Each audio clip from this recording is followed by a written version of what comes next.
Ladies and gentlemen, boys and girls, characters of all shapes, sizes, denominations, and genders, welcome to Requested Monday, the show where you decide what I play. And it's a new month, which means we have a new game.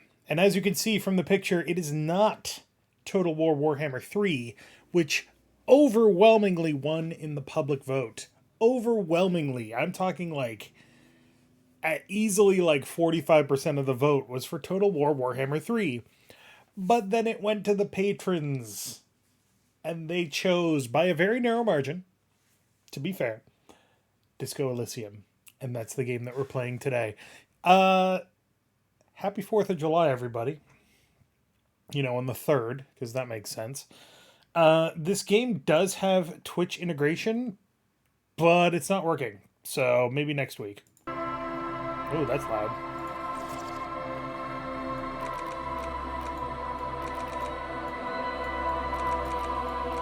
But the theme for this month... Oh, that's so fucking loud. The theme for this month is, in fact, games that Dave has not played, and that is not entirely true for this game. I have played this game. I've never gotten more than about 30 minutes into this game. So, it's utterly fascinating, though. It is a drug trip and a half. I wouldn't want to do this on the original version, because there's a lot of text. But now, it's all voiced. So, let's get right into it. We're going to create our own character. Okay, so...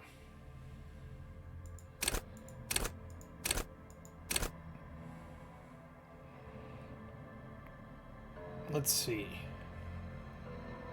Having low physique is actually bad. So, kind of wish Tyler was here to tell me things. Let's see what the skills are. So this game is a very weird RPG. There is very little combat in this game. Let's see. We've got... okay. Couple of things that I definitely want. I want shivers. I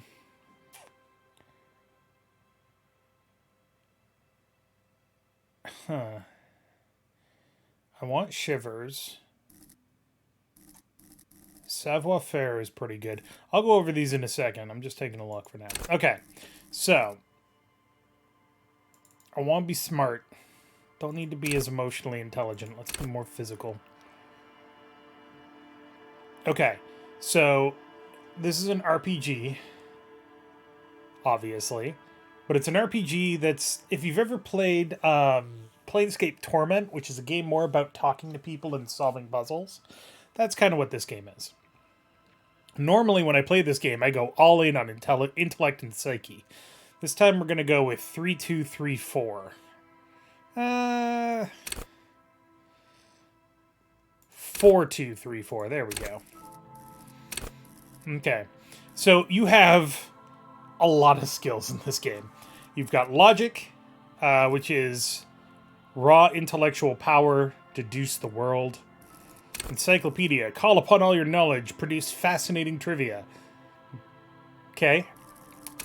Practice the art of persuasion, enjoy rigorous intellectual discourse. Play the actor, lie, and detect lies.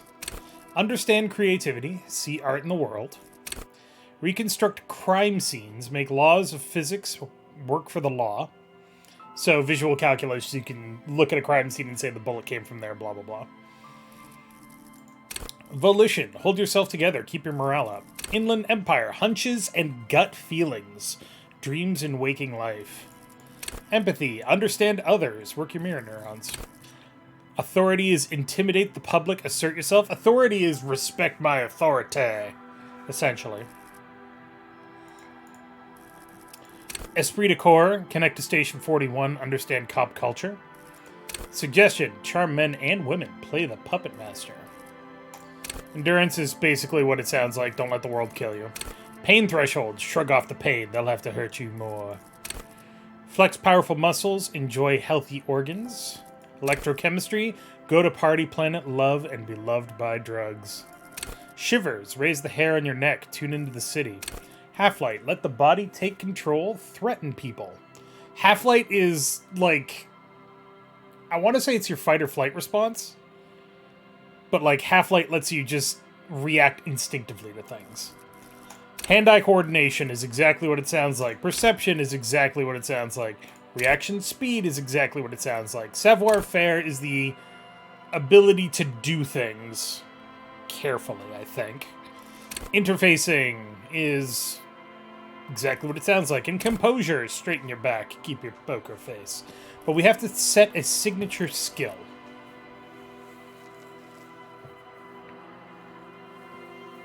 Tyler, I know you're here. What skill do you suggest I set as my signature?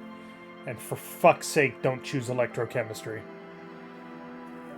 Tyler loves this game. Tyler absolutely loves this game.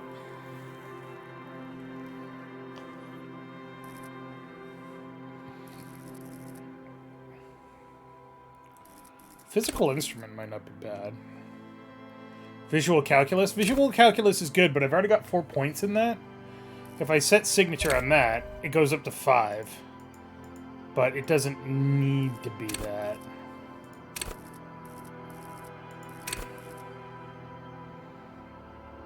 Shivers would be pretty interesting. So your skill... Empathy? Okay. We'll do empathy. Oh... You might be right on the Inland Empire. Wait, did that? Oh, so whatever you set as a signature also increases the cap for everything else. Interesting. Yeah, let's do Inland Empire. Hunches and gut feelings. That sounds good. Alright.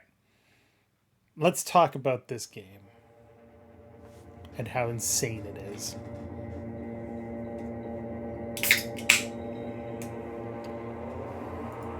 There is nothing. Only warm primordial blackness. You're conscious ferments in it. No larger than a single grain of malt. You don't have to do anything anymore.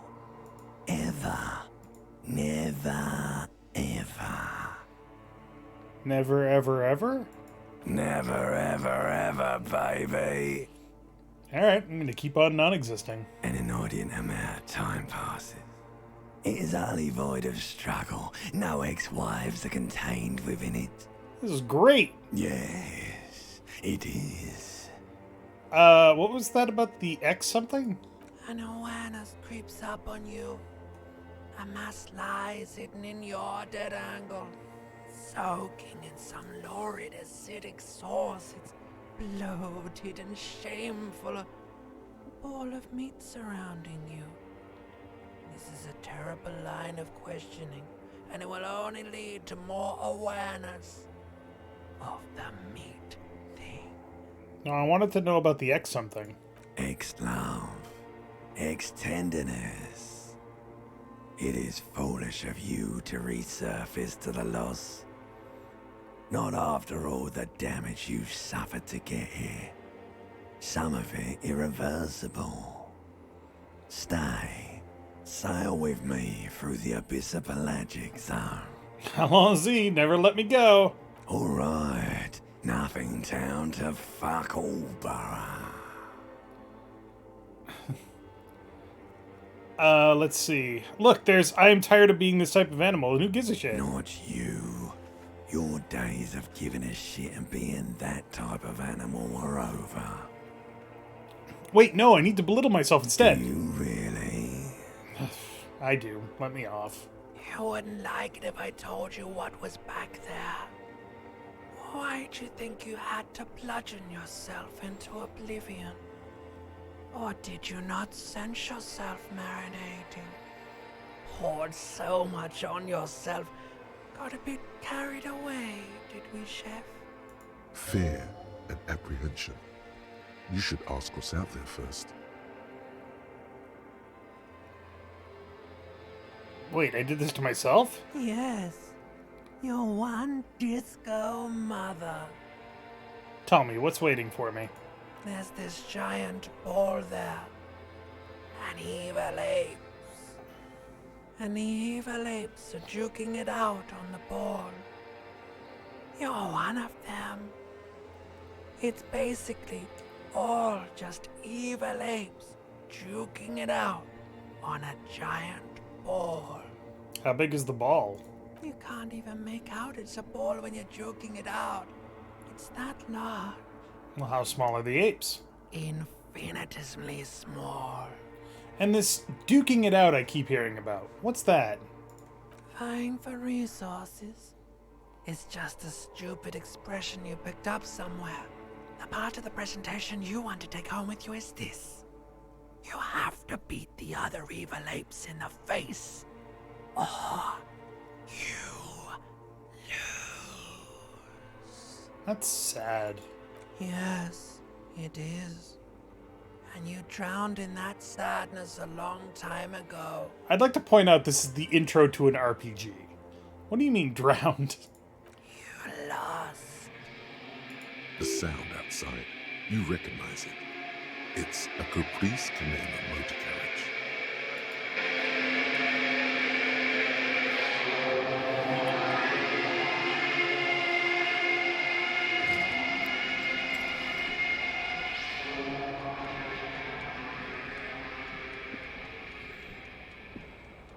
Okay.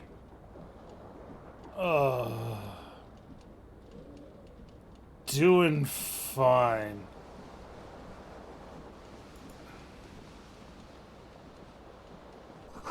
This magnum-sized bottle of Commodore Red is empty.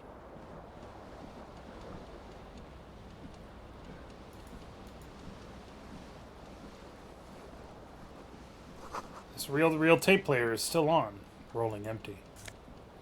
Ooh, empty cassette tape. Alright. Take that. Looks like someone tore out the tape while the song was playing. Alright, let's put on some pants. You hear a jingle. Keys are clinking in the pocket of your flare-cut pants. Fish them out. It says, whirling in rags, on the aluminium keyring. There is a single key on the ring. The number 1 is etched on it. It should open the door. Okay.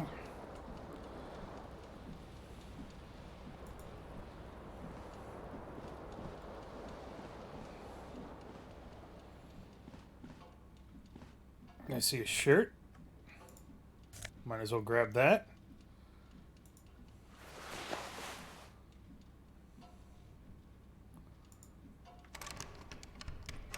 Oh, that door doesn't open. A mirror hangs above a bent and broken sink. In a fierce discharge of masculine energy, someone has ripped half the faucet off. Hot water sprays from the base, and steam covers the mirror. You cannot see yourself, just the outline of a man. Suddenly, you realize you have no memory of the face that awaits you there, underneath the soft vapor. Really? Nothing? Really, all recollection of the person you are, the people in your life, and even the world you're in has drowned in a sea of blood alcohol. This was no mere night of drinking. It was a deluge of world-ending proportions. Wipe the mirror. As you slowly reach your hand towards the surface of the mirror. Abort.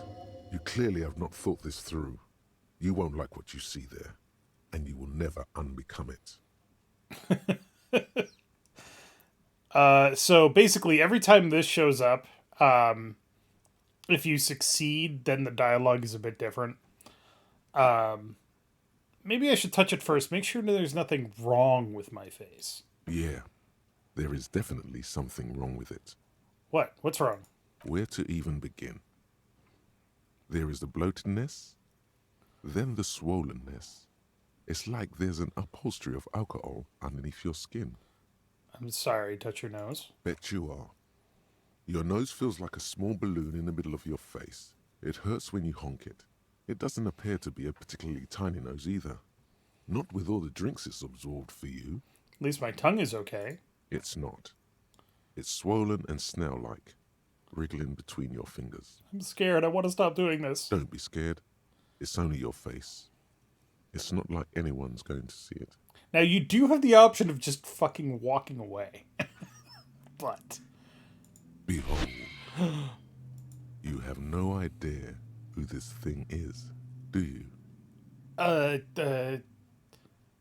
This is the face of a late-stage alcoholic.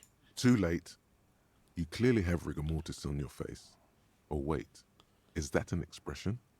Are you trying to make an expression with that face? Why? I'm not making it. The face is making it itself. Please stop. It's horrible. You're scaring yourself. Okay, try to stop. Oh my God. You can't stop. It's like it's not even voluntary anymore.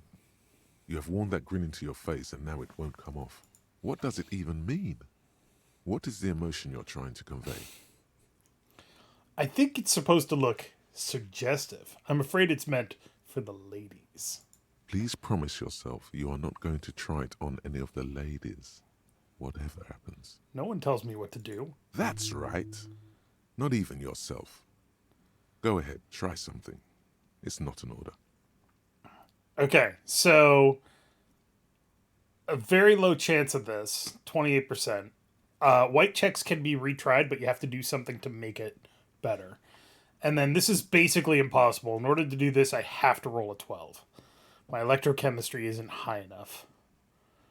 But let's see if we can locate the source of the expression. Like the rest of you, Nope. it comes from a bad place somewhere in the past. That's all you know for now. I rolled a 10 versus a 13. Ah, man, I was only 3 points off. Dang. Well, let's try doing this. It's too late. Like an image on film. The expression belongs to your primary motor cortex. It would take a minor neurological miracle for you to cease producing it. You see bottles in the bathtub, wine, beer, and sweet liqueurs. So obviously I'm having a good day. Disco ass blazer.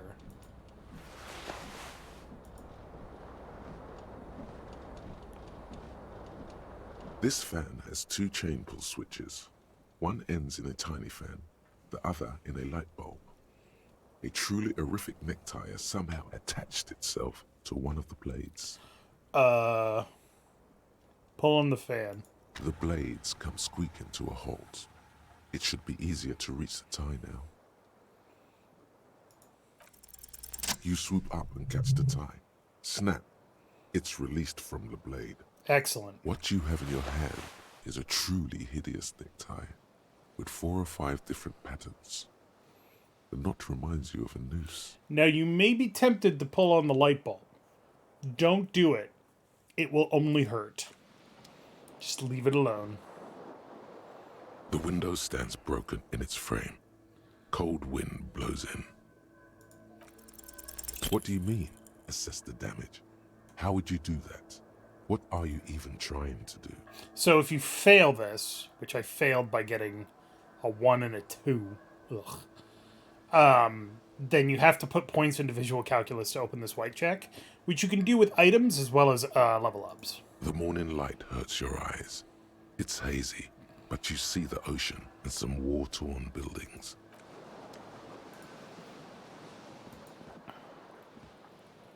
I don't think I've ever actually failed that check. Oh, great.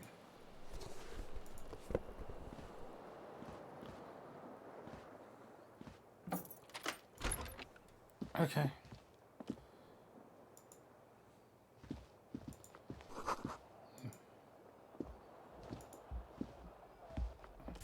Ooh, money. Just gonna casually wander outside. Revachol.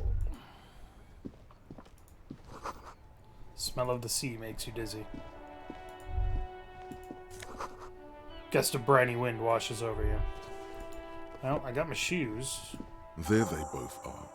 Two identical shoes, both copiously green and indiscriminately snakeskin, reunited on your feet, like two baby crocodiles. How do they fit? Good, they're balanced, comfy. Feels like the only good thing about you right now, truth be told.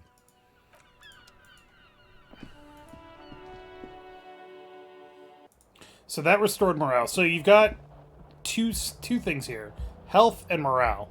If morale goes all the way down, game over. If health goes all the way down, game over.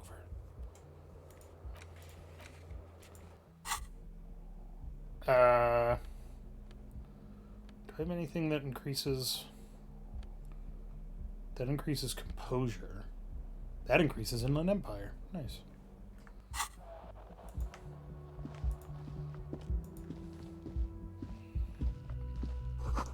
Calendar says it's March. The year is Hello, 51. officer. Hello? The young woman raises a cigarette to her lips. Her eyes are brown and her face is speckled with birthmarks. She can't be more than 28. Officer. Am I military personnel? No. Wait, I know. I'm a businessman. Chief Executive Officer, right? The young woman shakes her head slowly. Okay. Chief Technical Officer? No. You're a police officer, sir. You're shitting me. I'm not. Unless you've been shitting us all this time. All this time? You've been here for 3 days. On official police business, no less. And what business is that? Couldn't say. In truth, so far, mostly drinking. Who in their right mind would let me be an officer of the law? Don't be so harsh on yourself. They let almost anyone be a police officer. Why don't I remember being a cop or anything else? Could it be because of the drinking? Alright. We're gonna try the expression on her. Let her know you want her. Physically. The words have already left your mouth. I want to have fuck with you. What was that? That's not even how words are used. What did you say? Come on. Say it again. I said I wanted to have sex with you. No. You see, that's not what you said. You said... Come on, man. Pretty, please. One more time. I said I want to have fuck with you. Goddamn right you did. You crazy asshole, you. What kind of cop are you? Superstar cop. I can no longer deny it. Okay, that's cool. Or if I can just maybe ask you to elaborate on that superstardom a tiny bit. I sincerely think I'm a superstar. It's a theory I'm developing. I have certainly been entertained. Thank you. Whatever you are, you should stick to it. Otherwise, it's gonna suck for you later when you have to interrogate me.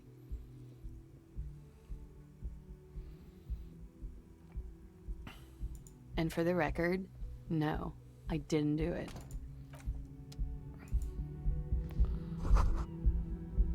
You should pick that fat, juicy cigarette butt from the tray, light it up, and smoke the living shit out of it. The what now? The living shit. Your mesolimbic reward pathway does not mince words. It wants smokes. Am I a smoker? Who knows what you are? A monster, a murderer, the gnome of Jeroma? You feel like a smoker, especially when you look at that juicy, succulent, seductive cigarette stub, still smoldering deliciously. But she broke with the filter. I can't smoke that. How very astute of you. This renders it ineffectual. You should look for a whole cigarette, or better yet, an entire pack. Strike that. A carton. Make sure they're all healthy and able-bodied. Then smoke them all. Well, I'll think about it. Good. Thinking about yummy cigarettes in your mouth is the next best thing. Make sure you think about juicy sticks of tobacco all the time, though. It doesn't count if it's not all the time. And when you're done thinking about them, graduate to getting them. Plus, smoking them gives massive bonuses. All right. This game is so fucked. What's this? Weekend edition of the satirical newspaper Temple Monde. All right.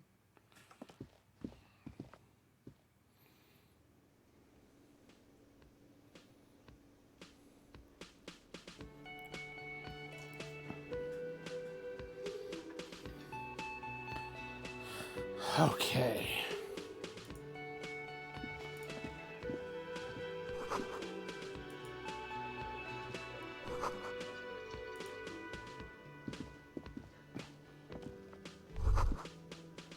You should totally sing karaoke here, the first chance you get. Your emotions need to be expressed. People need to know your vast, oceanic soul. My soul is immense. Utterly. And it needs to be heard through a PA system by other people. This goes well with a theory I'm developing that I'm a down on my luck superstar person. Who is mistakenly identified as a cop for his prominent jawline? Yes, sounds likely. You should probably go on stage and pose for a moment when you're done with this thought. See if it works. What should I sing when it comes to it? You should sing the sad small church song from that tape you found. Thought it was obvious. Of course, they'll really get a gauge on my soul with that one. Serves them right. Wipe that smirk off their face with your sad, tragic song. Who's laughing now? No one. You would need another copy of the tape first, though. The one upstairs is destroyed. I have 2 side quests already. This feels right. You belong here.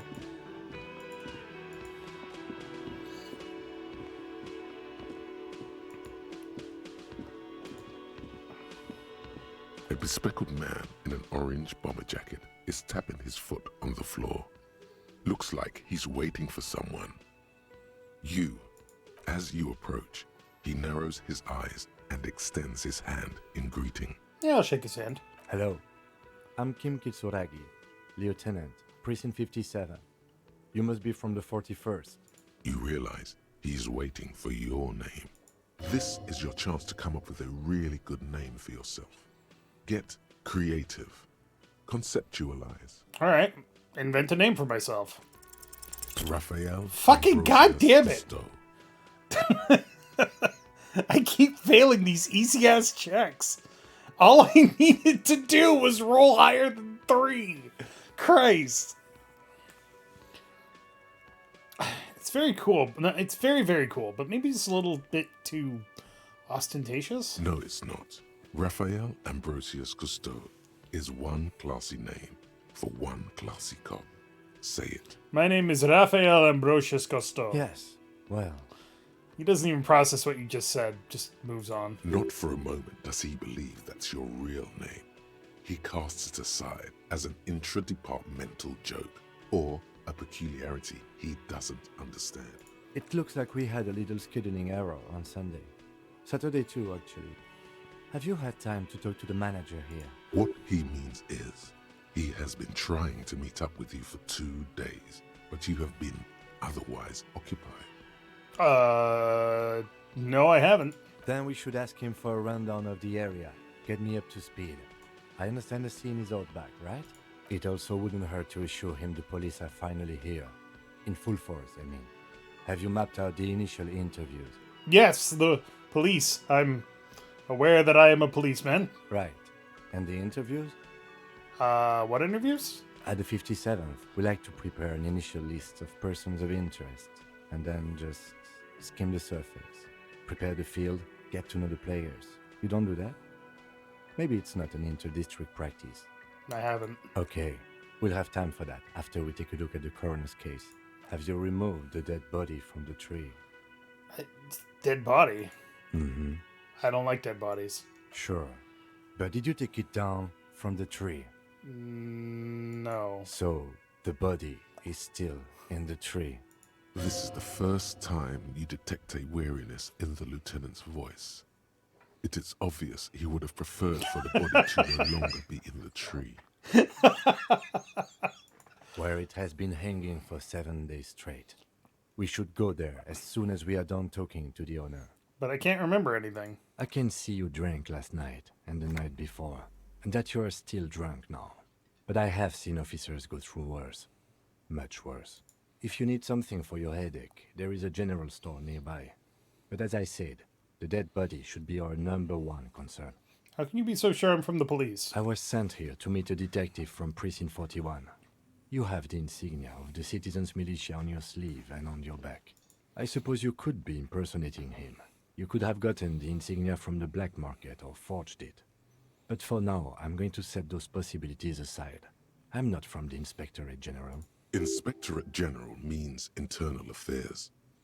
What he's saying is he's not from the Rat Squad and isn't supposed to suspect such things. Ah, you mean the Rat Squad. No need for derogatory terms.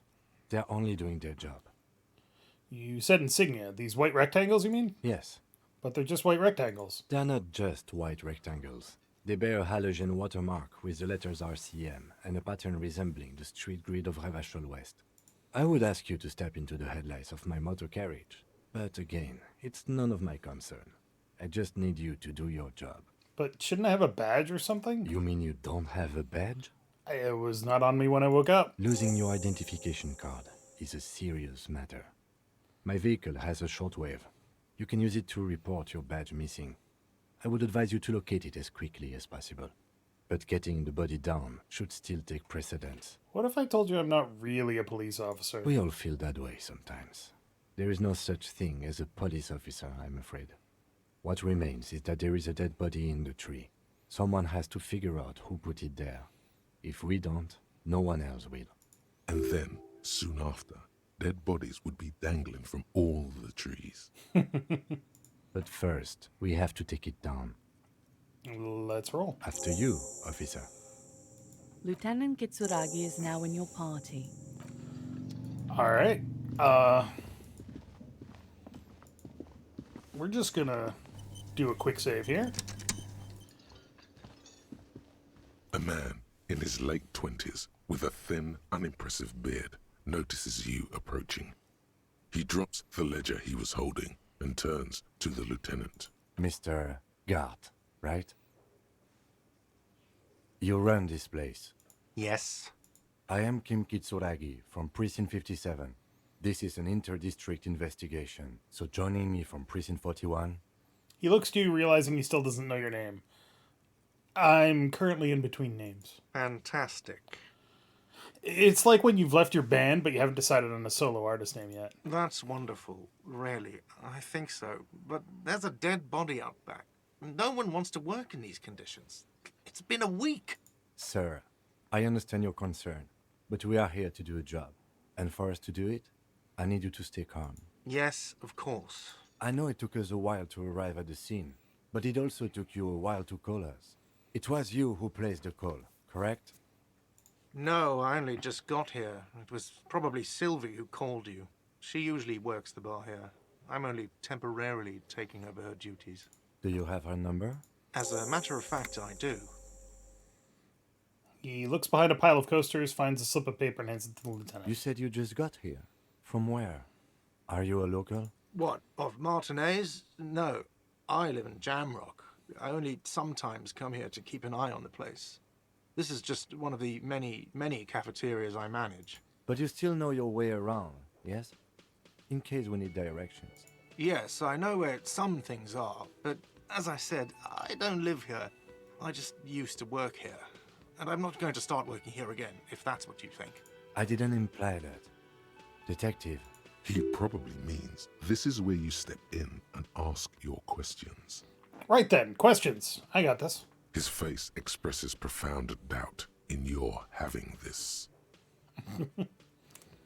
Are you the bartender? No, I'm not the bartender. I'm the cafeteria manager. What's the difference? I have 3 cafeterias I manage. 3. Get over it. Where exactly is the body? Behind this building, there's a courtyard. They hoisted him up on a tree there. And how do we get there from That's them? easy. See that door there? First you exit through that. Then to your right, you should see a big hole in the fence. A really big one. You can get to the courtyard through there. No need for the keys. The hole is big enough for the Franco-Nigerian cavalry to fit through. Who killed him? I don't know who killed him. I'm not the police. That's your job. Did you kill him? What are you, crazy? Of course I didn't kill him. Why did Sylvie go away? She went away because none of your business. Have they not been telling you you're a cop? Am I not a cop? Everything's my business. Okay, you got me. She went away because of the dead body out back. And because I asked for her number. That's why Sylvie went away. I hope you appreciate that. Thank you. The lieutenant says. He opens his little notebook at the cover. Number is safely tucked away in a small pocket. Didn't go well. I asked an employee out. She didn't want to come, but felt obliged to. It was a bad idea. Now, what is so goddamn fascinating about that for you?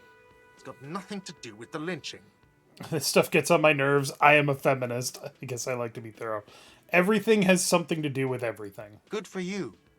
Was there something else? I'd like to get back to what I was doing. That's all. Let's go. Not so fast. You owe me 130 real. What's Real? Oh, excuse me.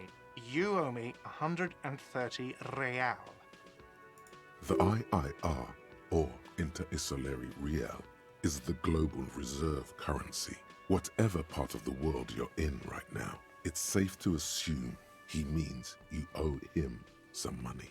Oh, I understand. You mean I owe you money? Wow, you're a genius. Yes, that's right. Money. You owe this establishment 130 real. What do I owe this place for? Let's see. 3 nights at a tariff of 20 real comes to 60 real. Then there's the window you annihilated. The hole in the window was the first thing I saw when I came to work. So don't try to tell me you didn't. That will be 40 real in damages. Another thing you've annihilated is half the bar. You've run a tab of 30 real. Actually more, but we'll round it down to 30 for your hard work maintaining the stability and order of Revachol. That's 60 plus 40 plus 30 equals 130 real. And yes, real is still money. But what exactly is money? What are you, a philosopher? It's... Actually, I might be. Money is what grown-up people use to pay for things. Things like this hostel room, or 8 bottles of potent blend, and 9 packs of Royal Extra. We use it for everything, really. Interesting. Where do I get it from? Are you serious? From your work? I don't know. You can take bribes, I guess. I'm sorry. I don't think cops can take bribes. Some do take recompense, but only to survive. The lieutenant is dead serious. Proceed, but don't show him the coins. They're yours. There's a shuffle of nylon as Lieutenant Kitsuragi looks for something in the pockets of his orange bomber. What happens now? I'm sorry, but he has to pay. I can't let him stay here any longer if he doesn't. If he doesn't... Officer, maybe you're better off working this from home for now. You live in Jamrock, right? It's not that far away. I don't remember where my home is. Officer, you really need to take this up with your station. I have a shortwave radio in my car. Call them, ask for assistance. We have to get this investigation started now. Good luck. Okay. But first, we're going to go back. Just briefly. Because this is one of the most hilarious things ever. A man in... Mr. Yeah. I am... What? The gloaming, I am no it. idea what that means. What is this, a joke to you? Is this what you get? Sir, Yes, I know it took Blah, us a blah, while blah. to... no. Do you have an... As a matter of... You said you just... What? Of... But you still know... Yes, I know. I didn't imply... He probably means this is where you stay. His face expresses profound doubt in you. She went away. Blah, Have they blah. not been telling you? Okay, Thank you. I asked an employee out. Good for you. Let's go. Not so fast. You owe me 130 real. Slip away unnoticed.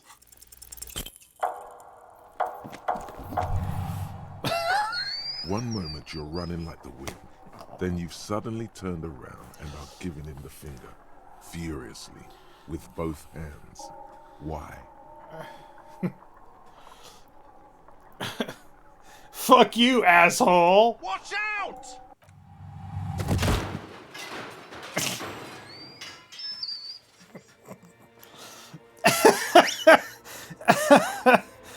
Everything goes dark. Back so soon. So worth it. Admit it. You just missed the quarter light. The darkness on the edge of town. How's it going out there? Are the tiny apes screaming about money yet? It's not going very well. It doesn't look like it is, sweetie. Are you okay? Just fucking wrecked. But we'll go back because that's not the fun way, or that's not the good way of doing things. Well, I mean, it is, but it also Mr. hurts. Yes. I am Kim Kitsuragi from. Fantastic. That's Let's do this Sir, really quick yes, again. I know it. No. Do you have? As a matter. You said you. What? But you still. Yes, I didn't. It Blah, blah, probably blah. means this is where his face expresses. behind. That's easy. I don't know. What are you, crazy? She went away because. Have they not been? Okay. Thank you. All right, I didn't go asked an well. employee out. Good for you. Was this? No, I'm not the bartender. I'm the cafeteria. I have 3. Let's go. Not so fast. You owe me 100. Oh, excuse. The IIR. Wow, you're a genius. Yes, that's right. Let's see. Another thing you've announced. What are you? A philosopher? Money is what grown-up people use. Are you serious? Some do take If you run out of money, you die. It's like that for all of us. Me. There's a shuffle of nylon. I'm sorry. Officer. Maybe you're better off, officer. Good luck. Okay, back to where we were. By the way, where is home? The address is coming up blank, and this place sure isn't it. I really don't remember. But you've been at this hostel cafeteria for only 3 nights. Where were you before? You had to be somewhere. I don't know. Near? South, maybe. You don't really know, do you? I only have a vague blackened image. A vague, blackened image doesn't sound like somewhere you can stay if you run out of money. I'll live in a dumpster. I don't care. Fuck everything. Hobo cop. Could I trace the way back somehow? To the exact street, the exact number on a You building? can try. Run some addresses in your head when you get the time. Maybe a Alright. So this is thought cabinets. So thought cabinet, if we think about this for 6 hours and 5 minutes, we may figure out where we live. But more importantly, during that time, we will have +1 encyclopedia. Let's rewind. Let's trace your drunken steps back home. Jump across the raised channel bridge southwest of here. Fall over. Get up. Get off the asphalt in 20 minutes. Shuffle your feet through courtyards, scaring little children. Go under the great raised motor track, the 881, until you reach Le Domaine Emine in North Jamrock. The streets are frozen this time of year, caked with ice. Walk down Main to Perdition. There's a side alley there, and your footprints in the mud. So you can only have so many thoughts in your head at one point, but there's some fucking ridiculous ones in here. The one that's most important is homosexual underground. We'll get to that one later, though. Don't worry.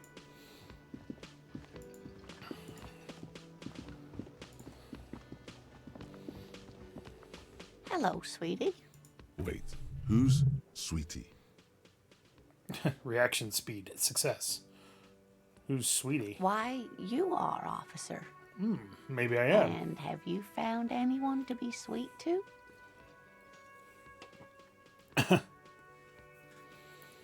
No, I'm done with mating rituals this time around. The mating rituals aren't the good part, sweetie. I know it's none of my business, but you look like you need someone to take care of you. I suppose all of us do it one time or another. By the way, I if don't people know have what I'd do suggestions for without what I Will. should do in this game, please feel free. I don't know what I'm doing. You must forgive me. I'm getting so scatterbrained. I completely forgot to introduce myself. I'm Lena. My husband Morel and I are staying with our friend Gary just down the street, but I come here for tea when they're away. This Lena is wacky enough for the Motley Crew. Hire her on the spot.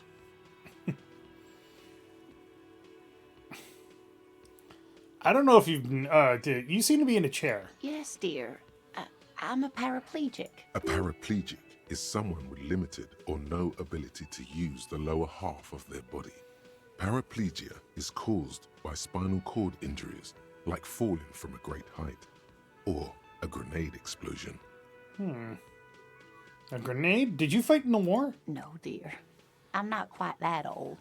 Although I was injured in the line of duty. Were you a mountaineer? Nothing so glamorous, dear. Though when I was young, I dreamt of planting the Revacholian flag on some figurative peak. What'd you do then? I was a training and development manager at a rapidly expanding mail order shoe company. You'd think it would be a safe job, but I had to be everywhere, and well, once I happened to be under some faulty scaffolding. I was lucky. This was almost 20 years ago, and I was compensated exceptionally well. One can only dream of such payoffs nowadays. I'm sorry, it was rude of me to mention the wheelchair. Let's move on. That's quite all right. I'm used to people asking questions. I know they're thinking about it anyway. How'd you like to roll with me? Whatever do you mean? I want you to be my wheelchaired partner in fighting crime, ridding backyards of corpses, catching sequence killers. Sequence killers? Oh my. But I think you already have a partner, sweetie. A partner who needs you to help him get a corpse down from a tree. I know, but there are also side mysteries, sequence killers and forays into the paranatural. I can assure you, with absolute certainty, there are no sequence killings taking place in Martinez. Now, gentlemen, no need to squabble. I wouldn't be of much use to you anyway, sweetie. Why? 3 heads are better than 2. Thank you, but Martinez isn't the most wheelchair-accessible place, you see. I'd slow you down. Perhaps another time. I don't know if you've noticed, but I don't know where I am or what I'm doing or anything. Yes, officer. You look rather dazed. Like a stunned fox. But surely things can't be that bad. I drank so hard I forgot literally everything. Oh my. You know where we are, right? The Whirling in Rags cafeteria? It was on my keys. That's right. And where is the Whirling in Rags cafeteria itself located? See, I have no idea. We're in the city of Revachol, dear. Honestly, I don't know diddly squat about Revachol. What kind of place is this? How would I even begin to tell you? Revachol is the most beautiful city in the world. We're fortunate to be here, you and I. I haven't seen very many other cities personally, but everyone says so. Revachol is a rare jewel. This city used to rule the world, though it has seen better days. Speaking of history, you know what year it is, yes? It's a bad year in my late 40s or 50s? I don't even know how old I am. There. The year is 51, and spring has only just started. I'm sure there are better days ahead. She looks flustered, her hands smoothing out the creases in her blanket, even as she attempts to reassure you. The lieutenant studies you, rubbing his chin. I'm beginning to suspect that you might indeed be completely adrift in this reality, thinks the lieutenant. How can it be that bad? Never mind. We're in this now. I can tell that this is taxing for you, so I'll just ask one more question. What regime are we living under? What mode of government? Some kind of democracy. I'd like to think it's the dictatorship of the proletariat, but something tells me it's not. Our leaders are fierce warriors who traverse the plains on steeds. Civilization cowers before us. We are governed by intelligent machines that perform calculations to determine the freest market. Everyone hustles and grinds like a badass visionary. Radios are being used to control people's minds and distort our perception of reality, concealing our true masters, foreigners, and women. Cop. We are living under the cop regime. I like to think it's a dictatorship of the proletariat, but something tells me it's not. Oh, sweetie. It's really not. There used to be people who thought that way. Other people who wanted those things, but they all went extinct. Revachol is a zone of control led by an alliance of foreign powers called the Coalition. We have almost no government of our own, and certainly no dictatorship of the proletariat. But they still have cops. There's no government. How come there are cops? Oh dear, this is troubling.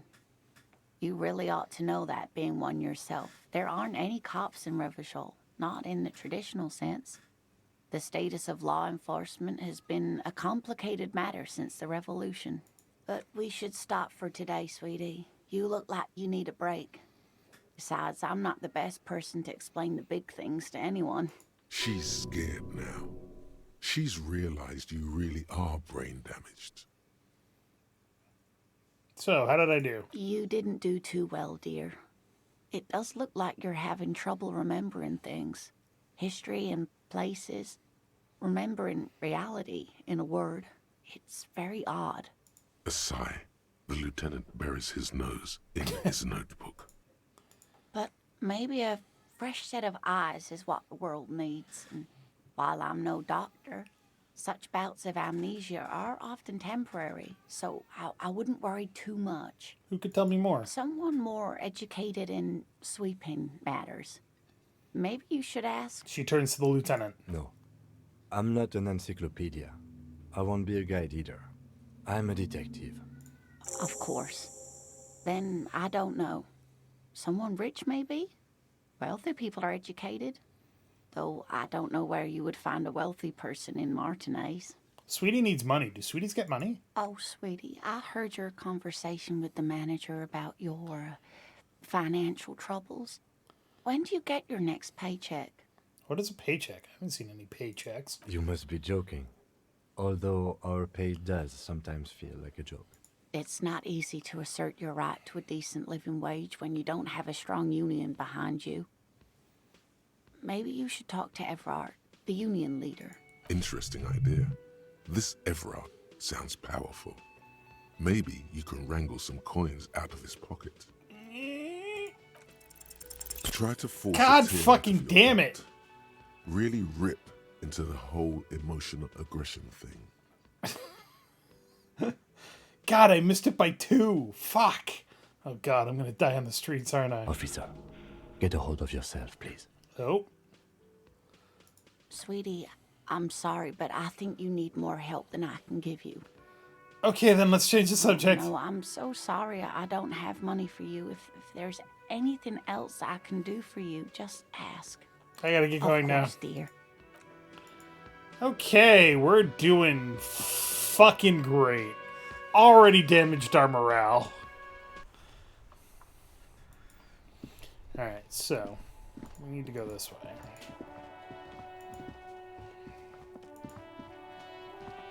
You see a set of tire tracks in the brown slush that covers the plaza mosaic. No, Fuck! these tracks are not interesting at all. Let the street sweeper just sweep them away. Why am I looking at this? Cop habit. You look at everything. This isn't case related, you think. What kind of vehicle drove through here? Hard to say. Your vision is blurred and you're having difficulty concentrating thanks to your relentless hangover. Alright, we'll deal with that later. It's just now 9:30 in the morning. Jesus.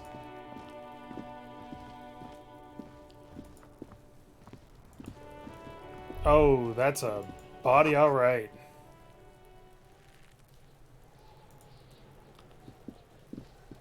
The corpse looks at you with bulging white eyes.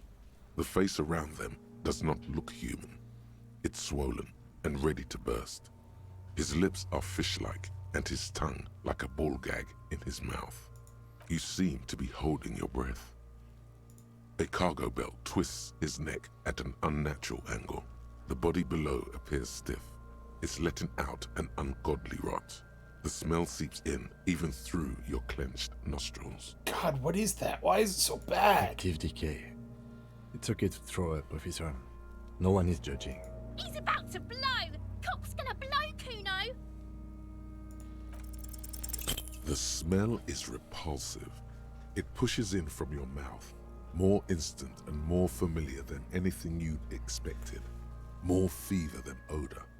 It fills your mind, flushing you from within. Try to walk away.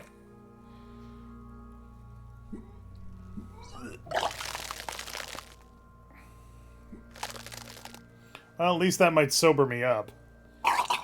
Just a bit. Too late. It's impossible to keep in. Your body curls and pushes it out, burst by burst, until a pool of vomit lies under your feet, and your throat stings from the stomach acid. God. It's okay. Happens to everyone. Keep it. Oh, handkerchief. Thanks. The hangover is clearly making this worse for you.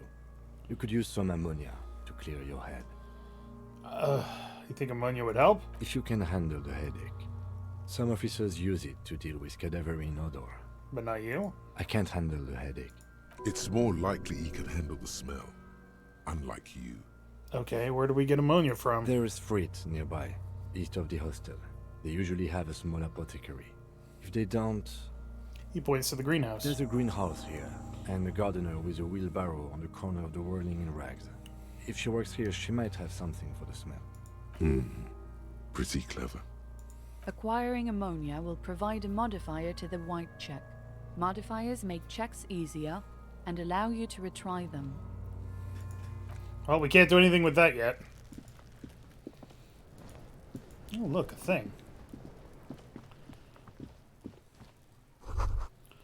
The letter R wears a crown. On the ribbon below, a light above descending. This is the logo of the municipality of Revachol. This trash container is locked. The sliding lid has a padlock that says, whirling in rags. There's something in there, not necessarily connected to the case, but still. Why am I looking at you, trash container? You're just a trash container. The body is downwind from here. Maybe you prefer the smell of garbage to the smell of death. Lieutenant, what do you think could be in there? Trash, food waste from the cafeteria. They lock these containers to keep the derelicts from flocking in. Could be evidence too. Yes, I feel like there's something in there. What do you mean, feel? It's just a hunch. Maybe somebody threw something in there? How do we get the lock open? We could try using a pry bar. There's one in my motor carriage, or... No ore. Pry bar! We might want to ask for a key from the manager of the Whirling in Rags. He probably has one. And he also has information. Alright. Can you stop throwing things at that body, please? Kuno's got this. Boy throwing rocks at the dead body can't be older than 12. If there ever was such a thing as an ugly kid, then this is it. Jesus. He's almost exquisite in his ugliness, like a gremlin. Jesus. Oh yeah, nappa gumpy, Kuno. Hey, kid, a word. Police business. Right in the dick, Kuno. Get him right in the dick. The children ignore you. Love it in the dick. Thank you for bleeping that out. The boy is sweating profusely. His eyes are like two black holes and his jaw is twitching as if trying to break free from the empire of his body. Hold on, what does that mean? The kid is obviously high. Stop using slurs at my crime scene. That's not how we do it. Can't talk, pig. Shit's coming up strong. Throwing rocks. Shit coming up strong. That sounds good. Joyous.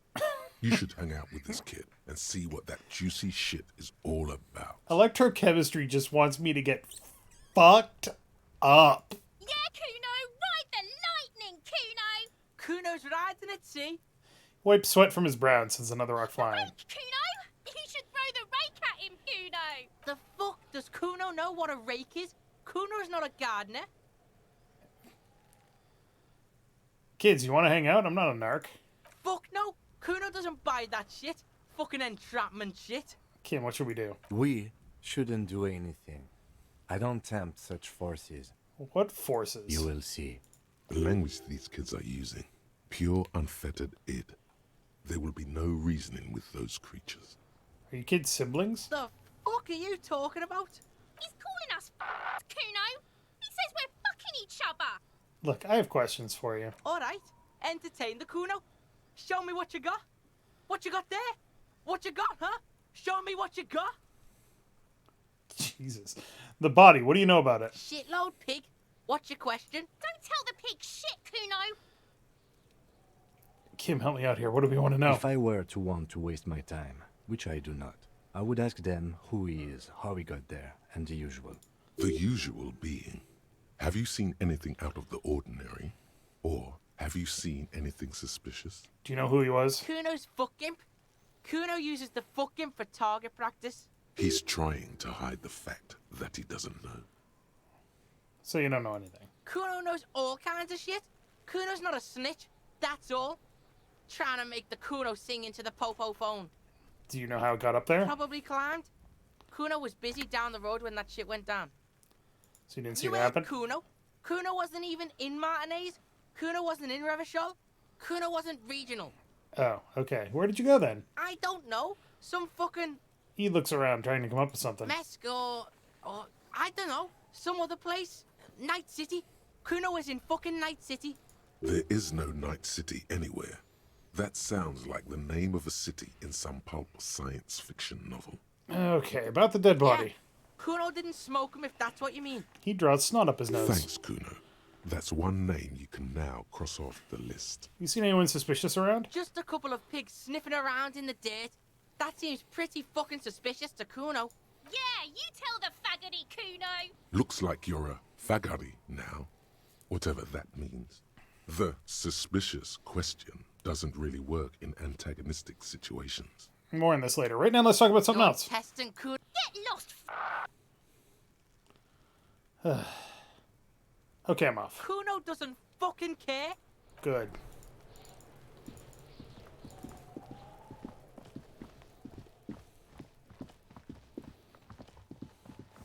Alright, let's go pry bar. Ooh, this looks important. Before you stands a motor carriage. The bodywork is covered in blue and white livery, bearing the number 57. Vapor emanates from the large engine on the back of the vehicle. It hasn't had time to cool off yet. This must be the infernal machine that tore you from oblivion. The Caprice Kinema motor carriage. Open the door. In the cabin, you are welcomed by a set of steering levers, a radio microphone on a hook, a pull-out toolbox under the seat, and the soft glow of the fuel preheater gauge. Pick up the radio. The frequency tableau lights up, and a green button labeled Prime Line glows like a feline eye. And then you hear something. The soft purr of electrical kittens, radio waves cast far and wide over the metropolis. A woman's voice greets you through the static. This is Precinct 57. Hello, Lieutenant. How may I assist you? Hello, Alice. Please assist our colleague from the 41st Precinct here. I'm putting him on. Operating the radio is easy. Just be confident. You've probably done it 1,000 times. Hi, Alice. This is the officer from the 41st Precinct speaking. Nice to meet you. This is Officer Alice Demetri, Precinct 57. How may I assist you? Could you connect me to the 41st Precinct? I have something I need to report. Just a second, officer. She puts you on hold, the static crackling softly like a bonfire. After a while, you hear an old man greet you from the radio. His rattly voice is oddly familiar. 10-2, 10-5. This is 41st. Come in. Over. The man uses relay code. You got this. You're a cop, and cops know relay code. 10-4, Station 41, I have urgent business, over. 10-4, message received. 10-5, relay message. What's your status? Over. Just reporting in, over. 10-18, state your message, sir. I need to report my badge missing. 10-9, over. My badge, I can't find it anywhere. Basically, it's gone. 10-4, message received. This is a very serious situation. I need to 10-22 the captain. Over. Is it him? What does he want? Says he lost his badge and needs to report it. He what? He lost his badge? Who lost his badge? Dick fucking Mullen. Who do you think? It's Officer Dick Mullen from the bestseller Dick Mullen and the Lost Identity. He says, fighting off laughter. Dick Mullen is not your name. It's the name of a fictional detective who would not lose his badge. Defend yourself. Immediately. They're laughing at you. Ha ha, officer lost his badge, ha ha. Like I'm the first cop to ever misplace his badge. He says this has probably happened to other policemen before him and laughs sarcastically. Oh god damn it. Is he fucking kidding? The whole station's gonna be dicked for this. Satellite Officer Vikmar is wondering if you might be joking and adds that this tarnishes the reputation of the entire station. Over. Mullen dicked us. Can you just move on? I want to get it reported and be done with it. 10-4, I hear you, officer. I'm just going to make a note here that you are in pursuit of your misplaced badge. Over. Fuck me. Mac, come here. You've got to hear this. Dick Mullen lost his badge. What's going on? Super Cop here lost his badge. He lost his what now? His badge. He lost his goddamn fucking badge. Could you all please stop saying lost his badge for a moment? He asks you to please stop saying he lost his badge. Why? Did he find it? Sergeant Person was wondering if you found your badge yet. Over. You don't have a comeback. Sorry. It's hard to think like this. He's not replying. Looks like he's still looking for it. You can hear laughter in the background. Enough with this now. I have other things to discuss. 9, come again. I didn't get that. Over. New heights even for Captain Sober. Ask him. Ask him if he's lost his gun too. Sergeant Person wants to know if you lost your gun too. Over. Check your pockets. Check your... Holy fuck. You don't know where it is, do you? I don't have my gun? No. It's gone. It's not fucking on you. 10-9, come in, officer. Did you get my question? We were wondering about your gun. Over. Even before you can get the words out, everything gets scrambled in your brain. No, of course I didn't lose my gun. Fuck it, I did lose my gun. He says he didn't lose his gun. Or his fun, whatever that means. Ask him to describe it. His gun. Not his fun.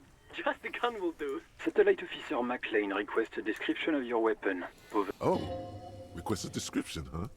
We'll give him one. Describe the plasma gun. The plasma gun?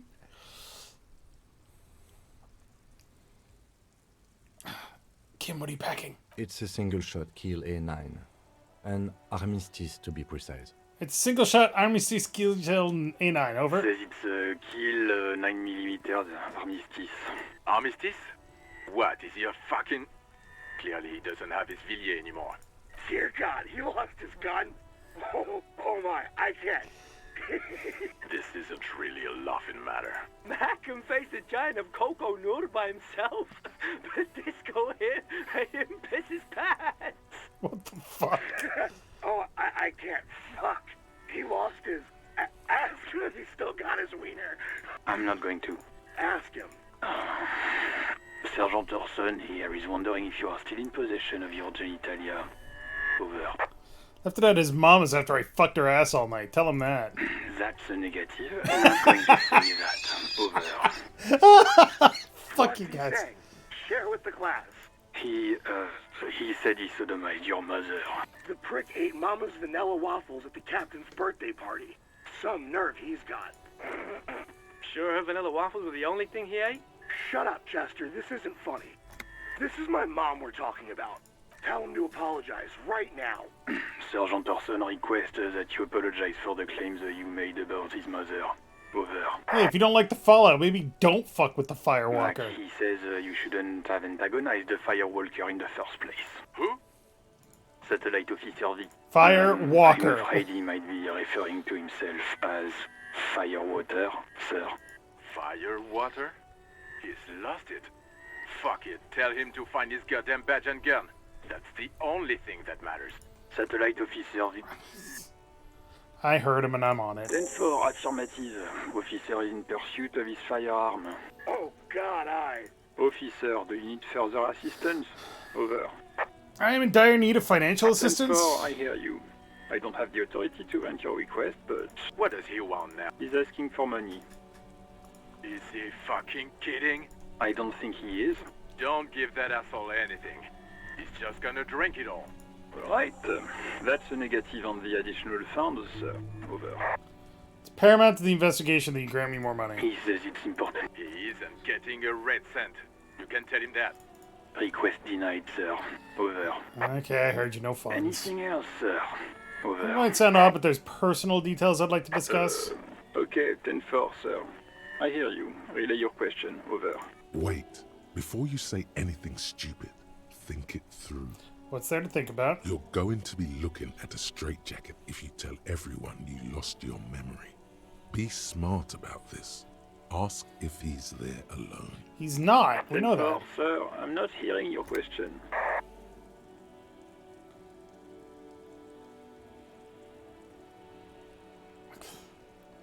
Are you alone in the room? That's a negative, sir. I got 10-12 visitors present here.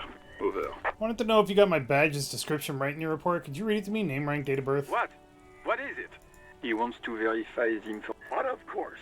says Dick Mullins, High General of the Revacholian Cavalry Force. Tell him to stop wasting time. What do you need, sir? Over. Alright, let's wrap it Understood, up. sir. Over. I don't want to get people pissed at me. Roger that. 10-10. Over and Okay, out. that took half an hour. This is Precinct 57. How may I assist you? Of course. What is the number, officer? So we're connecting with Sylvie. Kim, didn't Garta give you Sylvie's number? Yes, hold on. Her number is 005 1944 298. Received. Hold on, officer. Give it a minute. She might be busy at the moment. Takes a bit to get to the phone.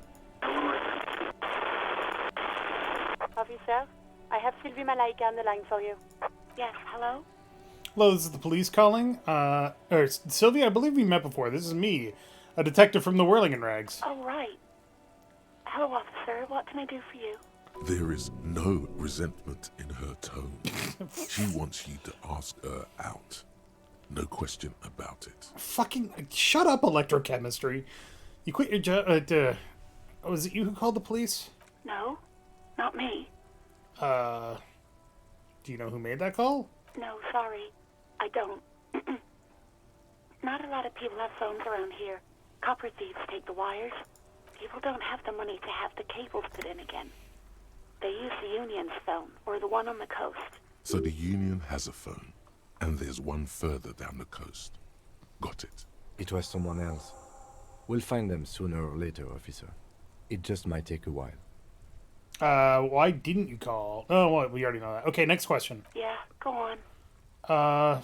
You quit your job at the Whirling. Why? You mean, why did I leave the bar? Honestly, I'm not really comfortable discussing it with you, sir. Why not?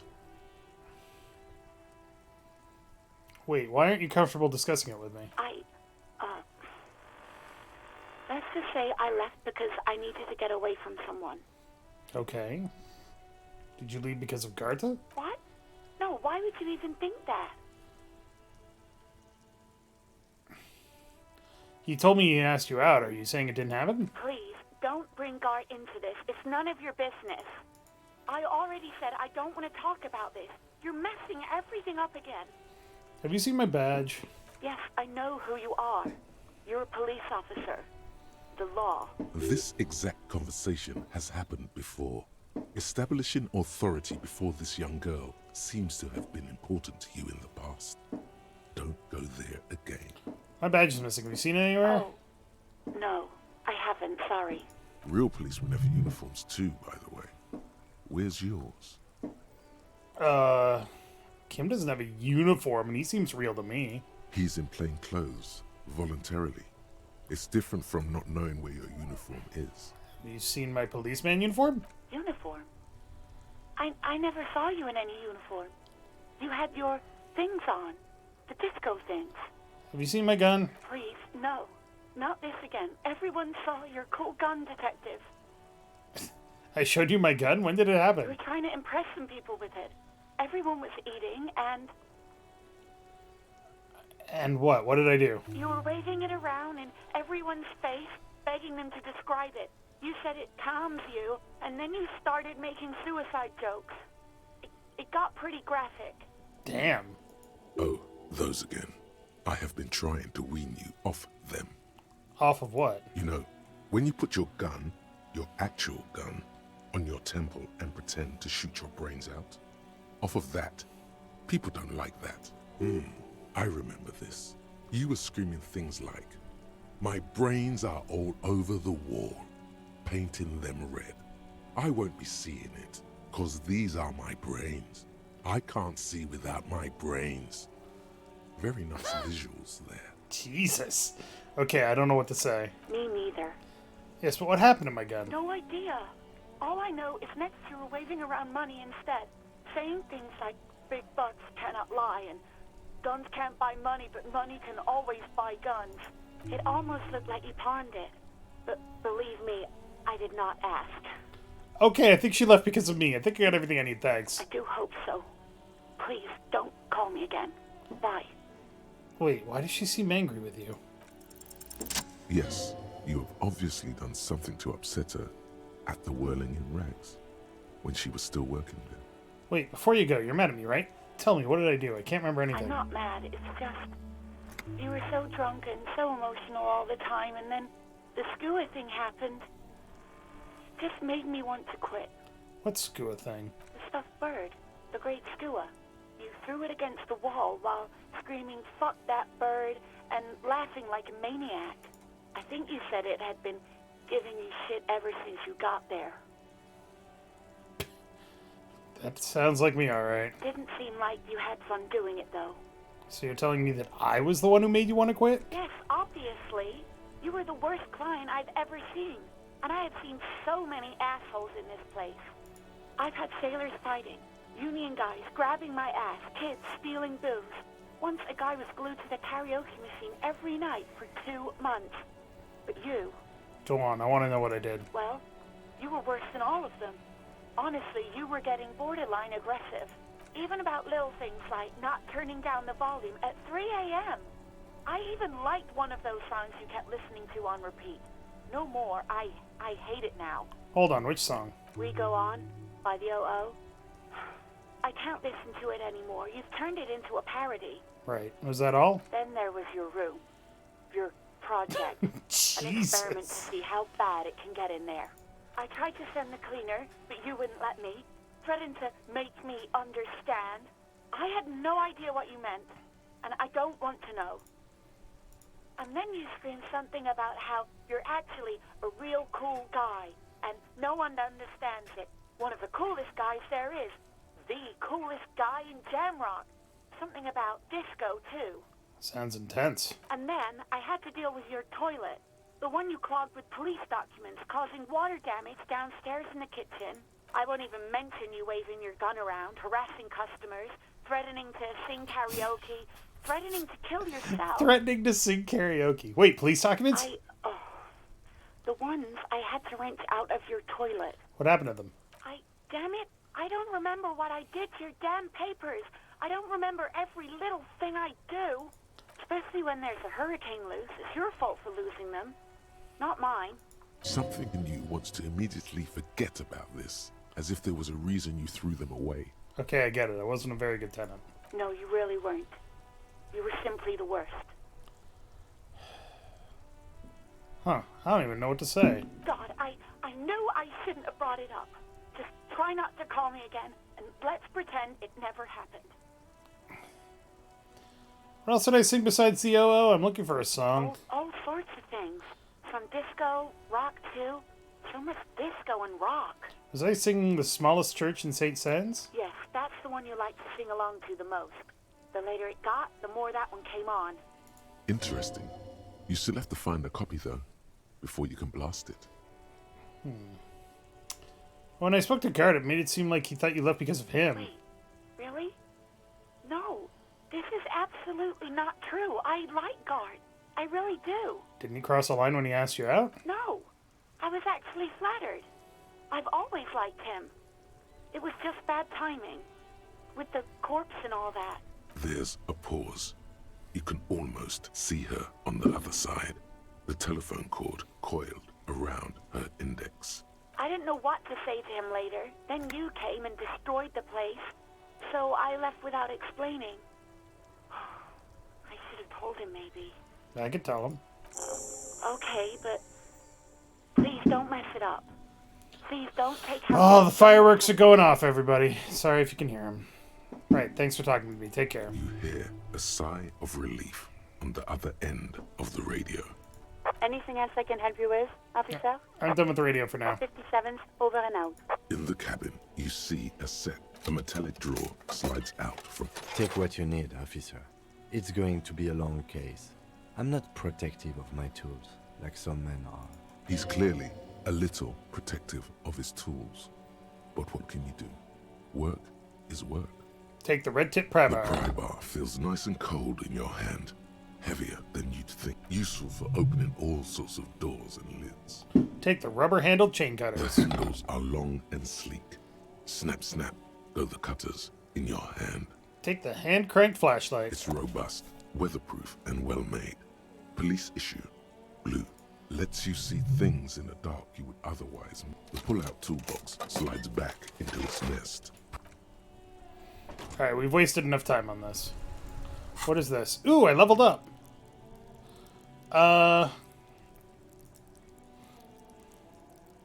Let's add bonuses to visual calculus. Perfect. We have so many things to do. Jesus. The RCM in Martinez. What can I help you with? We don't see a lot of police around here. That's all. I have some questions for you. Of course. What can I help you with? My partner told me you may have ammonia. Can I have some? Sure. I'm done with it. Go easy on that stuff. It gave me a terrible headache. Of course. I won't hold... Her gloves. You get the feeling that you need them. You have a dead body to deal with after all. One more thing. Can I borrow your gloves? Sure. Keep them. I have another pair. Oh, thank you. Let's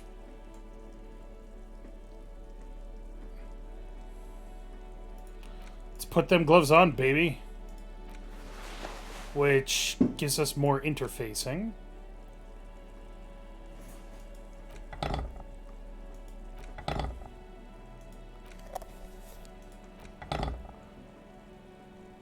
Cool.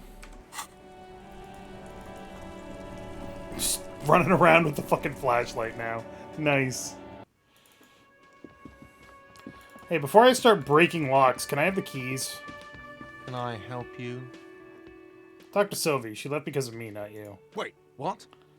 But what about the bird? The bird? Yes, the bird. I found it lying on the floor with a broken wing the morning she left. She didn't break it, I did. I threw it against the wall. You broke the skewer! I assure you it was him. Why on earth did you have to break the skewer? It's a mystery. I can't believe it.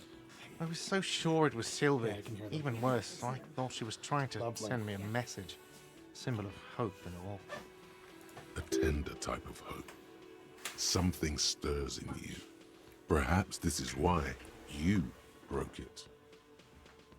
Sorry, folks. There's fireworks. Give me a second here.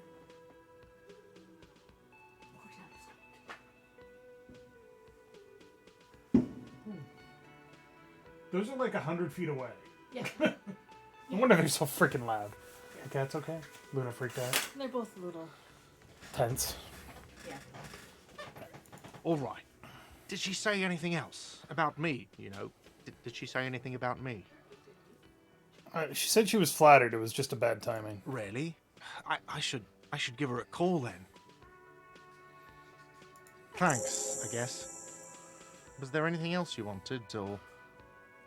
Is the trash container up back yours? Mine? No, it belongs to the Whirling in Rags. Thank you for clearing that up. Why do you keep the container locked? Why? To keep the hobos and drunks out. That's why. And the neighbors too. They put their trash there and they don't pay for the garbage company. I thought as much. And are you the only party with access to the trash container? Well, yes. Us and the garbage disposal company. It seems a little callous, doesn't it? Something stirs in you. No, it doesn't. Nothing stirs in me, and it isn't callous, it's common sense. Wonder what this feeling is. Prod at him and find out. Doesn't it seem callous to you, guarding even your leftovers from the poor? Callous? What are you, Kras Mazov?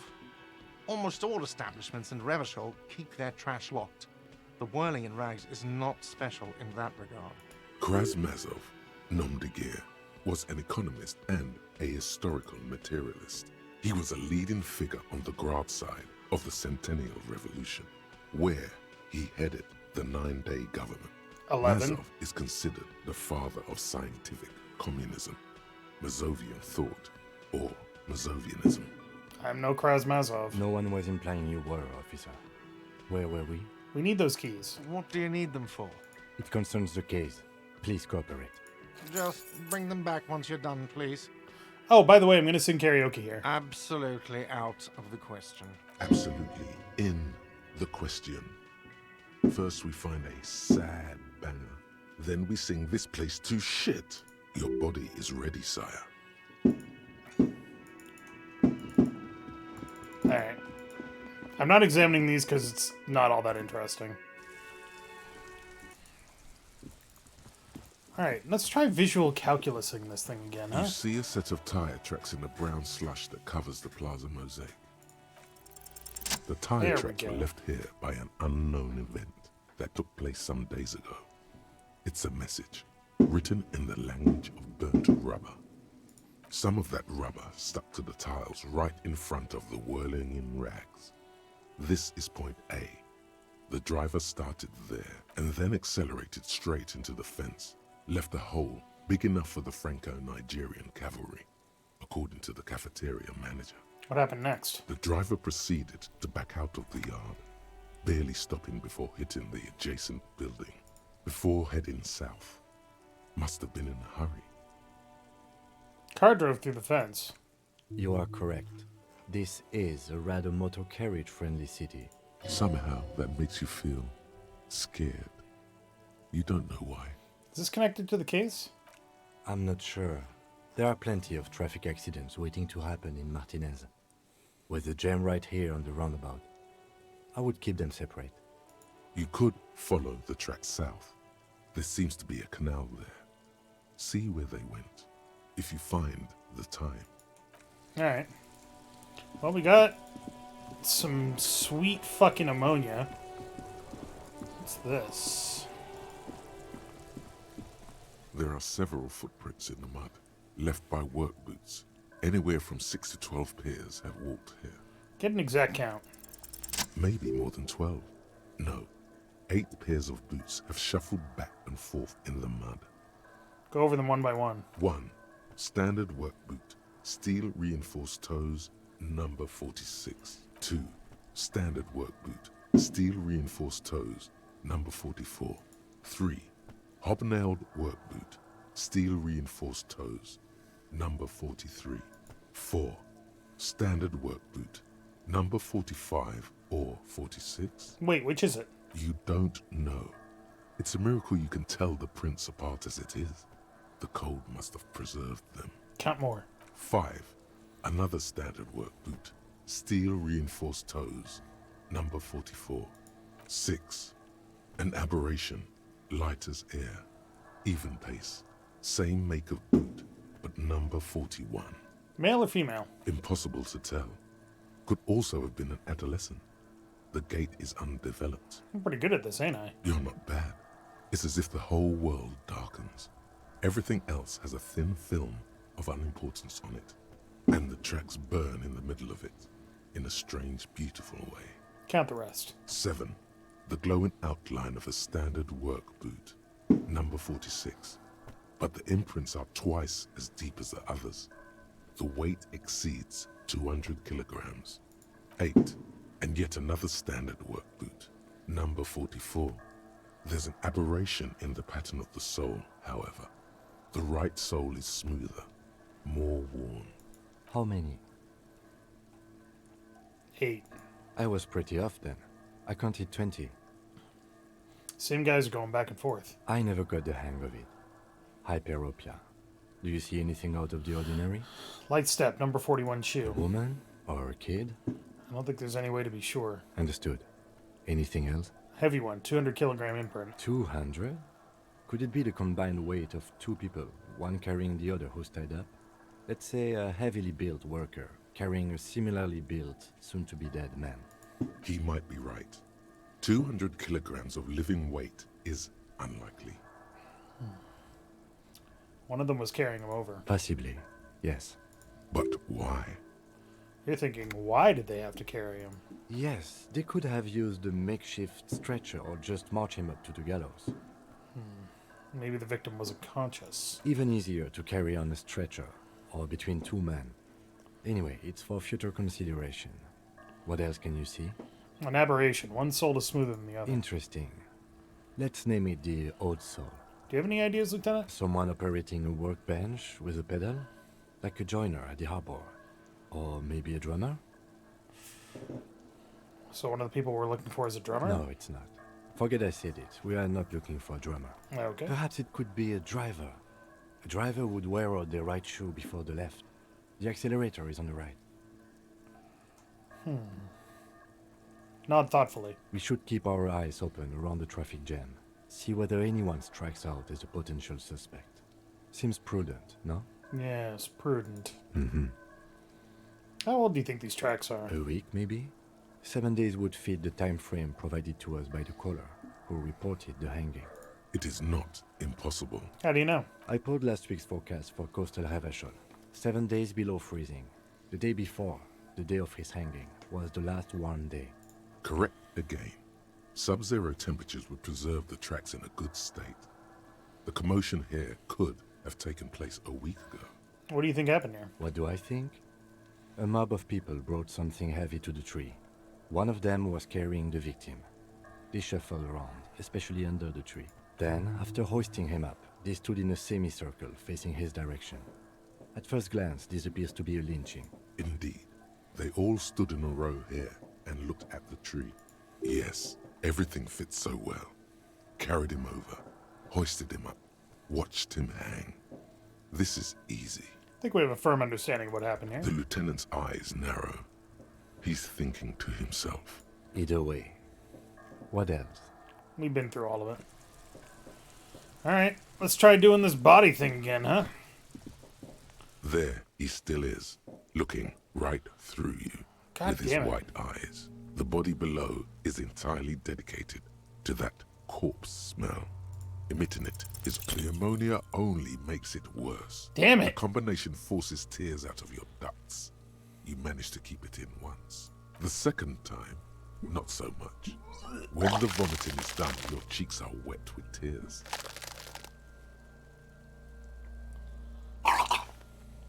Ugh. Gross. Are you okay, officer? You're facing tough odds here. It's aggravated further by alcohol withdrawal. Why can't I keep it in if I've been a cop my whole I've life? seen captains puke their guts out. It never gets easier. You never get used to the smell. Every Monday is cadaver day. Throw up, investigate. Throw up, initial autopsy. Throw up, bag it. Then drive to the station. Maybe throw up on the way there if you didn't bag the thing tight enough. You seem to be fine. I think I've lost my sense of smell. A white lie. Not being hungover helps too. Do it without me, I just can't keep it down. No. This is a two-man assignment because it needs 2 officers to complete. I need your help. You need to get your shit together. I don't want to get my shit together. Then the world will turn away from you and leave you behind. Okay. We should go talk to the locals. Find something else to do while the wind changes. It's pretty bad right now. You've gained a thought. When this dialogue is over, Give it half an hour. Get yourself together. Then come back. So, let's talk about volumetric shit compressor. Your shit is apart, and it's rather unbecoming of a cop and a human being. It's supposed to be the opposite of that. Together, compressed in a small area. To achieve a solid level of shit compression, squeeze your butt cheeks together for 30 minutes.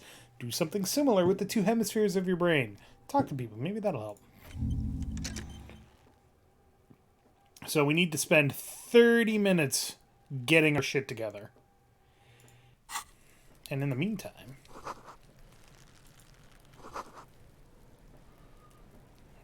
let's...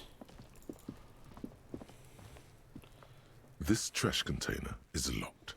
The sliding lid has a padlock that says, with a well-oiled crack, the lock pops open. Don't. Maybe you shouldn't. Didn't I have a premonition that there's something in there? There is, but you won't like it. Sweat forms on your brow. Your hand is still on the lid. Open the lid. The smell of rotten food rises to greet you. You see soggy cartons, dirty rags, and organic waste. We're just in time. This hasn't been emptied for over a week.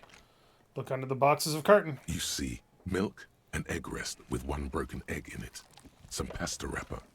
Picking up the soggy packages somehow feels familiar. You've done this before. The movements are recorded in your elbows, the methodology in your fingers. You're used to this. Used to what? Dumpster diving? No, searching for evidence in the trash. Oh, okay. A box falls into pieces in your hands. Batiste Soleil cereal. There are plastic pasta packages below, and turbo noodles. Oh, Nothing turbo of note, noodles. however. Pick at the rags. Among the threadbare kitchen towels, something catches your eye.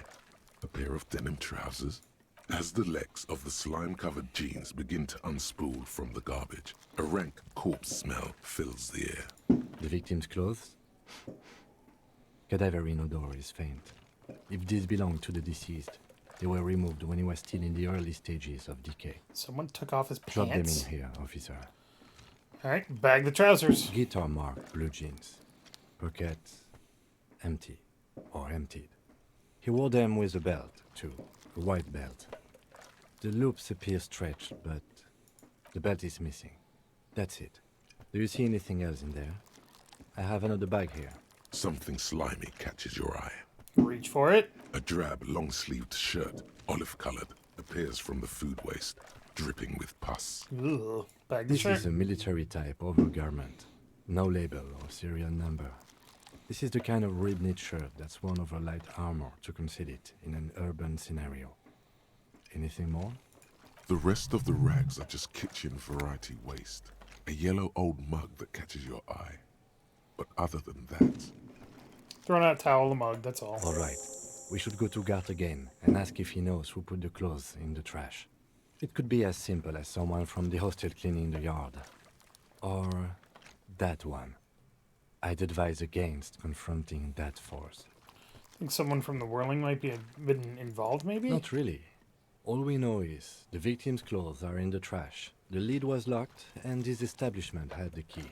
It's just a small loose thread. Okay. The lieutenant nods, then looks back into the trash container. Search It's the food just waste. organic waste, cold and slimy on your hands. And got him wearing Apple gloves. and potato peels, mostly. Unidentified sludge, and the occasional chicken bone thrown in for good measure. But hey, nothing. It's nothing. Nothing more to see here. What's this? What?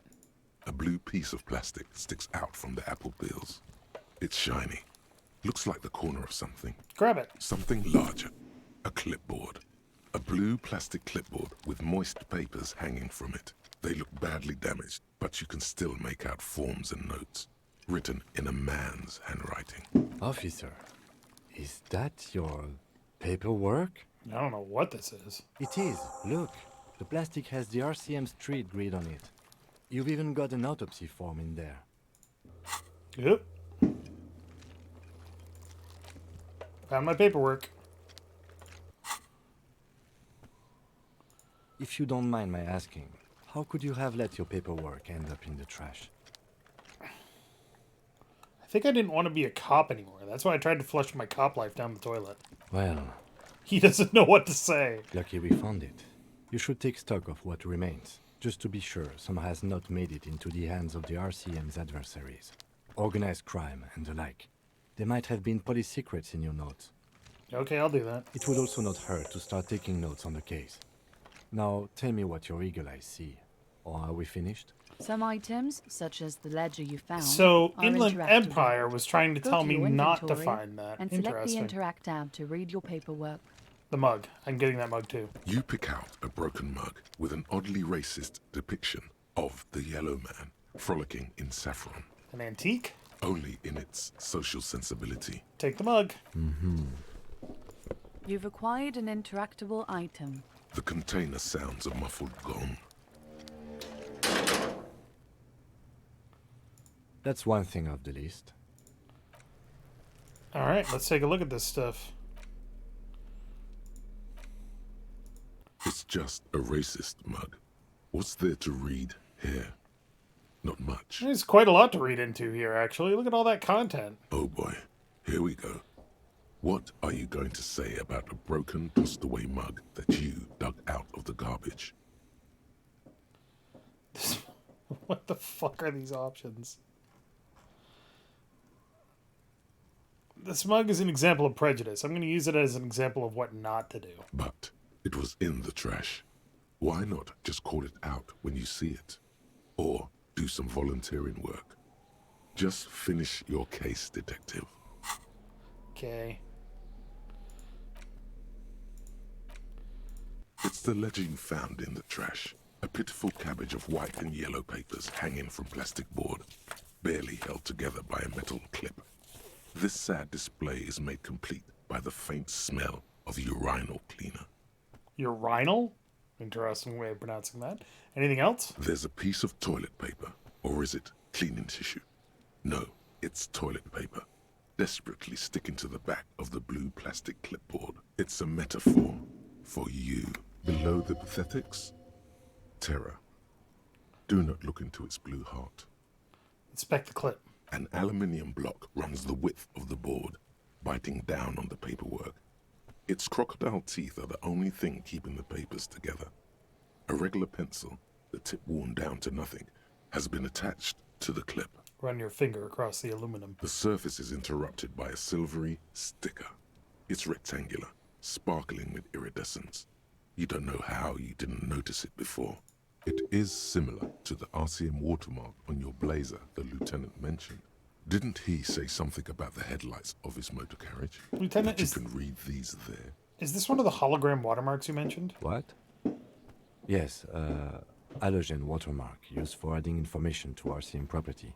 Interesting. What kind of information? It depends. Aside from an anti-counterfeiting stamp, mine has my station number and address. The information varies by date of issue. Maybe yours will have how many cases you've solved. Okay. While a bunch of sodden papers sag from the clipboard in your hand. It's just toilet paper sticking to the back of the plastic clipboard. You can take it off if you want. Maybe it's kitchen tissue? They look exactly the same. If you want it to be kitchen tissue, it can be kitchen tissue. It's not, though. It's toilet paper. I'll take it off, then. Still wet, the toilet paper, kitchen tissue, peels off the plastic easily. All you have to do is shake it off your finger, and voila, the ledger now looks marginally better. Smell it. The acidic stench of rotting food is rubbed off on the cellulose. It now forms the base of the experience. This base surrounded by a faint air of spoiled meat, the stuff of death itself, and then sprinkled liberally with the citrus zest of toilet cleaner. Pass. They're not exactly white. They're yellowed in patches by sunlight and alcohol, and covered in dense blue handwriting. Ink escapes into watercolor patterns, reaching its tendrils across entire pages. The paper itself is checkered with faint red lines, forming short paragraphs. Once in a while, there's a red stamp that exclaims, "Case files commit to paper." The case files themselves are plenty. You count more than 100 sodden, crumpled up, earmarked pages falling apart in your hands. They appear to be sufficiently organized and extremely dense, if mostly illegible. Okay, what's in there? Where are they from? Work, strife, poverty, the Jamrock Quarter. These are handwritten logs of investigations dating back to January 51, this year. The exact number is hard to estimate due to missing pages and an odd naming convention. But there are at least 20, maybe 30 cases undertaken, not completed, mind you. It's the middle of March. You have attempted 2 cases a week on average. Damn.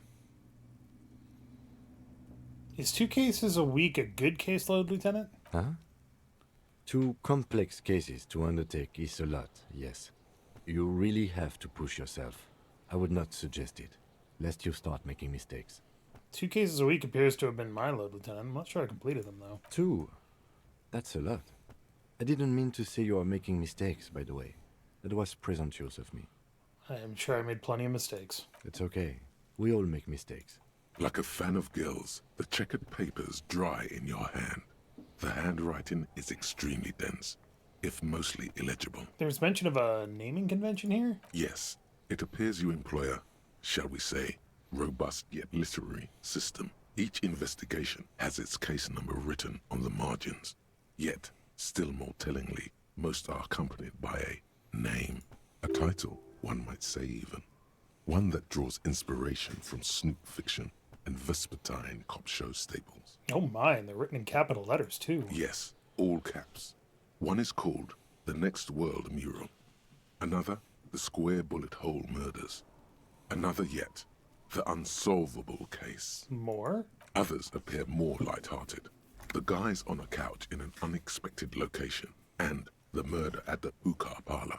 Even the rare article-free collapsing tenement. Murder features prominently throughout. It's going to take an effort to piece these case files together, but it can be done. Once you're done inspecting them up close. Kim, my cases appear to employ some kind of naming convention. You mean the alphanumeric? Officer, precinct, time of arrival at the scene? No, I mean a non-numeric one, with titles. Oh, you mean the titular? Yes, well, so do I. In our defense, almost everyone in the RCM does. Why is that? It's a holdover from the early days of the RCM, right after the revolution, when the organization had little idea how to do things. It persists in an unofficial capacity. Officers use these titles to refer to their work among themselves. I seem to have named a case the Square Bullet Hole Murders. Again, in your defense, I seem to have named one the man with the hole in his head. That was a real person. His death was real. Still, I named it that, to amuse myself. I pray his loved ones never find out. What happened to him? Rail spiked through the head. Ouch. He died. It was a workplace accident. I have to open an official case. Is there room? There is, for precisely one more.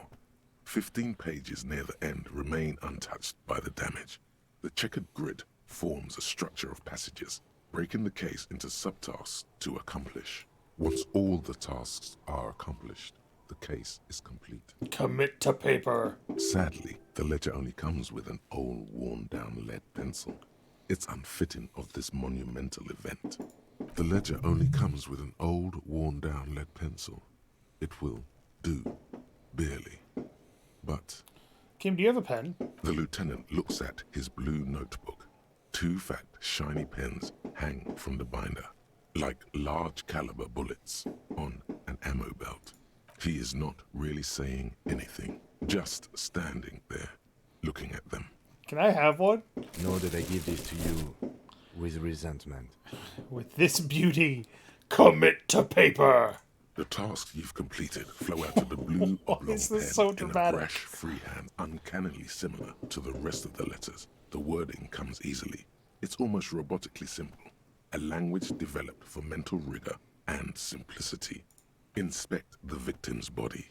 Interview the cafeteria manager. It's not exactly poetry, but poetry would be out of place. Cross out the ones you've already finished. A satisfying slash sounds across the paper. You're done, it seems to say. And you, and you. Things to be done and things already done. The composition of reality. This is an extremely useful tool for a detective of the citizens' militia. Now all that remains Stop is throwing to name fucking rocks the at the case. body. Jesus. Lieutenant, have you by chance named our case? No, actually. Any ideas? The Furies are at home in the mirror. Furies? Yes, well, I don't know. I have to be honest, I'm not experiencing the internal strife that it refers to. And also, could you make it less poetic somehow? Just a normal case name, you know? Think, what would that be? A good normal name? Yes, yes. You know what that normal name is. But it's so plain. Anything else, please. The Hanged Man. Great. That's great. That's actually what I was thinking too. The Hanged Man. Good, strong name. We have a very good name for the case now. I'm going to start calling it the Hanged Man. It's good we sorted this out. I'm done inspecting these. You don't exactly close them, so much as distance yourself from the smelly papers. They're a little further from your nose now. Can I read the case files now? Yes, you can piece them together using the alphanumeric code on the margin. It always begins with HDB 41, then date of initialization and time of arrival on the scene, followed by the title.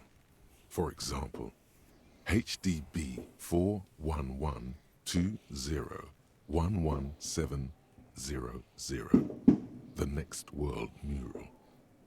Weren't those Officer Precinct? Why, yes, your precinct number is 41. And HDB? Every last alphanumeric in the files begins with it. And these are your case files. It's safe to say HDB are your initials. I think what you meant to say was RAC, Raphael Ambrosius Cousteau. No, the alphanumeric begins with HDB. Can't you see the sire is tired of these fabrications? RAC is clearly what it says on the case files. These are official documents. There is no arguing with official documents. Actually, I'm ready to admit I'm not Raphael and go on with my life. That's comforting to hear. Now, detective, it takes half an hour to piece one of these together, if you still want to. Here are your options. I can revisit this. Not much has changed in the meanwhile. It's made of dark blue plastic, hard enough to beat someone to submission with. Damn. The edges are rounded, however. The U4 size board feels thick and heavy in your hand. Light shimmers on its wet surface. Shake it. Something rattles inside, ever so lightly. Is there a hidden compartment? Permeables. It's not hidden per se. The compartment is made for permeable materials that would get damaged if something happened to it. Yeah. The plastic shimmers like lapis lazuli, but it is not see-through. You cannot see to its center. How would I open it? With your hands. U4-sized pages hang from the clip, screwed to the top of the board. Let's try and open it. Is not Fucking what you end God up doing. damn it. You squeeze the plastic to slide By it open, one! but nothing happens. Then you bend it some. Then crack it. The ledger quivers in your hand. Alright, we'll deal with that later. We have to get our volumetric shit together. Here, hold on. Volumetric ship compressor. Bizarre scientific news from Revachol West today, where a police officer's shit has been observed at a pressure of around 495 gigadecimals. These metallic hydrogen levels of shit togetherness were thought to exist only at the center of collapsing stars, not law officials. It remains to be seen how long the shit singularity lasts. Alright. I have compressed my shit. Why don't we... Why is my savoir-faire so terrible? Because of the clothes I'm wearing. Gotcha. Let's up our volition. Get some more morale.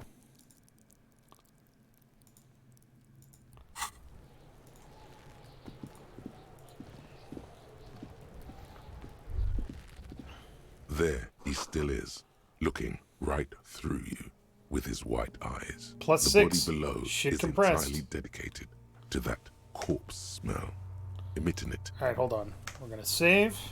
Because we can There still fail. he still is, looking. As you breathe in, the odor comes over you. It's a smell of the mind telling you to run. It has and your taken stomach to wring 3 itself hours for us with to your do hands this. at your sides and your eyes squinting. You stand in it. Do they always do that? They do after 7 days, yes.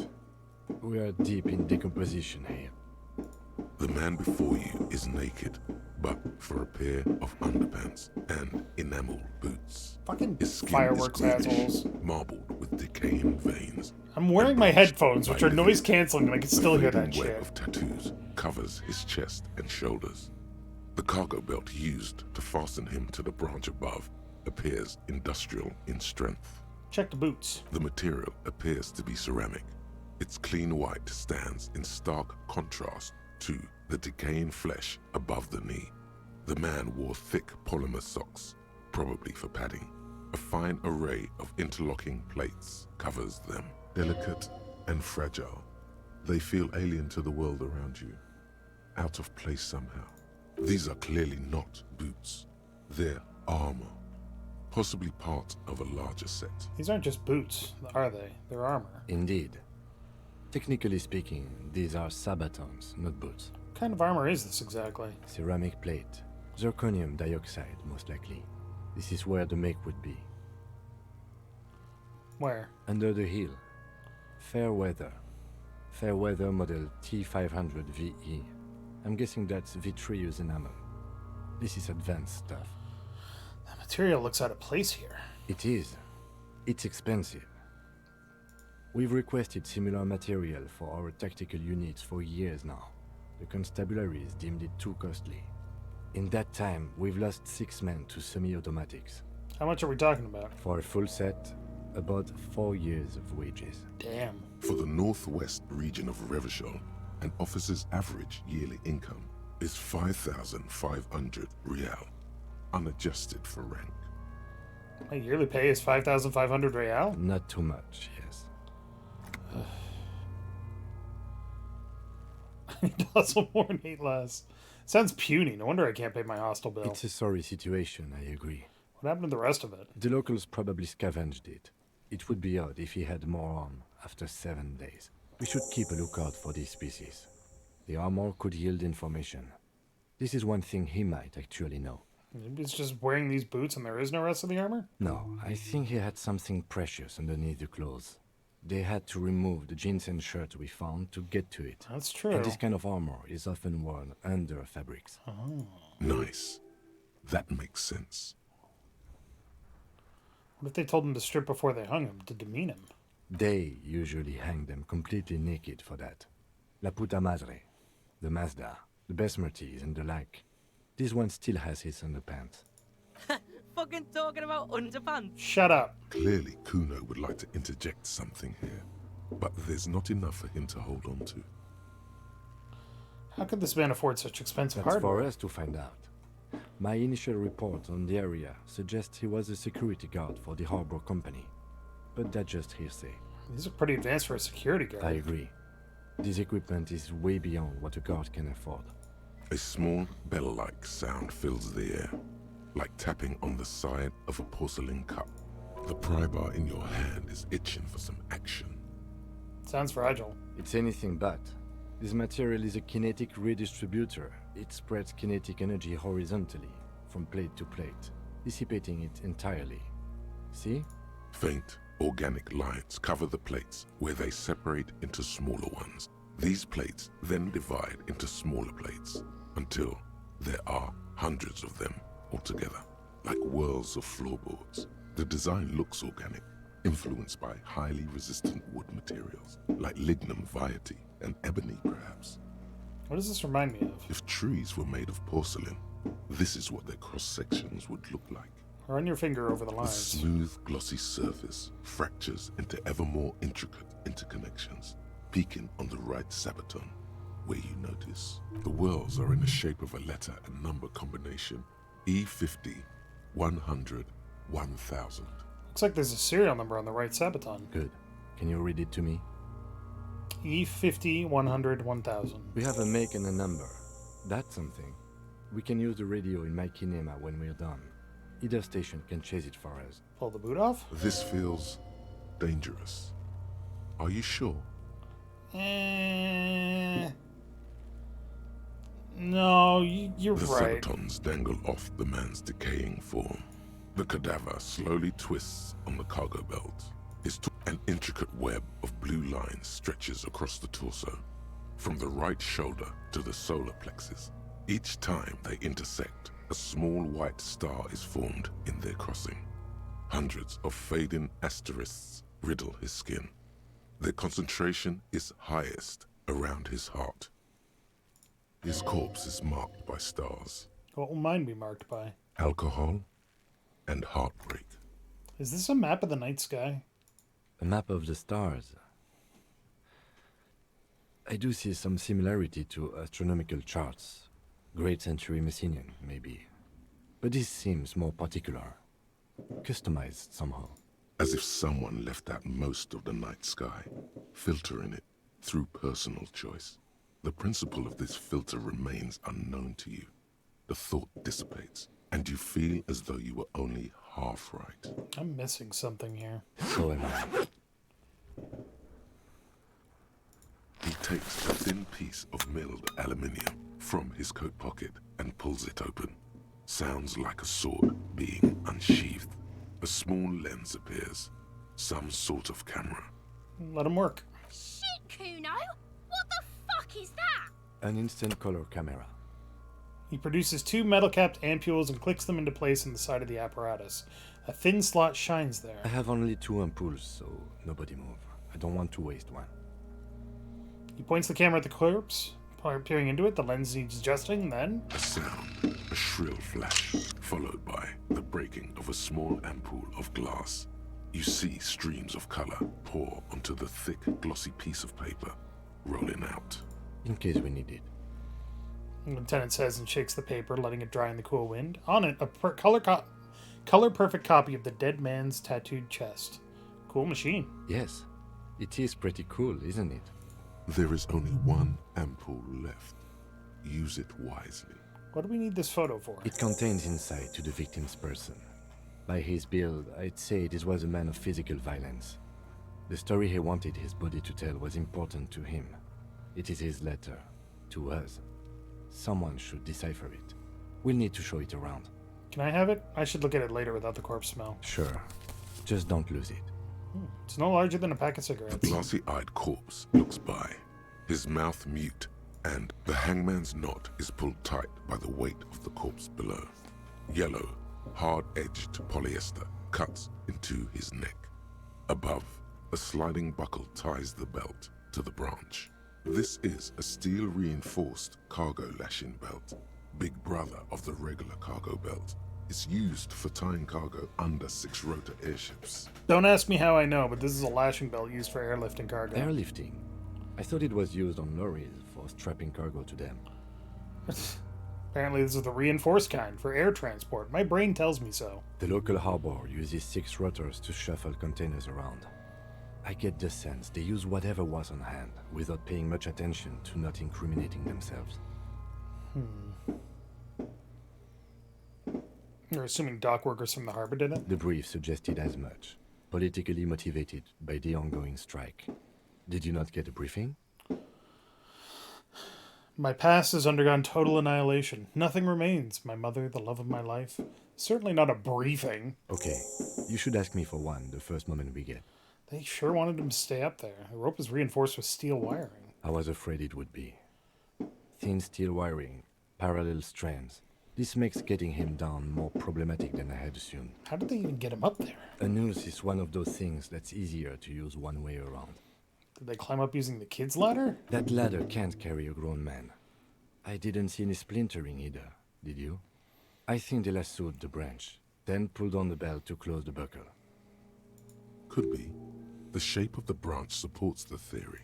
The cadaver hangs from the cargo belt, limbs limp and torso covered in tattoos. Look him in the eye. His eyes are milky white and blind to the world, protruding comically from their sockets. There is no one home, just subaquatic terrors there. Dark brown hair grows on his head.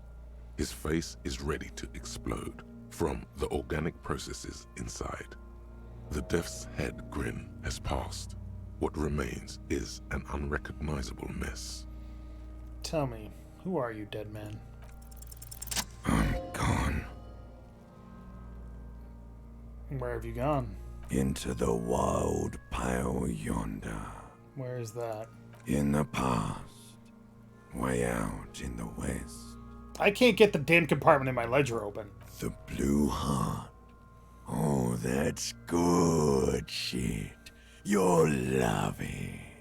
Just press down and fuck it open like you always do. Fuck it hard. Popo the clown. He means force. It'll work. I can see you're gone, but who are you? I'm a joke. Look at me. You are now, but who were you when you were A alive? killer. A motherfucker. And a killer. I have another question for you. Go ahead. What is happening? What do you mean? I'm talking to you. It's the power of your Black frothy liquid starts bubbling on his lips. imagination. Go ahead. Ask me more questions. You fucking love questions. Why do I love questions so much? Because you're a copperoonie. Look at all of them go. Do you want more questions? Give me a comical amount of questions. Coming right up. Rooney. This is getting upbeat now. Who killed you? Love did me in, Brother Copo. It was love all along. Can you ask me a question? Sure, Lobo. I can ask you a question. Why are you doing this? What? Looking at my face, motionless. Looking into my eyes, standing here. Why are you investigating my murder? Maybe this will lead to something? Something indescribable, unforeseen, miraculous? The clown's lips on the corpse appear to smile. Face rotates before you, slowly. Something is on its way. Something hidden. It's coming. A miracle from the northwest, and it's almost here. You can feel it in the air, on your hands. The cold spring air smoothing them over. Why do I feel like I've forgotten something terrible? Because you have. I hate you. You stink and you're boring. Do I remind you of someone? A child born with Muller's disease, harlequinism, grown up miraculously. A baby affected with harlequinism. You sure wriggled out of that one? Coppellini. Do I A child born with Muller's disease, harlequinism. Sure I do. Come back later, Corpo. Amuse yourself with my frank manners and my memento mori features. If possible, also, see me in your dreams. Okay, that is not what that says at all, but let's take a step back. As you narrow your eyes, the monster before you blurs into a violent mess of green and pink. This is a trick. You've done it before. Pink is where the blood settled in the first hours post-mortem. You can use it to see if the corpse has been tampered with. Does his position at the time of death match the discoloration? Good thing I upped my visual Only calculus. the lower extremities are pink with a dash of blue. His fatted hands, thighs, and his neck, just above the noose. The rest of the corpse appears dark green in the cold spring air. His face and hands are pink, thighs too. I see it. His neck too. The lividity goes right up his chin. We have good, well-pronounced discoloration here. The monster comes back into focus, an explosion of color, coursing with dark marbled veins. His stomach appears pregnant with something. Black liquid streams down his thigh and onto his boot. So, what do you think? I think he's dead. I agree. His personality is no longer a part of the world. Totally dead. Better not to say that to him. So I could say, the world no longer stores his personality in its composition. There was a time for that, and it ended 7 days ago. No, better not say that. Too heavy.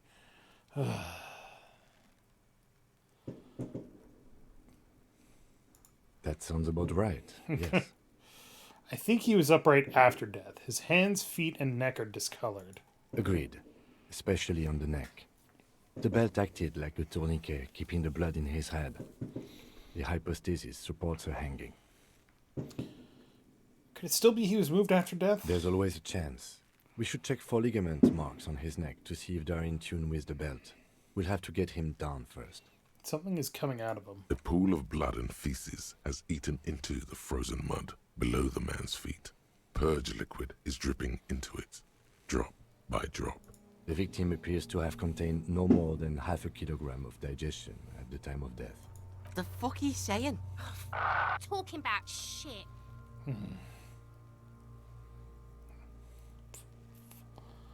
We got lucky. Did we?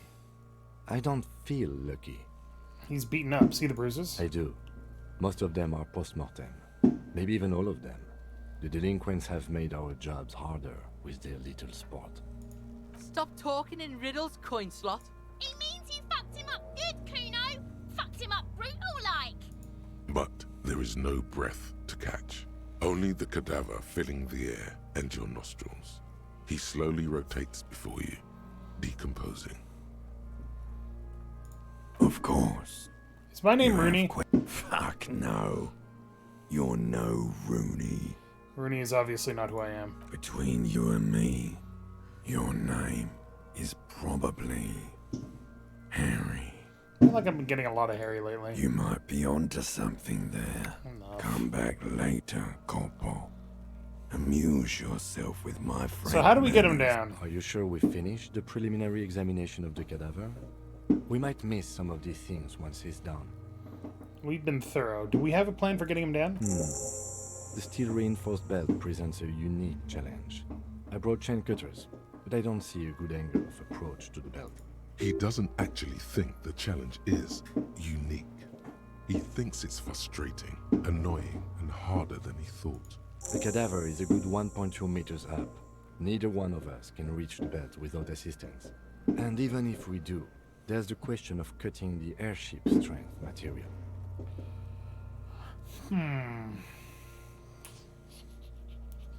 We could saw the branch. Climb up there and saw the branch? Yeah, it seems dangerous. There has to be a less risky way, with less falling down of trees. Maybe we could shoot him down? Yeah! Bang bang time, pig! Shoot his head off! How? Where the buckle ties the rope to the branch. That's a good spot to aim. There, the buckle holds the belt together. Where? Ah, yes, I see. If the shot hits that, there might be a chance to release the belt. Yeah, now we're talking. Entertain a Kuno with some shit. They'll miss! The pigs will miss Kuno! What's my skill right now? Hand-eye coordination.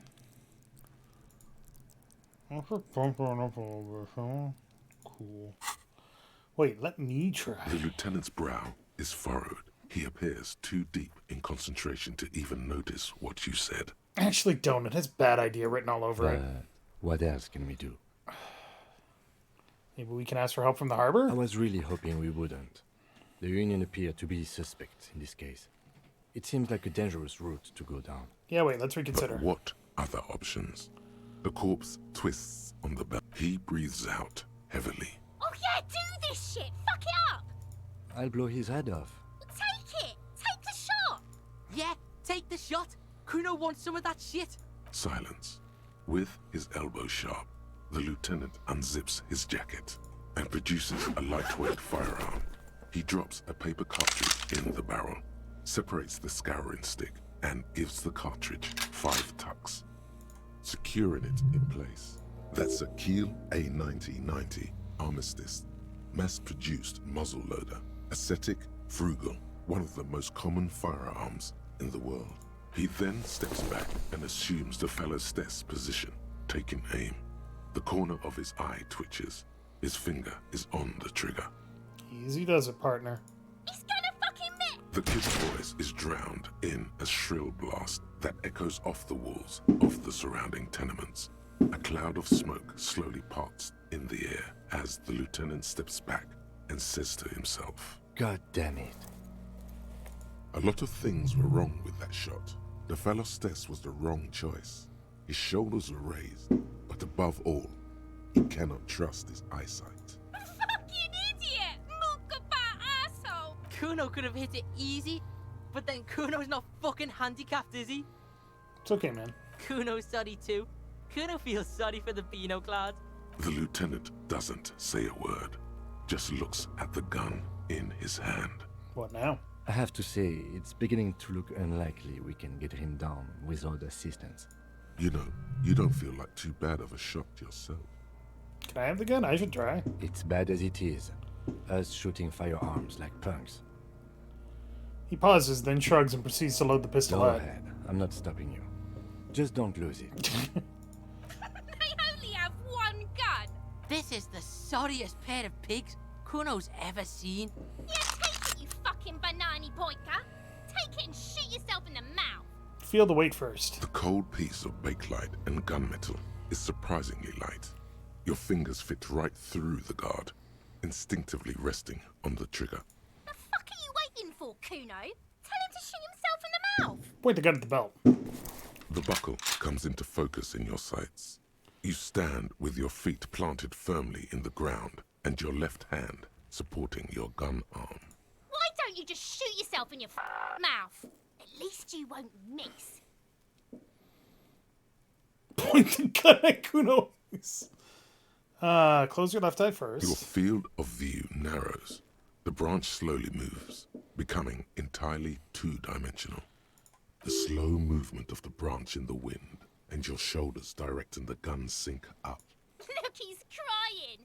You gonna cry now, fucking faggoty? Oh, I got it! Hot damn! The buckle explodes into tiny pieces, coming loose with a whir. With your hand numb from the recoil, you look at the body slump down. For a moment, the man appears to kneel in front of you, looking straight at you, helpless, trapped within itself. Who killed you? Communism. Okay. It takes a millisecond for the association to flash within your cortex. You have no idea where it's coming from, only that it's right. Then the rigor in his muscles gives up, and he smashes sideways into the spring mud, letting out a horrid stench. Ugh. Hold on a second. I just want to see. What was the... I just got it. If I hadn't put that 1 point in there, I would have missed. You've been policed. Ace is high. The ace is high, a custom invented by the aerostatic brigades during the revolution, is used to celebrate success in Revachol, especially in sports. The gesture is spread across the world, despite the defeat of the revolutionaries themselves. Slap it.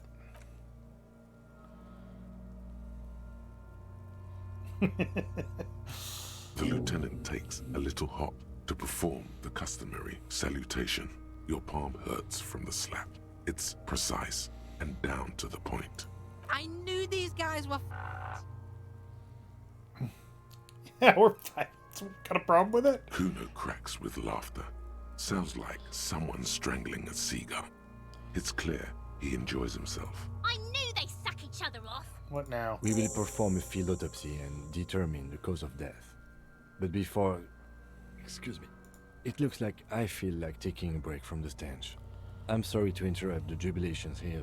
Just a little breather before we do the autopsy. Alright, give him back his gun. In the meantime, we should try to interview Evrard Clare, the leader of the Union. Harbor property was clearly used in the hanging. The harbor just east of here. Getting in might prove a challenge, though. Or we could ask around for the representative of the logistics company. My initial information says the Wild Pines have sent some sort of strike negotiator to wrangle control back from Evrard. You could ask the gardener for directions. Is this the famous list of initial interviews? Yes. And those were the interviewees. Let's go. Well, that was a complicated mess. Yes? You seem to be following me. Tell me about the case. What do you want to know? Literally anything about it. Ah, yes. The case brief you missed. Now I remember. Brief, yes, that sounds good. 3 days ago, the RCM Emergencies Desk received a report about a security guard who was found hanged in Martinez. An anonymous caller said there was a dead body behind the Whirling in Rags hostel cafeteria. The cadaver had been there for 4 days. No one had come to investigate. During that time, the victim had been stripped of his belongings. The caller did not identify him, but used the word lynching. There is an ongoing labor dispute between the local dock workers and the logistics company Wild Pines. I was told we should approach the death as part of this dispute. Wait, does the briefing say who the victim was? A security guard or worker of some sort, hired by Wild Pines. This was just hearsay from Martinez, of course. We need to find out the truth. Why don't we know anything about the caller? They didn't identify themselves in any way. The tone was muffled using a device of some sort. The desk could identify neither the caller's age nor sex. Why hide themselves? There's a strong prejudice against involving the RCM in what's seen as union matters. The dock workers' union is the de facto police in Martinez. Now it appears they've started executing too. We cannot allow that. Let me just make this perfectly clear. Our job here is to find the killer? That's right. Okay. Good. Alright, we'll deal with the rest of that later. We have a new thought. +1 empathy towards Kim Kitsuragi. Alright.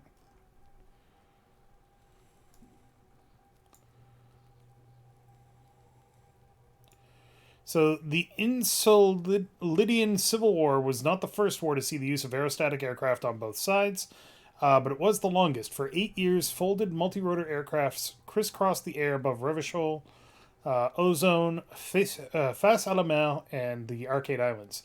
They made sweeps over sandy beaches and shot each other out of the blue sky, then sank as wrecks to the bottom of the sea. The Aces High was a custom on the revolutionary side, performed by, squadron mates after landing. Lieutenant Kitsuragi likes it. Why is that?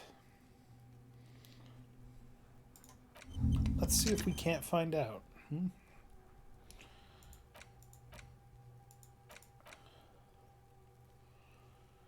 So, as long as I have this equipped... Oh, you can forget. But you need a point to forget. Uh-oh. Interesting.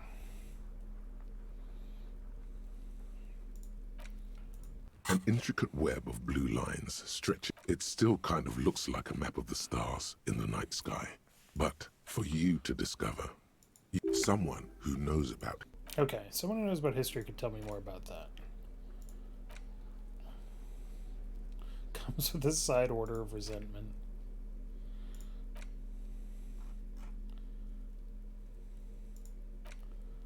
Okay. My savoir-faire sucks. And then if we go here...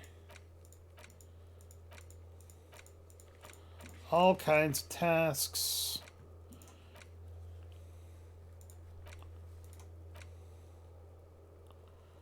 Just no way, no way. We could probably do the broken mirror now. We don't need to break that open.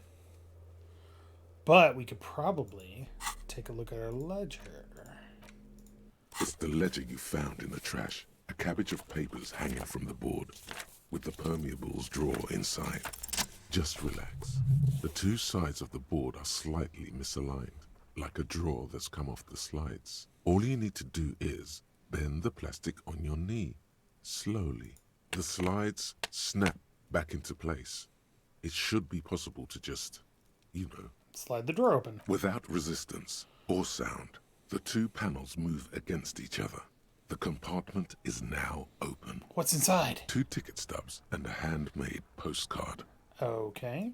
2 octopuses are smiling, reaching their tentacles toward each other in the colored pencil drawings. The tickets permit access to the zoo in Revachol East. The aquarium costs extra. These let you go there, too. Fucking kill yourself, you asshole? What the fuck?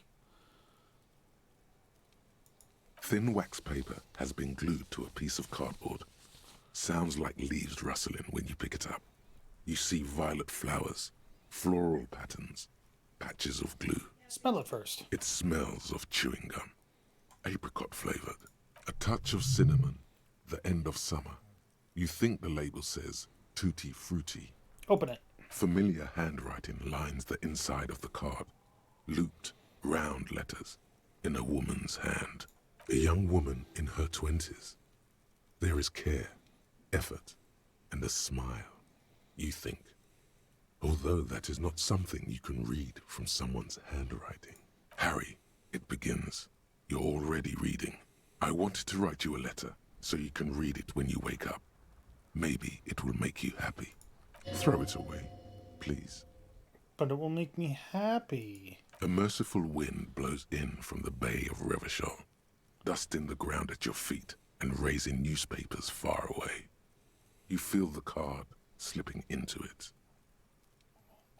What was that? Frisson covers your entire body. A feeling of cold. A persistent chill. Weird. Hold on to it. Read the card. Your hands shake, holding on to it. Every morning when I step out and you're asleep behind me, it says, I find a little piece of sadness in me. I carry it in my chest, down Voyager Road. Every step I take, it grows. By the time I reach the fuel station, it has filled me entirely. I step onto the light rail and look back. Sparks fall from the bow collector. I know it will be like this until late afternoon, when I get off the 42 and walk back to you. Keep reading. You, Every step I take will get lighter. It almost makes me run. Sometimes I do. I can't believe I met you. I can't believe the happiness I feel with you. You have a vast, vast soul, and I will always, always, always come back to it. Keep reading. Kisses, kisses, kisses. You feel the air sucked out of your lungs and the blood sucked out of your head. Everything around you gets dark. Small white dots appear. You feel the ledger slip from your hand. No, no, hold on. Okay. To what? There's nothing. Detective, is everything all right?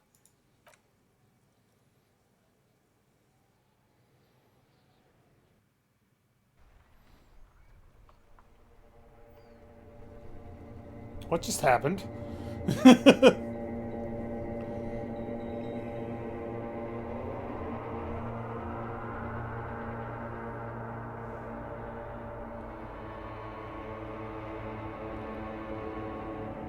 There is nothing. Again. What? Nothing? Nothing sad, brother. No treachery, just blackout. Just lie there passed out. Well, almost nothing. There is the ground below you, that's still there. And the small light that's on, fluttering, somewhere in the basal ganglia. Who's that? That's me. Blue eyes, that's me. And who was that? Who was what? He speaks of the sickening longing, the unwell emotion. Even in the darkness, he's grasping for it. Still trying to hold on to the great sorrows slipping in the water. Slimy. Yeah, that's the stuff. Here in the paleo-mammalian cortex, we call it the shadow. Because it's always there. Where is Voyager Road? There is no Voyager Road. There are no roads, no houses, no lights in the windows. It's all on pause. Was that the X something? The bloated corpse of the past resurfacing? Yes, that. Don't prod at it. It will start moving again. Enough. Just lie there motionless. You think they would let you? Until you disintegrate into biomolecules? No. Someone is breathing on your face now, inspecting your pupils, stupid idiot.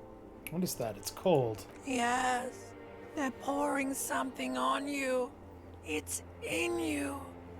And It's delicious. Glowing lights on a dashboard emerge out of nothingness.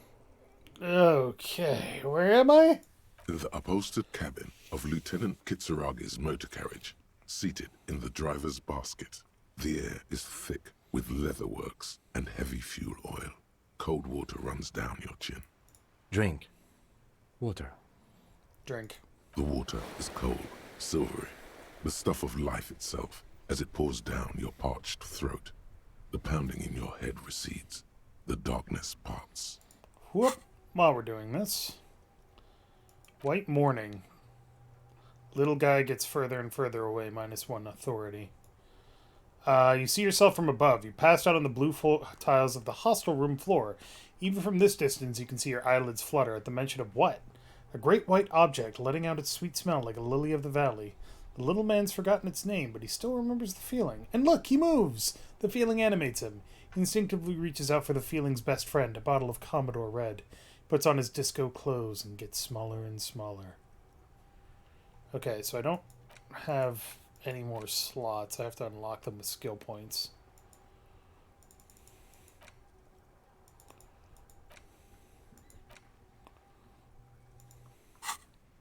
Drink. You haven't drunk water in 2 days. Did you know the human body is not made to survive on alcohol alone? You need a secondary form of hydration. With greedy gulps, you down half a liter of cold water. Some of it spills on the driver's seat. The lieutenant pays no heed to it. What happened? I should ask you the same. You were reading your paperwork. Then you passed out. I carried you to my kinema to take you to a hospital. Then you came to. How long was I out? 10 minutes, maybe.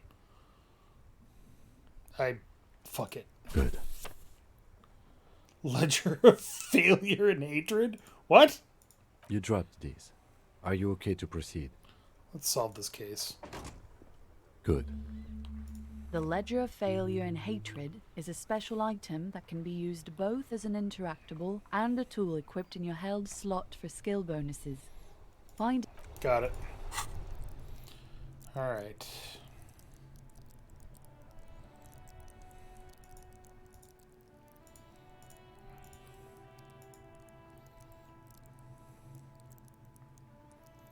I could also use a skill point here.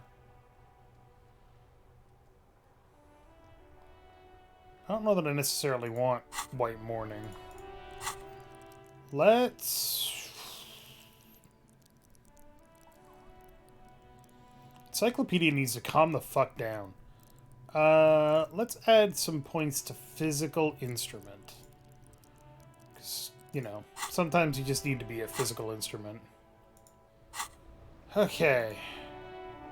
We did need to ask something here. Oop, but before that...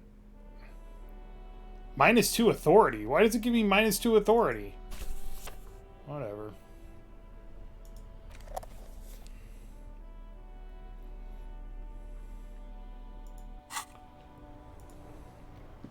Inside, you see a set of steering levers, a radio microphone. This is Precinct 57. How may I assist you? Could you run a serial number from a pair of armored boots for me? Sure, officer. What's the number? And the make of the armor, if you know it. E50 100 1000. The make and model of the armor is Fairweather T500/VE. Got it. I'll contact the ICP database immediately. Call back tomorrow. Hopefully they'll have dug up something useful by then. The International Collaboration Police, ICP, is an inter-Isolari law enforcement service, the crown jewel in the moral intern diadem, alongside EPIS and the coalition government. 57's over and out. In the cabin, you see...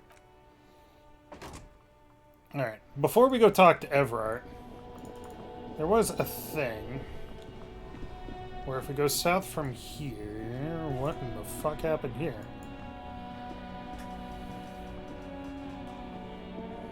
There are clothes inside. Cheap second-hand clothes, smelling of strangers' body odors. Don't be shy. These are premium class clothes. Good quality fabrics, best retro design. Save the economy with your style, officer. Save the economy? That sounds off. Save the economy? What are you talking about? Haven't you heard, officer? We've got to be economically conscious. Recycle your cash, keep it in circulation. Don't buy new things. Buy eco. This doesn't make any sense. Why exactly does the economy need saving? Look around, officer. You see all these premium goods just sitting there, not getting bought? We've got to keep the flow of goods moving. Is this really the economy we want to leave to our children? Look, man, I just want to buy some clothes. That's good, officer. That's... You find your hands deep in tattered and faded garments made from weird polyester blends that make your body itch and sweat in all the wrong places. Economical, but also trendy. Look firsthand, buy secondhand. Keep the economy moving. Find something worth salvaging in that pile of rags. Something cold grazes your hand. Synthetic and sleek. A windbreaker. Surf, it says, but also wind, summer, 100% waterproof, and sport. All in different typefaces. Good choice, officer. Mega sporty. And it's only $4.50 for you, sir. Yeah, I don't have that kind of money. I don't have any money. I need 130 reals.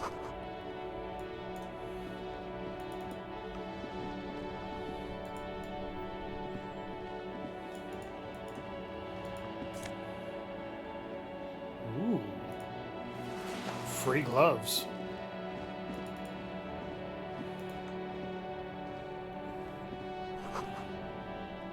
Fast cash for faster times. Okay. Ooh. Free healing item.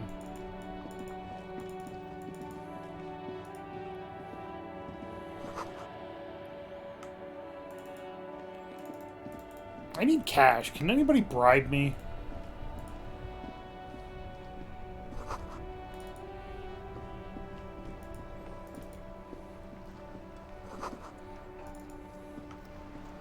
worn and beaten wooden planks of the bench do not look overly comforting. We can sit on benches after we've solved the murder. Let's go. You can revisit the bench if you. Oh, gotcha. I did walk past a pawn shop. I have nothing to pawn. Well, basically nothing. Inside, you see a set of steering levers, a radio microphone. As you tap on the gauge, There's no use pressing the heat button. It won't stop. translation. We're not going anywhere. The white suede feels luxurious. So wait, can I turn on his lights? No. No, we'll do it later.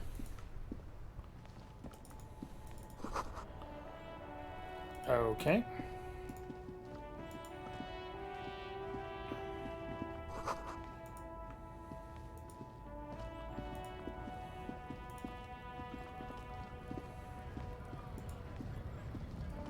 Welcome to Rivachol. The remark isn't addressed to you, it's addressed to the lieutenant. Why are you addressing my partner like that? Don't you welcome to Revachol me. My grandfather came here from a 3,000-year-old racist isolationist culture, while your ancestors came to this island a mere 300 years ago. Every school of thought and government has failed in the city, but I love it nonetheless. It belongs to me as much as it belongs to you. What's happening? You sound angry, Kim. It's men like you who keep Revachol divided, making it that much harder for everyone to climb out of this post-war limbo. What he means is, fixation on the Revacholian nation makes it harder for Revachol to actually attain self-determination. He's right. You're undermining our best shot at real self-determination. Oh, come on, man. I just said welcome to Rivachol. It's a lorry driver thing. I know exactly what you meant. You think my kind doesn't belong here, that I should watch myself and behave. But you see, I'm an officer of the RCM. It's actually my job to make sure you behave. I would advise you to remember that. Silence. The air between them becomes tense. Your partner needs backup. Now's your moment to shine. Well, I think we've all learned something here. Fucking A, Kim. I got your back. You two make a cute couple. You know that? The lieutenant exhales and resumes his regular calmness. And that's settled. We have a couple of questions. Whatever you say, officers. I found this mug in the trash. Yours? Oh man, that's great. Look at that guy go. Haven't seen anything that funny in a while. Is it yours? God, man. Thanks for that, but no, it's not mine. He doesn't live in Martinez. What are you hauling? Oh, not much anymore. I'm here to pick up some cargo, but the dock workers are on strike, so it's a sit and wait on your ass situation. Wait, how long has this been going on The then? strike? Oh, they've been at it for a while. A month, 2 months maybe. But this here is just the last week or so. What kind of cargo are you supposed to pick up? Apples. Okay. Apples is exactly the kind of thing you'd say if you had something to hide. Apples? Yeah, apples. I take it you had other questions? What are you hauling? Oh, not much anymore. Apples. Apples is exactly the kind of thing you'd say. Sounds if like a you cover had story to something- me. Look, as detective, I come from a long line of lorrymen. We got ancient rights and privileges. He loses his patience for explaining it. Oh, I'm here to pick up a load of fucking apples, man. Just regular, Koiko picked apples. Damn, you're not gonna get more out of him on this. He's put up the wall of racism. Is it something about the rights and privileges of lorrymen? Yeah, they're a big deal. My great-grandfather was a carter, had a royal license and everything. We've tried to hold on to our privileges. And that's a privilege? Sure fucking is. We have a guild and everything, huh? Very ancient. Very prestigious. So you're in a Carter's Guild? Goddamn right. They've been trying to fuck us out of our heritage in the name of profit. But when they try to replace us, they'll regret it. Trusting street thugs with their goods is going to fuck them right up the ass. Mark my words. Generations of practice and no laughing matter. Gotta smoke? No. Wow. He's got a smoke right there in his fucking hand. Snatch that shit out of his fat fingers. You need it after listening to his garbage. Then I'm gonna need the one you're smoking. Can't have it. Hand it over. I'm confiscating it as evidence. Evidence of what? I haven't done anything. Cool. Change my mind anyway. Sorry I couldn't be of any help. Well, fuck that guy. Ooh, magnesium. That increases my morale. What's this place? Freaked. Sick. 3 T's. How idiomatic. This looks like a good place to save.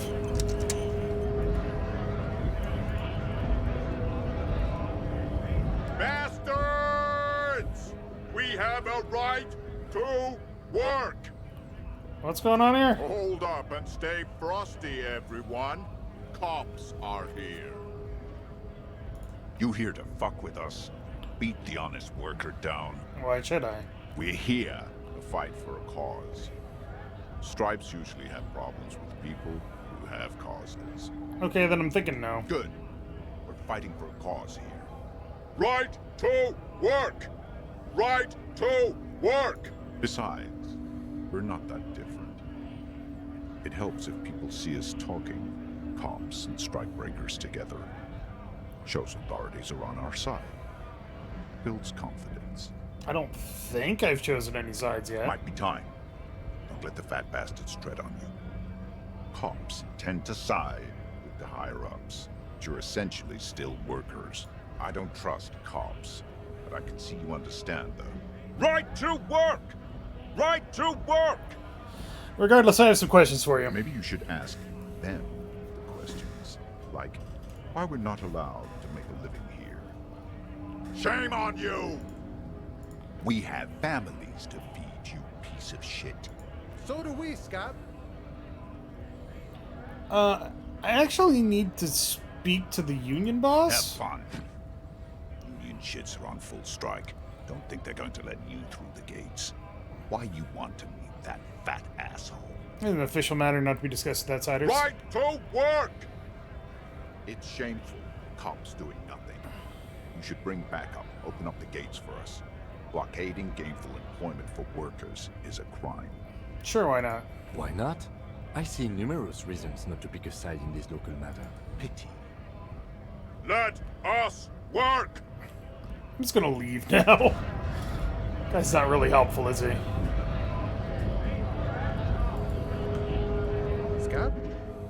What? You're hazy on the notion of a scab. Smells like politics, though. Maybe it's got something to do with the flask he reaches for from time to time. What exactly is a scab? A kind of a worm, content with mere survival. They come, they want to do our job for shittier pay, screwing over both themselves and us. Everybody loses. You don't seem to like them much. Gotta be bloody stupid, freaking evil to scab. Or I guess, scared maybe. But scared of what? Of who? Personally, I'd rather beg than scab. If the gentleman shouting on the street came begging, maybe they'd have gotten something. Have you tried talking to them? We've explained the matters, but they don't listen. This lot would be reasonable and go home if the big guy wasn't riling them up all the time. Big guy. He means the leader of the scabs. I'm not a scab, I'm a cop. I was just messing with you. No one's ever seen a cop scab. Imagine, you cops going on a strike, but then another cop comes in and says, let us cop for less money. Speaking of, what brings the RCM here? To the Wild North? Come to see the strife? I'm a bit short on money right now. Can you give me some of it? Sure thing, my friend. I can help you out. The coin lands into your hand as if it has always belonged there. The swallow returns. Appreciate it. Always glad to help out the RCM. Shame I can't do more. Things are meager at the moment due to, you know, the winter's fat is slowly running out and all. Still better than scabbing though. Union has problems getting by? Nothing to worry about really. The jam's a bit of a mess, cargo can't get in or out. The rationing is a bit stricter is all. Supplies should last the strike though. Every little bit helps, you know? I'm always glad to help out when possible. Not like these slithering scabs. You can get past the gates and speak with your boss. Oh. Good, good. What matters do you want to discuss with Everard? I can't disclose the details of an ongoing case. So mysterious. So intriguing. Either way, the road in front of you is wide and open. Does this mean you can let me through the gate? I don't operate in that capacity. I'm not a granter of passage. The passage grants itself. If it's all so simple, why don't the strikebreakers just go up the stairs? That simple? I just walk in? Aye. Walk right past Measurehead and go in. Past Measurehead. Yeah, the 2.5 meter tall Semini supremacist there. Walk right past him. Right. Then press the button to unlock the door. Uh-huh. Then go past him again. Okay. And you enter the arbor through the office. Está. So you're saying it's actually quite difficult. Don't worry, I'm sure it's not completely impossible. For example, you could best Measurehead in a physical confrontation, or you could convert to a Semini supremacist worldview. Or,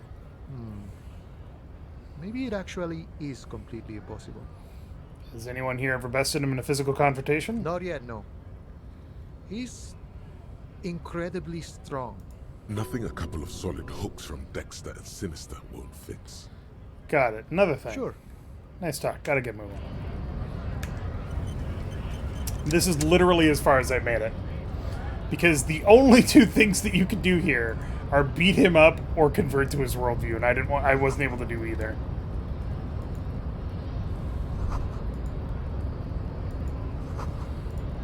Oh.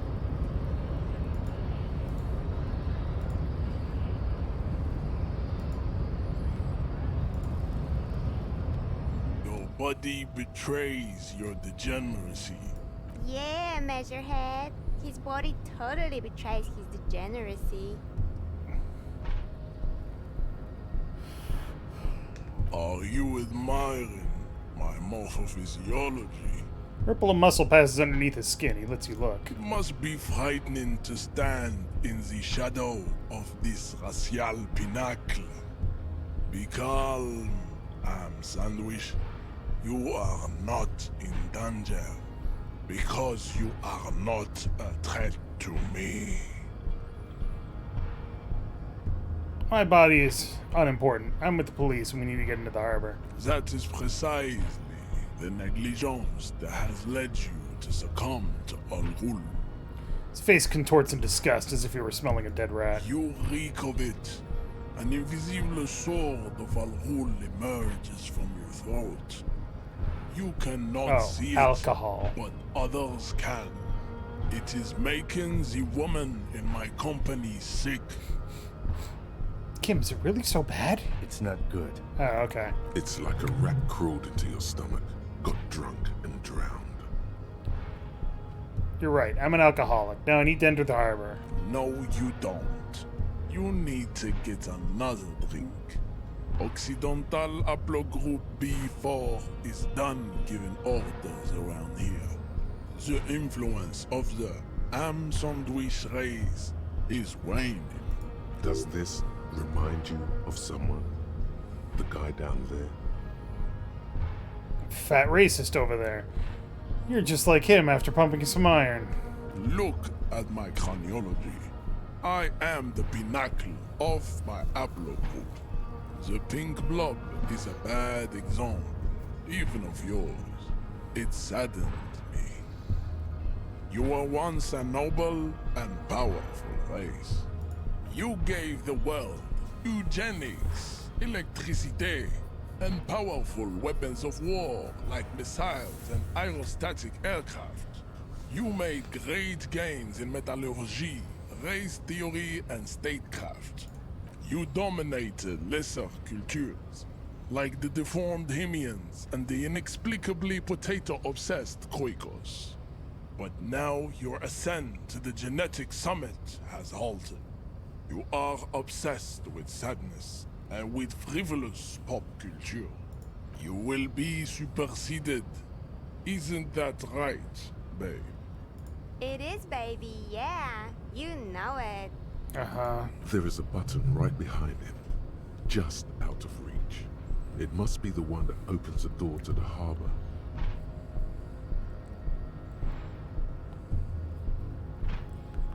Come on, I just need you to move about 20 centimeters back. It is my task to keep the degenerate drunks from entering the arbor. Push him out of the way. Okay. That is right. He You doesn't should even leave flinch. the stage of history with dignity by inviting the other races to a great world war. Bring your troops to the Simonine Islands and to Boogie Street, and we will pulverize you. When you are gone, we will build a museum for you. The walls will be lined with bottles of Al Ghul, your beloved beverage. Inside, we will store the odes to homosexuality you call art, and your microcephalic skulls. There may be a peaceful solution to this. You could internalize Measurehead's race theory. He would take you as one of his own. Wouldn't that mean that I have to become a Seminese supremacist myself? Well, not as such. What you do with the mastery of advanced race theory is up to you. You could reject the findings, sure, or accept them and become an advanced racist.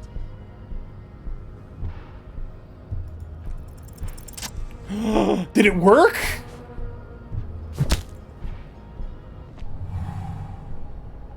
Just like holy shit. Instinct. A solid strike straight into his throat, into the cartilage. You could swear you felt the soft palate break. Holy shit! The man is reeling, gasping for air. Time stands still around you. In the distance, the sounds of the harbor are falling silent.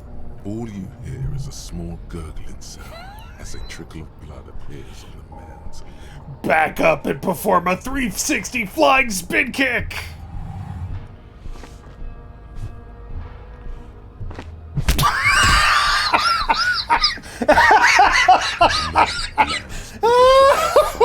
Like a broken down puppet of muscles and yes! For a moment, he still tries to keep his head up, dazed eyes looking at you with unimaginable surprise. To your left is the button. Disco Inferno. As you slam your fist on the button, the man collapses entirely, his head rolling to the side. Looks like you're the new Measurehead now. No one is the new Measurehead. Let's go before he gets up. Hey, can I borrow a smoke? Oop, a box.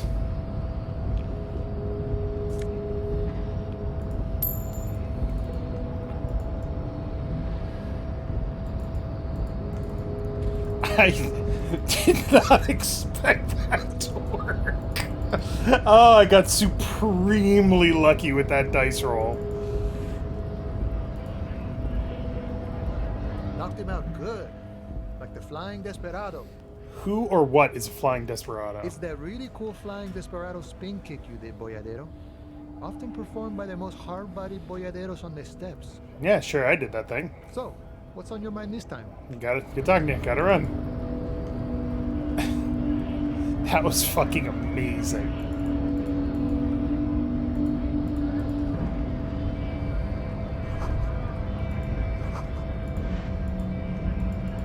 Wait. But I opened the door. Where do I go now? Oh, money.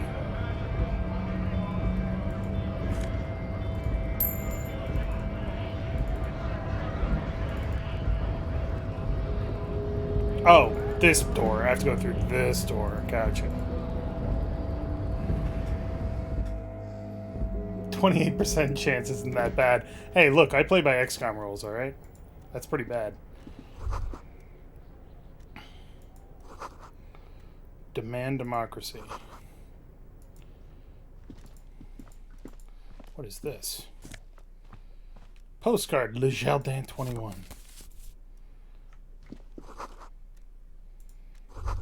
The dark liquid in the pot looks almost sentient. On second glance, someone has forgotten to properly close one of the drawers. It's unfortunate for the Union to just leave their paperwork lying around like this. The drawer opens smoothly. Inside is a well-organized selection of brown folders. Hundreds of documents containing logistical data. Two kinds of transactions stand out. Materials coming into Revachol from the outside world, from Muindi, Grad, and even Ilmara. And the same materials being handed over to companies inside Revachol. Kuron, Coal City, La Delta, and Jamrock are listed among the many districts where the imports are being sold. Anything interesting? It's hard to make sense of this thicket of company names, dates, quantities, and percentages. You try to focus, but the lines are getting blurry. Force yourself to go through the folders. Whatever's hidden here is hidden well. Concentration isn't enough. Only a trained accountant with a background in logistics would be able to really make sense of it. However, there is a little handwritten note stuck on the side of the drawer. Look at the note. It appears to be a to-do list written in large, uneven capital letters. Remember, Leo, Everart's shoes, special whirling borscht, water Everart's plants, sweep office floor, more banners. All items on the list have been crossed out, and the note itself is crumpled. Look, Kim, a to-do note with a list of errands for Everard. Everard Clare, probably. The head of the Debarders Union. One of his aides must have left it. Nothing incriminating here. The special borscht seems a bit odd in the list. What is so special about this borscht? Code for drugs? Booze? Blood? The drawer slides shut. Okay, let's go to the bathroom really quick. Lonesome. Long way home. Enjoy this. Here we go. Home awaits.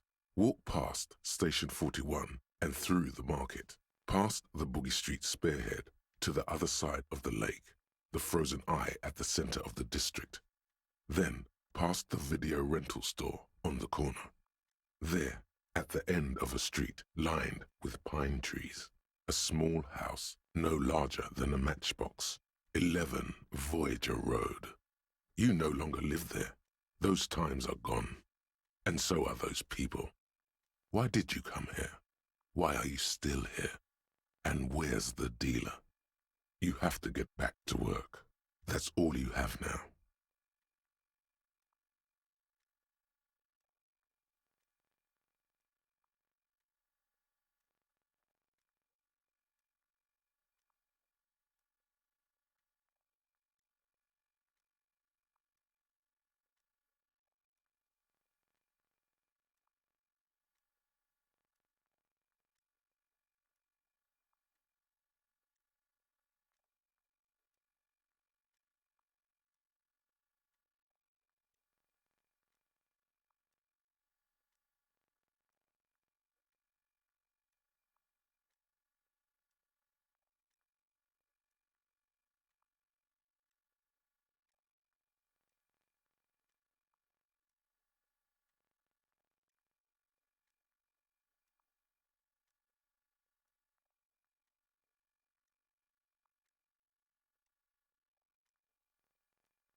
PW Zisk, yeah, but fuck that guy. Fucking, racist asshole. Past the Boogie Street Spearhead. 11 Voyager Road. You no longer live there. Those times are gone, and so are those people. Why did you come here? Why are you still here? Where's the dealer? You have to get back to work. That's all you have now. Speed gives one sigh. Speed, like the drug?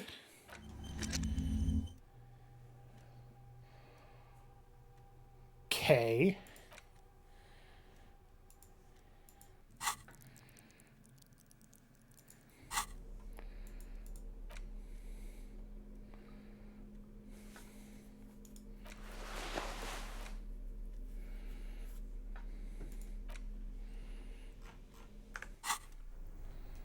What is this?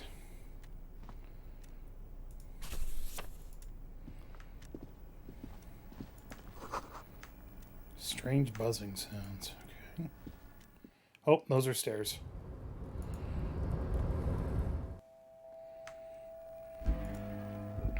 An imposing combination of a punch clock and a payphone is looking down at you from the wall. A note on the side says, "Tokens unavailable due..." Absolutely not. I don't have the money to spare. I barely have any money. I owe a guy $130. Ooh, magnesium.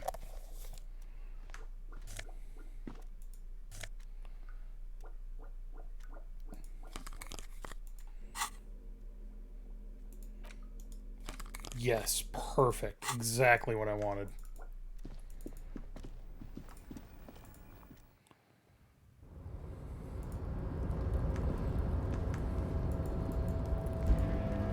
Looks like someone left his tarpaulin cloak hanging on the railing here. There is a white rectangle clearly visible on its back. This is your cloak. You can feel it. Lieutenant, I think that's mine. Yes, it does bear the RCM insignia, and we are the only detectives in Martinez. Think I should get it? The service cloak issued to you by your station? Yes, yes I do. As your fingers touch the tarpaulin, it almost feels like the cloak wants to deliver a message of comfort through your fingertips.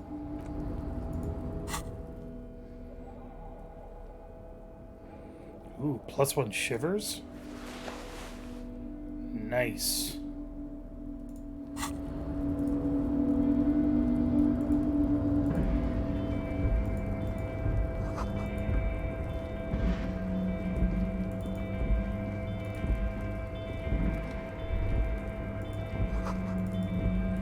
Great machines in quiescence.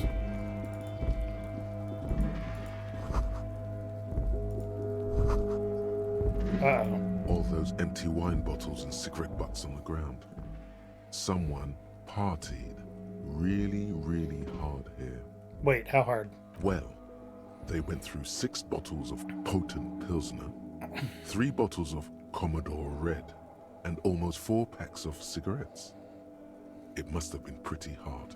Did I do this? Well, yes, I think we can say with relative confidence that it was you.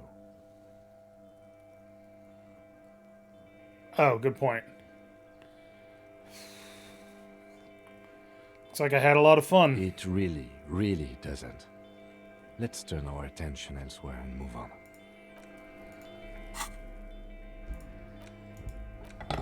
Perfect. That'll get my authority to where it needs to be. This is the night watchman's booth. The name on the door reads, René Arnaud. Listen, it's okay to take a few minutes to yourself. Sit down and have a breather. Okay, I'm going to take a quick look inside. If you must. But please hurry. We are pretty easy to spot up here. Nothing incriminating catches your eye. The cabinets are clean and their sparse contents meticulously organized. There's a framed photograph on the table. Take the picture. It's a black and white photo of a young couple out in a street fair. The man is young, dark-skinned, and dressed in a Royal Carabinieri uniform. The girl is smiling playfully at the camera. Why did you take that? Something about this man piques my interest. I think this can be a side thing. Fine. But let's move. I don't want to be seen snooping around here. Okay. I have an actual legitimate question. Is there a time limit in this game?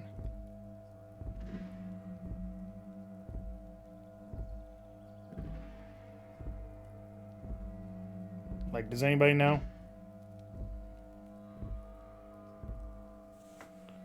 Because one thing I really dislike is time limits in video games.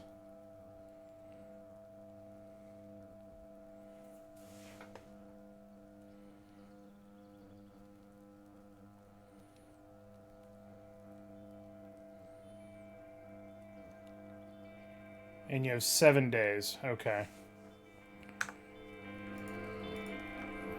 And I know that it's possible to not solve the crime. And I desperately want to make sure that we solve the crime.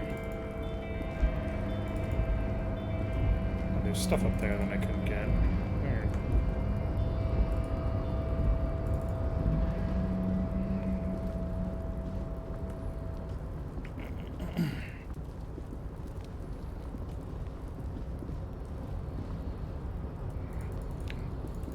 Okay, I can't quite get to that. Got it.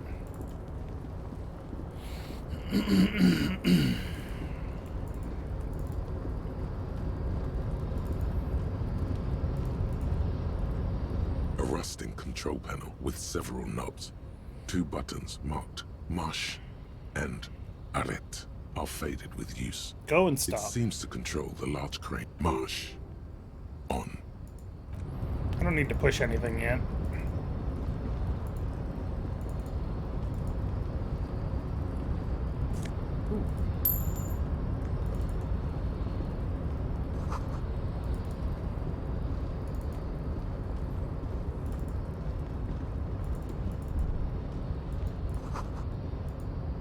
Great machines are sleeping. Maybe just enough if you really take your time. I don't know. I feel like I haven't done anything and we've already burned through 7 hours of this day.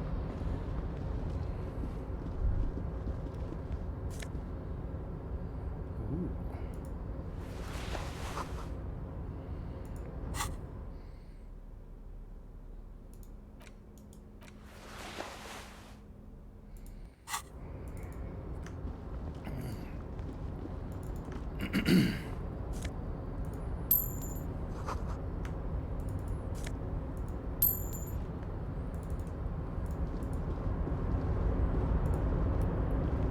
Container, container, I'll turn you nice and red. Container, container, put the logos on.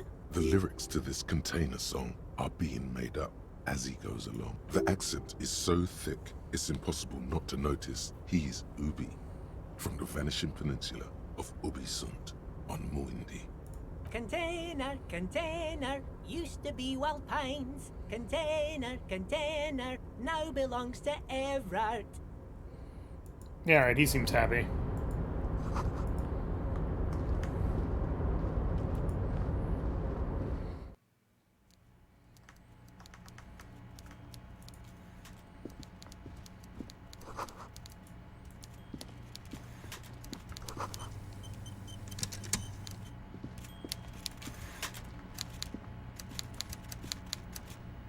Before you is a walrus of a man seated behind a large desk.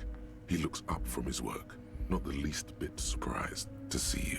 With great effort, he straightens himself up in his chair, yet says nothing. He simply stares at you. You in charge of the dock workers? Welcome, Mr. Dubois, Mr. Kitsuragi. It's good of you two to stop by. Please, have a seat. I'm Everard Clare, head of the Debarders Union here in Martinez. I'd offer you my hand, but unfortunately my health prevents me from getting up. You understand? He looks extremely comfortable. The tiny folding chair, on the other hand, looks like a torture device. You go ahead, detective. Whatever he has in store for you, it can't be good, he thinks. I'll do my best. Forget about that. What's with this Dubois stuff? You're getting some seriously bad vibes from that name. I'd rather stand. Please, Mr. Dubois, let us converse in a civilized manner, as equals. Take a seat. I insist. Fine. Excellent, Mr. Dubois. I can see that you're a reasonable man, and reasonable men can be of great use to one another. Remain serious. So tell me, how can the head of the Debarders Union help a representative of the Revachol Citizens Militia today? The chair you're sitting on has got Jesus the Christ! most comfortable chair in the world.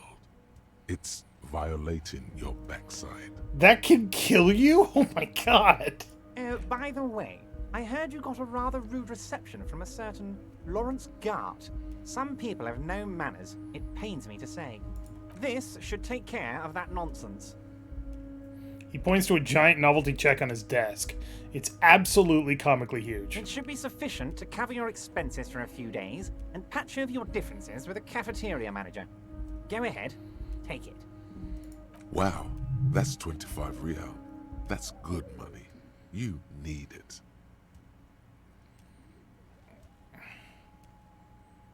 Wait, you know Gart? Yes, I know Lawrence.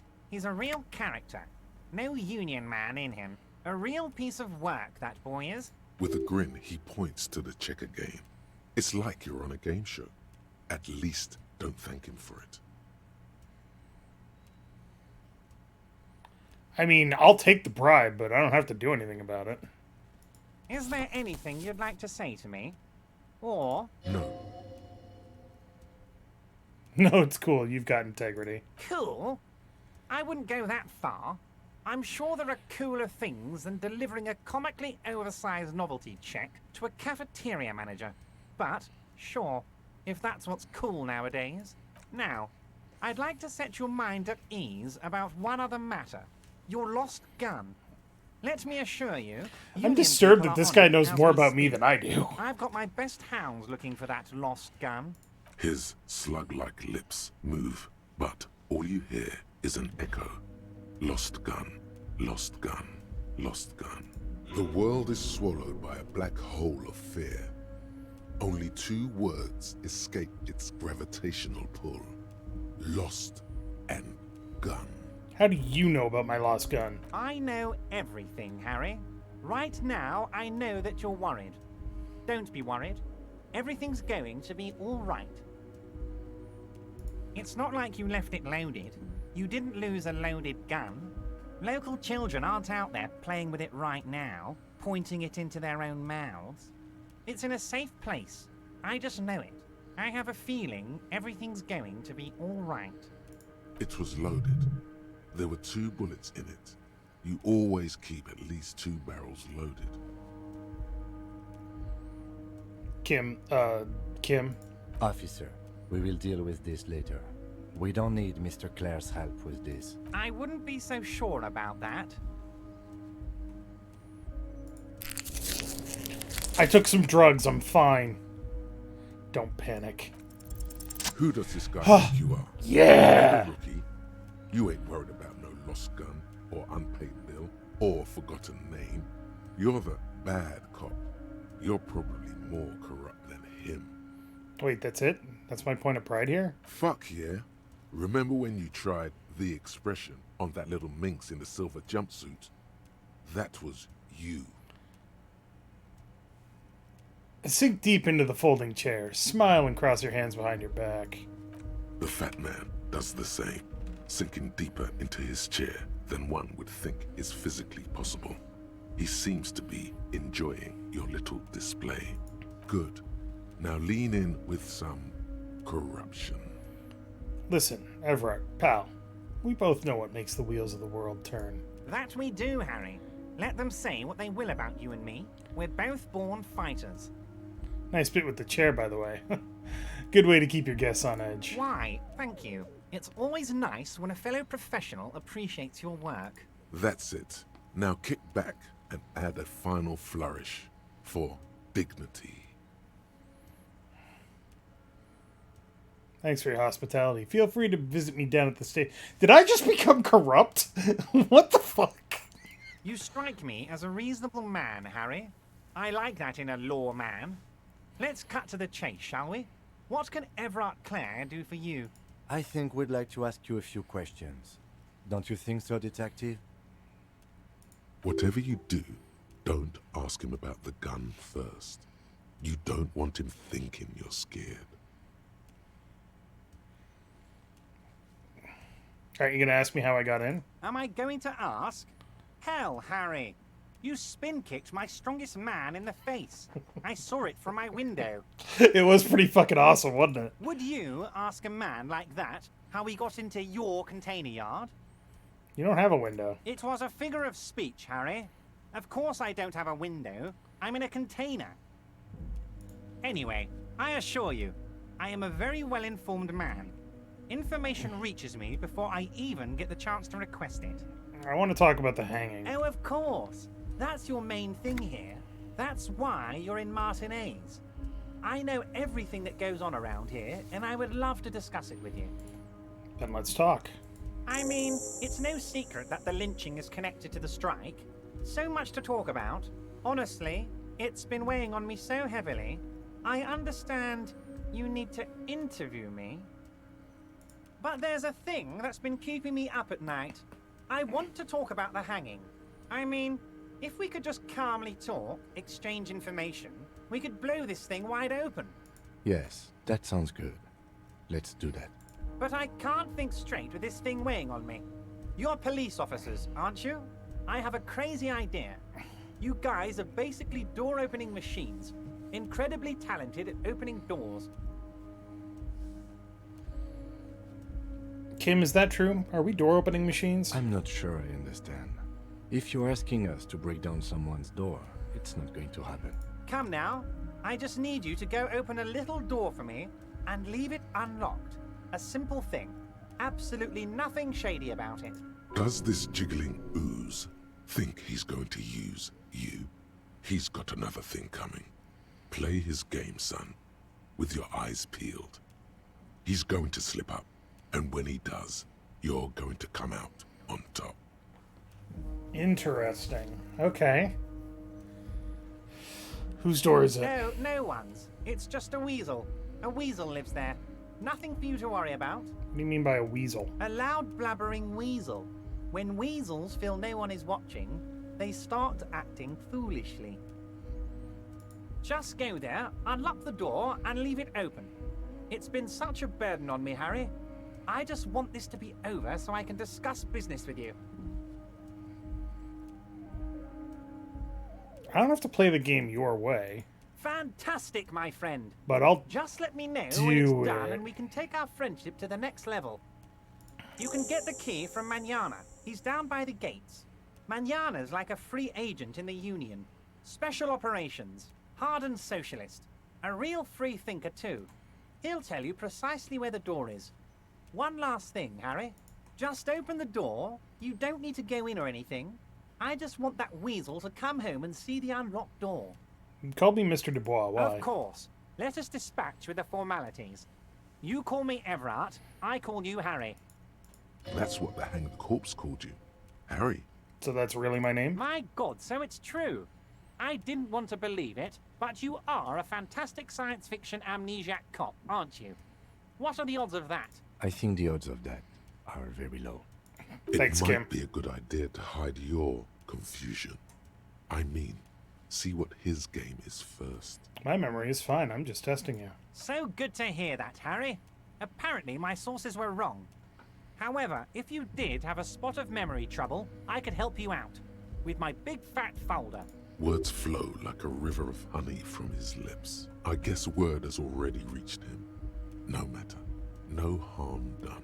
Are you trying to tell me you've gotten hold of some of our documents? Mr. Kitsuragi, would you mind?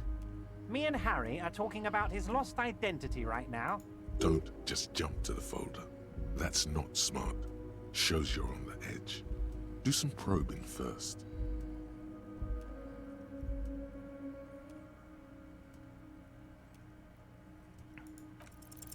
As you look at the folder, Everard covers it with his hand and pets it.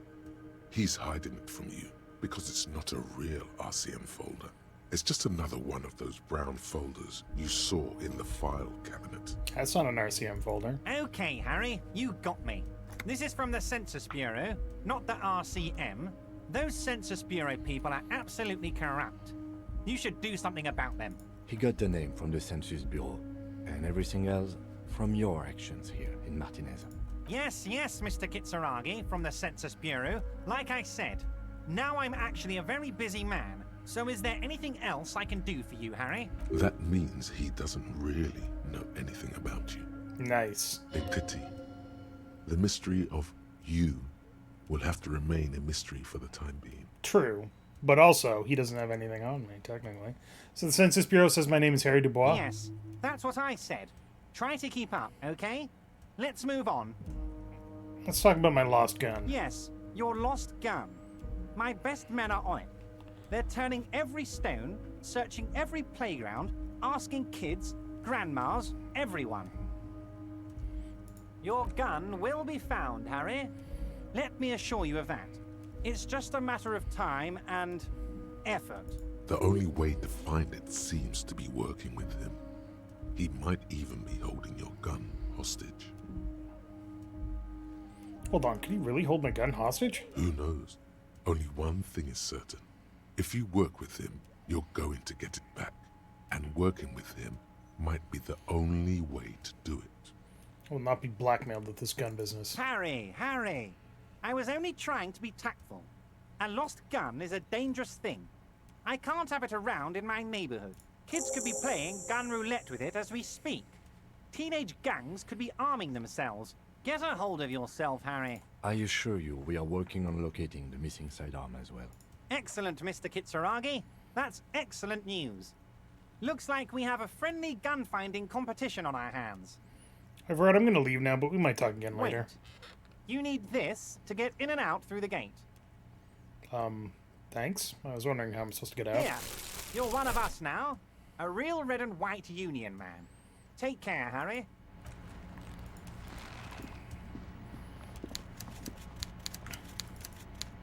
Give me a moment. Taxidermy fish that tells time. Alright. Yes?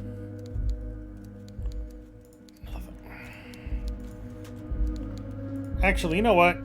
Hold Yes. on. I think you should know that I can't remember anything. No response. He just arches his brow. He's having trouble processing it, believing it even. I feel like I must repeat this. I don't remember anything. There was heavy drinking involved. Have you tried concentrating on something other than your personal affairs? There is a sudden, harsh edge to his voice, like he's tired of hearing about your personal affairs. So what should I concentrate Try on? work. The case at hand. It can work miracles. But I'm completely lacking in basic information about this organization we're in. Fine. We should get through this day first. Off hours begin at 9 p.m. If you're still having trouble then, I can give you an orientation. I'm afraid this is a medical situation. Really? You look fine to me. Talking serious, unbelievable damage here. I saw myself in the mirror and had no idea who I was. This psychodrama is unbecoming of an officer. Clearly, he prefers to think you're malingering. He cannot fathom that anyone could drink so much as to retroactively erase their entire life. It's not psychological. Some sort of major brain damage has occurred on an unprecedented scale. Then you should consider seeking medical attention. You can use the radio in my kinema to call your station's Lazareth. Was there any... What's a Lazareth?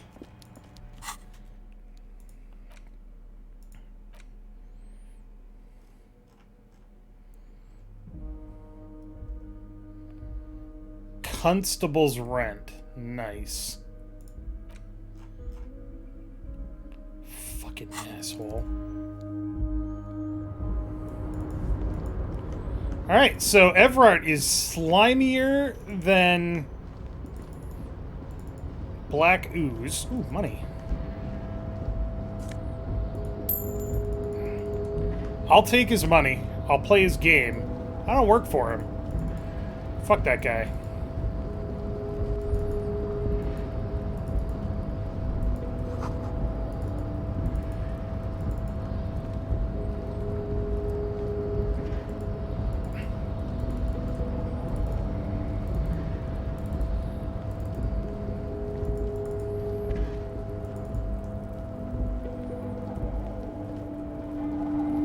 Get down there.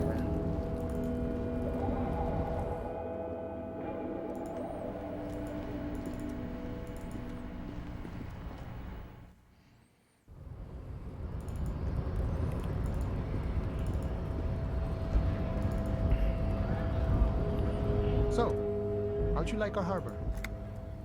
You've been in there, he means.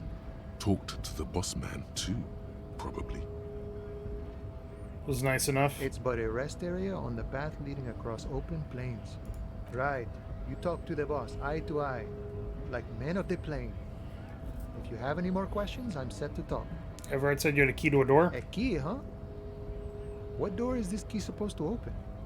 Said it belonged to a weasel. Oh, say no more. I got you. I got that key right here. And let me tell you, it's mighty good of you to help us out during the strike. Working class solidarity, as they say.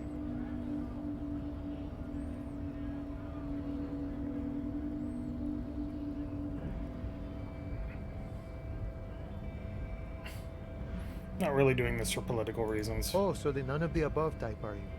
I get it. I like to keep my distance too. But it doesn't matter. What you're looking for is a basement door behind the greenhouse. That's behind the wailing in rags. That's all I know. Our organization is what you call compartmentalized. Means we keep out of each other's business. Okay, but where did you get the key from? The janitor gave it to me. Nice fella. We talked about life and things that really, truly matter. None of this mess we're in. This jiving and juggling. What's it for? To feed our children, I guess. Anything I should know about this task, this weasel person, when he'll be home? I'm more of a philosophical dock worker. I like to talk about the big picture stuff. Who I am, who you are, what we are fighting for. He means he's not going to tell you, cause he doesn't know. But he will shoot his mouth off with you now that you're working for Everard. Who he is, and what they're fighting for. This is interesting. Why are you striking? We're negotiating our share. Your chair? Aye. Wait, so not wages or pensions or... This stuff. They already covered. Shouldn't it be grateful then? It's a lot more than most people here have. Never grateful. Were we ever grateful, we'd have nothing.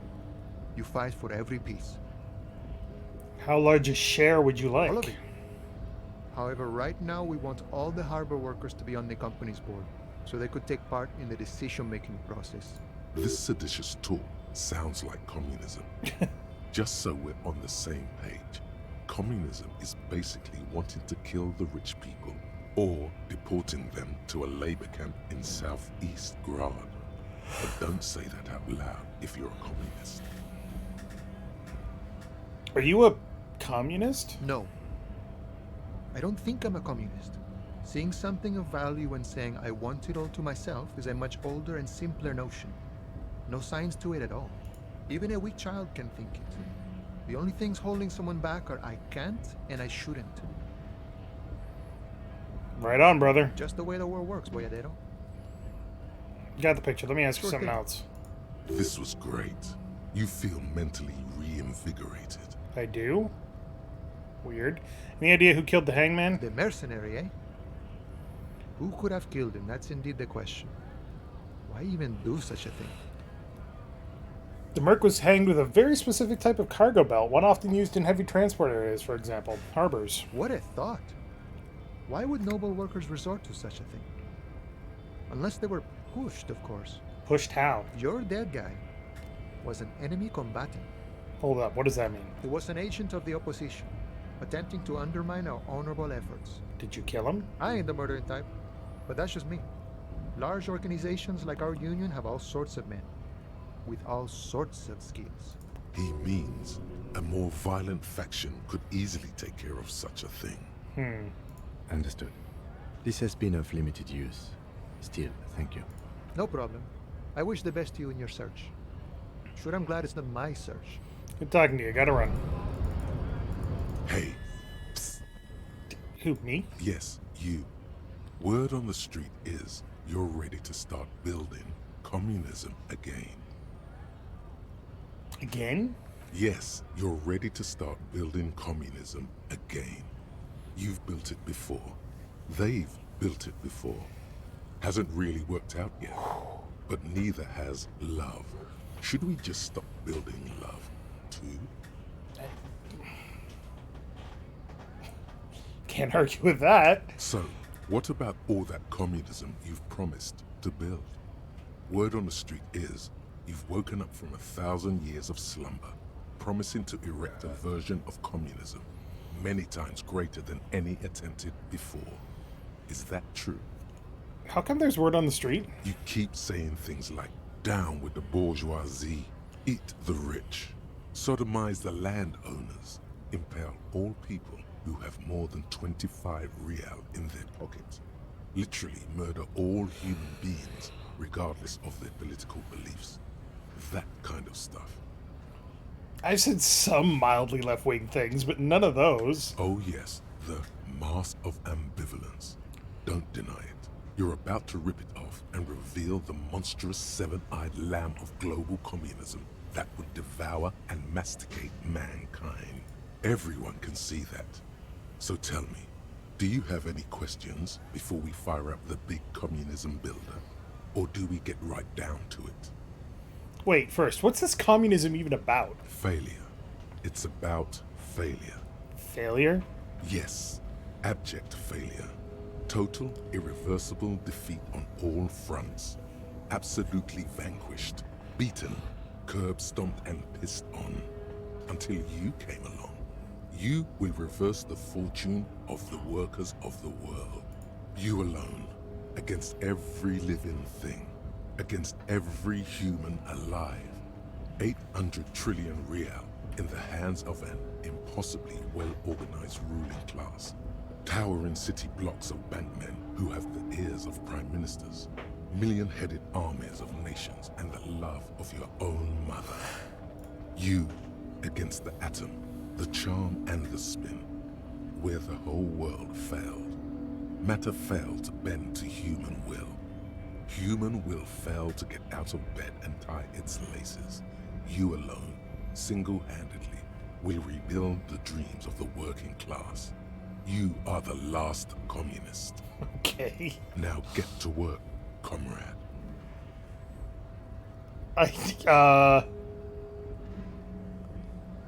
So this doesn't mean that I'm become a communist, right? Roll up your sleeves and start building communism. Oh yeah. Get the firing squads and the animal wagons ready. Wait, what? Firing squads? You didn't say anything about those. Too late to back out now. You can't make an omelette without breaking a few million eggs. Roll up your sleeves up further and breathe in the pristine air. Mazovian socioeconomic thoughts. Aces high. Ooh. For the rest of the world, the aces high is just a cool Revachol thing. Politically neutral. In Revachol, it still holds revolutionary connotations. Also, have you looked at Lieutenant Kitsuragi's clothes? He wears a bomber jacket, just like the ones worn by aerostatic brigades, and those cargo pants could store tools for hotfixing your aerostatic. Maybe you should ask him about this.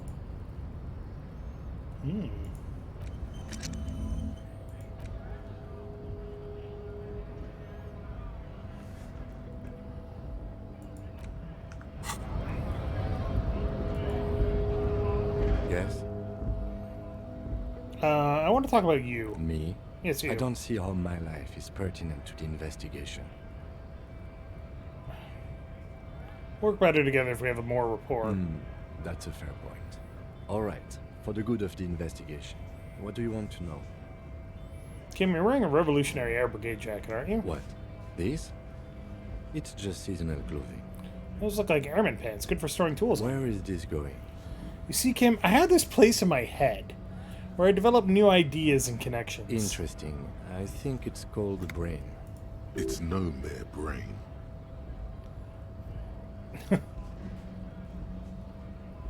No, normal people don't have this. It's like a mind laboratory, a spiritual R&D division. No, a palette. No.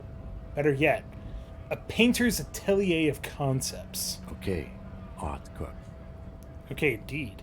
And in this atelier, I have realized that you harbor some kind of sentiment towards the Revolutionary Air Brigades. I do not harbor a sentiment for Revolutionary Air Brigades in particular. Just air brigades, then? Okay, I wanted to become an aerostatic pilot. Then I turned 10 and realized we no longer have an air force. Are you sure the Revolutionary has nothing to do with this? Absolutely nothing. Okay. Thank you, my mind is satisfied. Good. That's all for now. Good. Nothing.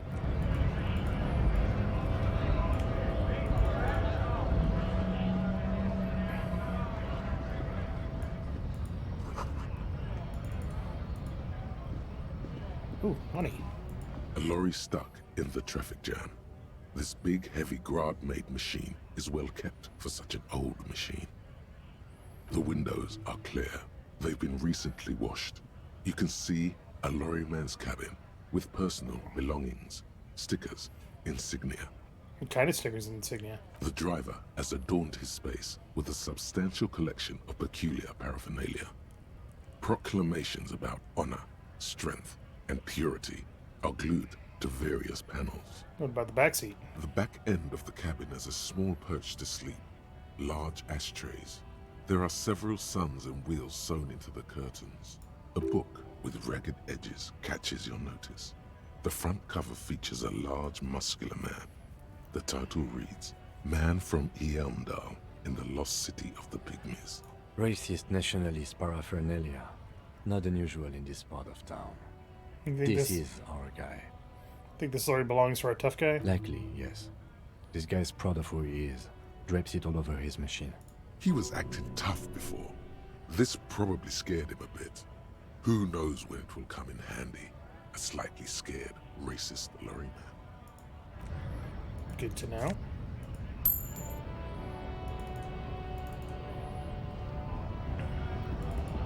What if I go talk to the slightly scared racist? Oh, I didn't mean to push that. Oh well. Looking for something? It's about biological determinism, natural law, the sorting of the races. Not the most popular topic nowadays, with the coalition in charge and all. You might want to change the topic. That is, bury your head under the sand like common sheep. Your accent is just the slightiest thing. Change the topic. The way he says it makes it almost sound like a threat. Oh, so you're just a racist. Makes sense. I'm not just racist. Look, I've read books. The science of racial theory has all been proved, even if some people don't want to accept it. People who've studied these things say that you and me are superior by design. So, naturally, we Occidentals should be in charge. Obviously, you can see the merits in that. Yeah, I can really see you're a prime example of superior design. Open your eyes. Haven't you noticed something different lately? An unfortunate downturn, maybe? Huh? When members of the superior race cease to believe in their innate superiority, they stop competing for resources. Okay, and? This concerns you, policeman, so you better be vigilant. The damn kips are showing up good lately. Same with the mosquitoes. And the other intruder species too. They're on the precipice of cultural victory. Cultural victory? What is this then? Wait, what's this cultural victory? It's what the kips of Boogie Street are going for, right under our noses. And the others too, on the radio. Heard any chansons lately? Heard any mojitos or leader? No. Dominating culture is how they plan to win. They say so themselves. Uh-huh. It's true. Also, you need to realize the dangers of mixing races. Who knows what might happen if people don't stay in their birthplace?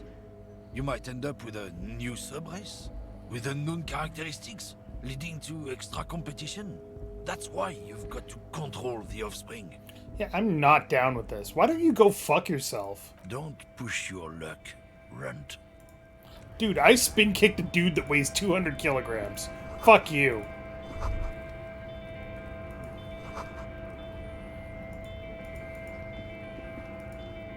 I had a thought bubble there and nothing came from it. Oh well.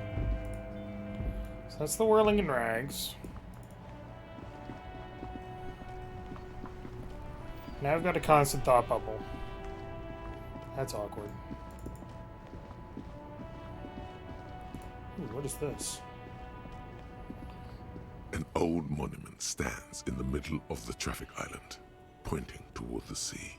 It looks as if it's been reassembled piece by piece, secured and mounted in the air with the aid of numerous ropes and rods. Who is this? A silver plaque on the statue's pedestal reads, I am Philip III, the Squanderer, the greatest of the Philippian kings of Revachol, son of Philip II, the opulent, father of Philip IV, the insane. What did he do? What did he do? You have no idea what you did a week ago. How would you know what this guy did many centuries ago? High above you, the king's... Alright, well, failed that check. What's in here? Ooh, money. I'm not robbing, I'm scrounging. Probably. Excellent. That would have been helpful when I spin kicked that one asshole. The small, wrinkled woman does not greet you. The photo, an ambrotype from the turn of the century, as golden as her smile. It's the warmth of a winter night's fire. Maybe she could give you comfort and shelter, some cigarettes and food money. Maybe she's your... Grandma? Nothing. Her smile just keeps widening. Her hair is gray like lead. No, this one is a monster in disguise. Excuse me, ma'am, I'd like to ask some questions. No response. Wherever this woman is, your words fail to reach her. Snap your fingers in front of her face. Wait. She's just a distracted old woman. Better to leave her alone. Why? Why? I just told you why. If you say so.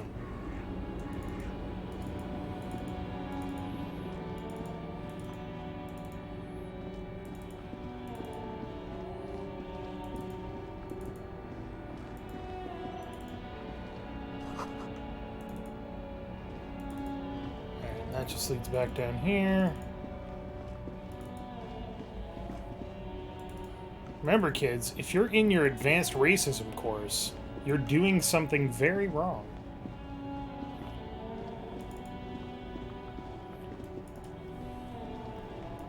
Why not talk to you? I am a gander and a hunter and a gatherer. Feel like a traveler. A simple little cadence. He seems to be making it up as he goes. From another planet. Hey there. What's going on here? It's the jam, my man. What's the jam? It's a traffic jam for the ages. Harbor gates up the street are shut tight. No explanation given. Workers on strike, scabs agitating. An all-around clusterfuck. Meanwhile, we're all stuck here in long-haul limbo for days upon days upon days. Upon days. How long you been here? Feels like forever. Like I was born on this here roundabout and this was all I ever knew. Just me and the metal and the tires, the oil and the fumes of mazout. Extravagantly phrased, but I can roll with it. Yeah, imagine. It's been a whole week already. So tell me, what do you need? Got any smokes on you? Nope, don't smoke. Some of the other drivers do though. There's still a few around, waiting for the jam to disperse. Or waiting for the sweet release of death. Yup, nothing wrong with that statement. Your senses have nothing to add. You left the ask around elsewhere.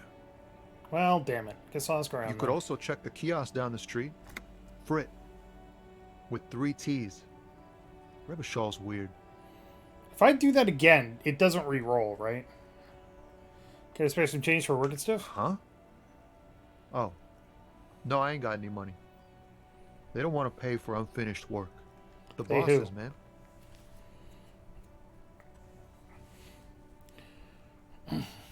I don't know who these bosses think they are, but that sounds like a good arrangement for them. Yeah, it sure ain't good for me. Or you. I'd spare a coin or two for a city cop down in his luck. If I had saved 4 myself. Gotcha. What are you hauling anyway? Oh, high-grade narcotics, illegal firearms, stuff like that. Relax. He's merely joking. Wicked. I've always wanted a friend in the underworld. Ha! No, I'm joking, my man. Found runs a nice, clean business. This haul of cargo is mostly sporting goods. You know, tracksuits and that kind of thing. They usually get shipped to Grodd in the Occident. Though we've been making headway in the Il Moran market lately. Hey, one of those fallen tracksuits you're hauling? We're pals and all, but I can't just freely hand out the merchandise. The bosses won't be happy. So nothing illegal then? Not unless they've illegalized sports equipment while I was on the road. Right. The man taps his fingers rhythmically against his arm. Good for now. Don't Good be talk. a stranger. Inside, you see a set of steering levers, a radio microphone.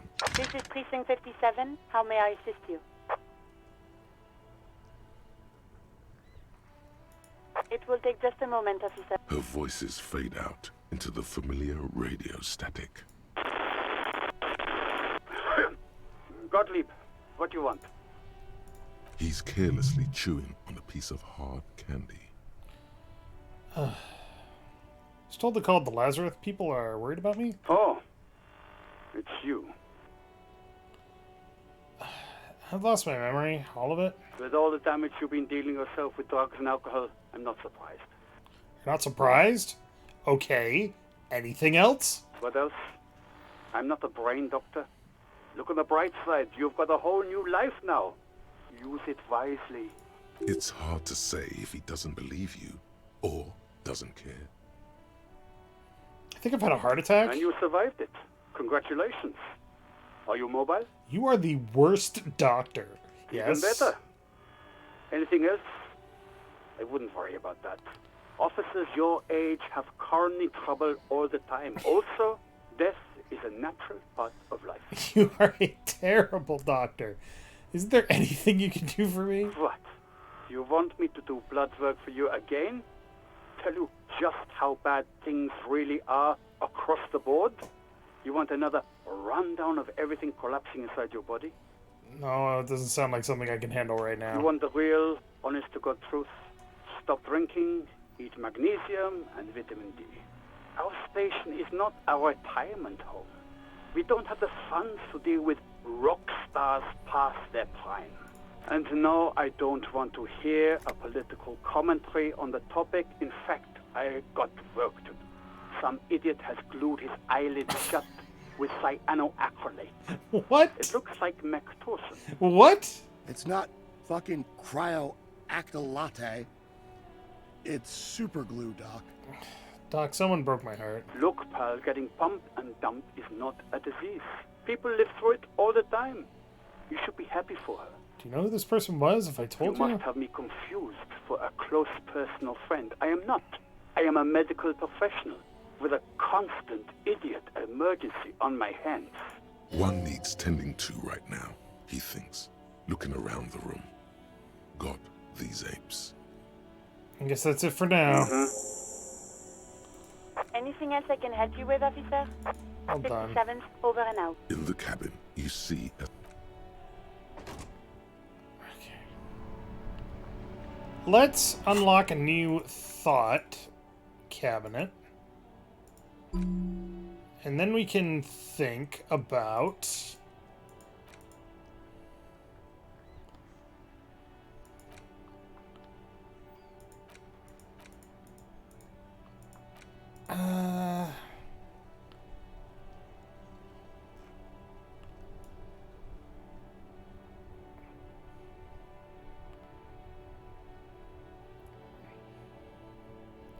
You know what? I think we're gonna do White Morning. Let's do that. Probably not good, but it's fine.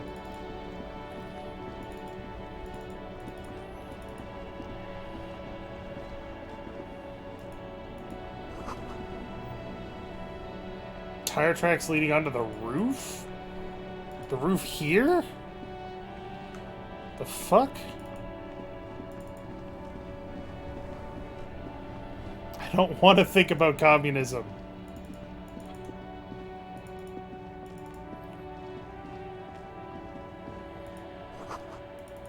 Butter sign down.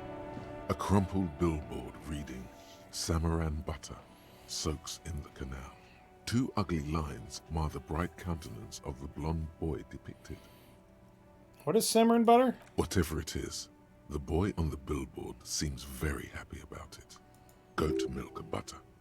The Samaran terrain makes it easier to raise goats than cows, and the local goat farmers produce high-quality meat and dairy staples that add variety to other nations' diets.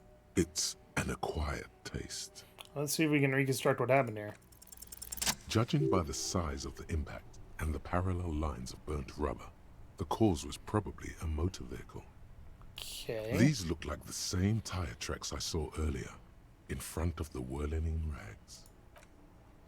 Side slip marks indicated that the vehicle was traveling up the crater at 35 kilometers an hour. Okay. The black marks on the roof indicate that the vehicle vaulted from the crater to the roof of the shack. The panel served as a takeoff ramp. The vehicle soared through the air, hitting the billboard and upsetting the posts. Then it continued its flight, taking the billboard with it. The sign broke the vehicle's fall into the canal. The salmon and butter billboard still looks freshly painted, suggesting it took the plunge recently. How recently? Within the past 72 hours. Okay. Still speeding, the vehicle made a loop and vanished into the fog along the coast. What was the model of this phantom vehicle? There are two good candidates, the Caprice 40 and the Linear G22. Why the Caprice 40? It's about the right size, and the tire marks look like they came from the skinny tires frequently found on that motor carriage. The Caprice 40 is a very popular model, with bank clerks, topping pie delivery drivers, secondary school teachers, cops, strippers dressed as cops, undressed strippers. Why the Linnea G22? Very sturdy but light motor carriage. More likely than most to survive that jump. The Linear G22 is not a particularly popular model due to its peculiar proportions, which the manufacturer's design team probably thought about for too long. What now? You'd have to follow the tracks to be sure. Blink. The lieutenant looks on, waiting for you to wrap up your analysis. Any theories about what happened here? Some top shelf shenanigans. I want to meet the driver and shake his hand. What kind of car do you think it was? I think it was a Caprice 40. That's quite likely, from what I can tell. Yeah, I have no idea. Who could it have been? We're not traffic cops. Should we get back to the murder? We should bring this driver to justice. If we must. I'm not expecting him to get far with this, the lieutenant consoles himself.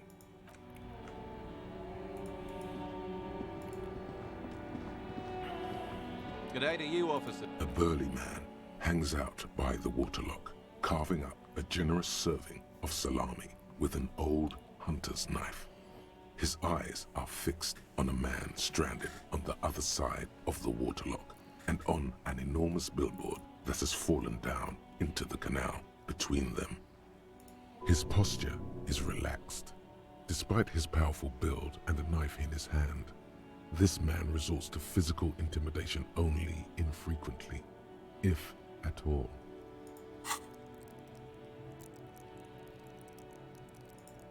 I don't know why that was glowing. First things first, what are you doing here, man in the waterlock? My friend Barry the Butcher is stuck on the other side of the waterlock. I'm keeping him company and eating his salami. No. Well, that's rude. From the corner of your eye, you see a man in a yellow shirt and grey overalls waving at you from across the canal. He seems disappointed about the wreckage on the waterlock and the salami. Very good stuff. Anything I can do for you, officer? Do you know what caused this wreckage? I wasn't here to witness it, but those look like tire tracks on that sign. Weird, huh? Then again, plenty of daredevil drivers in Rivershell. The words daredevil driver sound ominous to you. Too bad it also takes a year and a day to repair anything around here, especially a waterlock. The rest of the coast is closed off till then. Do you know what's further down the coast? Well, there's the fishing village, an abandoned fish market, a bizarro church. Not much use to the congregation, though. There always seems to be something wrong with it. Yeah, not really much else. Just bombed out ruins. Can I have some of that salami? Sure thing. Want some too, officer? Why not? Right, bye.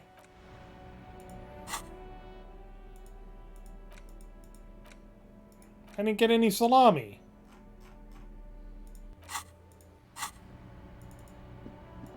Lame.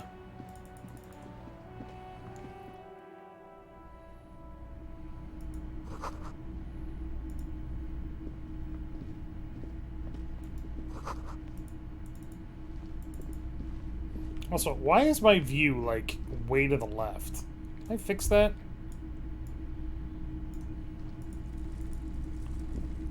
If you don't mind, please put the flashlight away.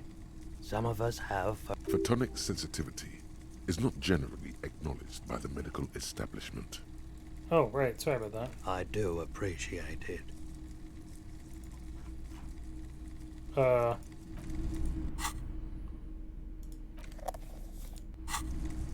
It's not often that I see officers from the... What can I do? His courtesy is not insincere, but he prefers being alone with his projector, just watching the movement of light across the walls of the shop.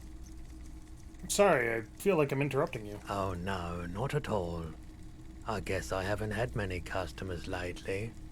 RCM or otherwise. Who are your customers usually? All kinds of people come through here. Locals, travelers, people looking for a deal, people looking for a keepsake. People who are terminally bored. As you can see, I have a wide selection of goods for everyone to choose from. Honestly, I think some of your selections are more tasteful than others. It keeps me entertained. Entertained? He might be high. If he is, on what? Is Roy high, and if yes, then what is he on? Okay, he definitely is high. Whatever it is, you've probably done it, and many other things besides. But you can't cut through the jumble of sensations to get to the answer. Looking at his wares, talking to him, that might give you more clues.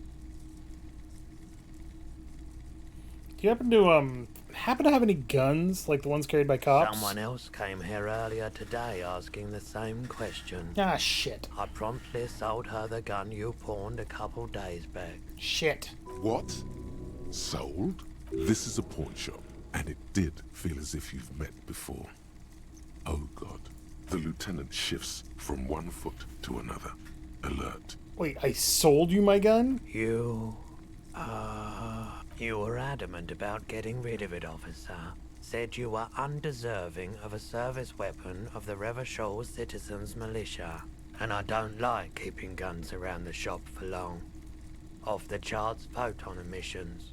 The unhealthy kind. Was the buyer a policeman too? She didn't seem like a policeman. Although she kept referring to herself as a pig, which was odd. I found her interest in the gun a bit obsessive, but I was just happy to get rid of it, and of her. Truth be told, she was terrifying. Right, so let me get this right. You sold your sidearm, issued by the Citizens Militia, and now a civilian is running around the streets of Martinez with it? There is only one explanation. She must be one of my rabid fans. In that case, she'll be happy to get a visit from us, if we can find her. Any idea where I could find this buyer? My apologies, officer, but I have no idea where she was coming from or where she went. A needle in a haystack. There is nothing you can do about it right now. You'll just have to hope Everard wasn't lying, and the Union can track her down in time. At least I know how I lost my sidearm. Let's talk about something else. Of course.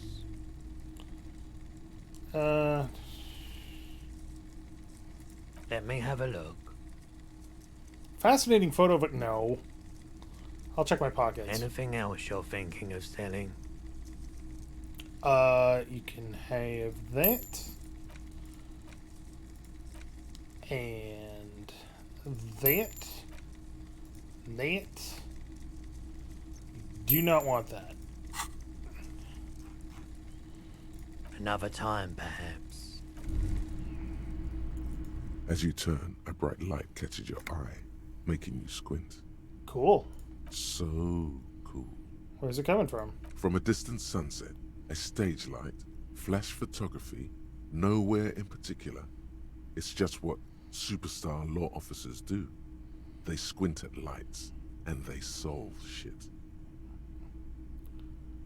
Yeah, that's me. I've been establishing my superstardom hard lately. Yeah, you have. You're a big dick cop, Dick Mullen. Salam Rocky Bayi, badass on-the-edge disco cop. Time to recede into a ludicrous fantasy world. Here we go. Camera. Lights. Wait, what's that about a ludicrous fantasy world? Yeah, you know. Beneath it is just heartbreak, a pulmonary tract infection, atherosclerotic disease. This is where you say action and reconceptualize all that. Reinvent it as the world's first celebrity police officer. This is the beginning of your legend. Fuck it, action. With a sudden flash, the world freezes around you. and you along with it. In an iconic monochrome solution, a black silhouette against a rasterized orange world. It's on. Some kind of superstar.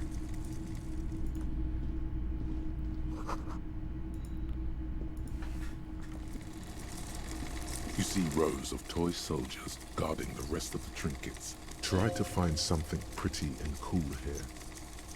Then use it to win her back. Win her back? Yes. Buy something nice. A figurine. Dig up a truly cool figurine in the box under the table. Why? What's this? A headless man riding a horse? A headless man wearing futuristic tracksuit trousers that say found. What's this? Oh, that's the Headless Phone Rider. Who? The Headless Phone Rider. It's an urban legend about a man who rides the streets of Revachol sporting a fawn tracksuit. As you see, he's missing his head. 50 cents. Bargain price. I'll throw in the tiny cap too. I think he's looking for it, or something. That part of the story has many interpretations. Fuck yeah! Did I mention that this figurine is supposed to be lucky? Always carry it with you. The boomboxes on the shelf look well-loved and well-traveled. Chipped, dented, they stare at you with the unblinking eyes of their tape reels. One especially catches your eye. Deep gold and amber plastic with a big old handle on top. A classic boombox that says, Stereo 8 approved. This is you. Golden orange. A sunset suite. Just make sure it works before you buy it. What I really want to know is, could this device come in handy in my police work? This Stereo 8 approved machine here. It's the Harman Welsh W2. Made in Vespa. Designed in Seoul. Plays all reel-to-reel formats. 2mm, 8mm, 12mm. It's even got a little radio in there. It'll set you back 12 real. What I really want to know is, could this device come in handy in my police work? If police work means playing tapes, sure. You can use it for that. Or any other time you'd need to play a tape. You sure this is all in working order? Absolutely. I've tested each one myself with recordings of speech. Found sounds and music from a variety of genres. Even though I don't really like music. That's all. What is this? A typical Martinez streetlight sits among assorted floor and table lamps. The light pole has been carefully cut, and the wiring has been redone and attached to a standard indoor plug. The light buzzes faintly, but persistently. This would make quite a statement in your living room. Is that a streetlight? Yes, officer. As you see, it's in perfect working order. His manner is casual, but his speech is careful, measured. He wants you to know that he has nothing to hide. Where did you get this? It was brought to me to be altered. We are not here to investigate the theft of city property. You have to admit it's rather clever what he's done with it. How much for the streetlight? 700 real. Fuck off. A bargain, I dare say. A bargain? No, it's not. He's trying to sweet-talk you into buying trash. Are you out of your mind? There's one just like that on every corner. The light has undergone 3 transformations, and every transformation, large or small, has a price tag. What do you mean transformations? Well, there are the costs of removal and rewiring. But the most important transformation is the light's placement among ordinary indoor fixtures, which has adjusted its morphological field. The light became suitable for use inside the home just a few days ago. Okay, that checks out. It does? Okay. Where the fuck would I get $700? Hello again. How can I help you? Alright, that's enough out of this place. Let's go back to the body. You know, the whole reason that we're here and everything.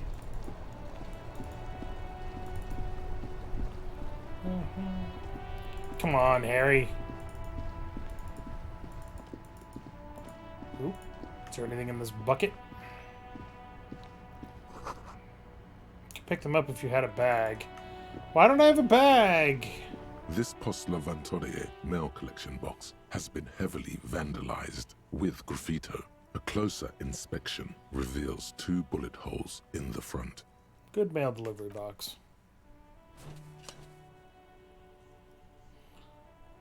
The box seems happy. Alright, cool. Eat shit pig, fucked by the coon, and St. G with a crown have been scribbled on it. Jenny is a whore, and best set mailbox also. Been there, mail collection box. The mail collection box seems cathartic, thankful even. So do you. You shudder, then you swallow, and then suddenly you see it. Over all the other graffitos, someone has, using the tip of a very sharp knife, cut the words, Revachol forever. Shivers.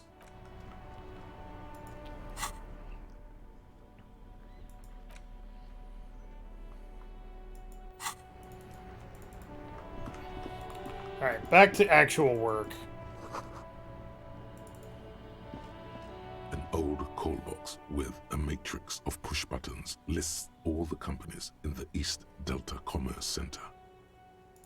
That's too many things for me to investigate right now. I ain't got that kind of time. Are you fucking kids still? Jesus. Fuck does Kuno care? I want to discuss the body with you again, Kuno. The fuck about it? Contusions all over his body. Did you do that? Fuck are you talking about? What is this contusion shit? He says you're stupid, Kuno. They want to make you stupid again. Contusion is a bruise. I'm talking about the marks or stones left on the corpse. Did Kuno make your shit sniffing harder? Obstruction of shit sniffing? This is Kuno's kingdom. Kuno fucking rules here.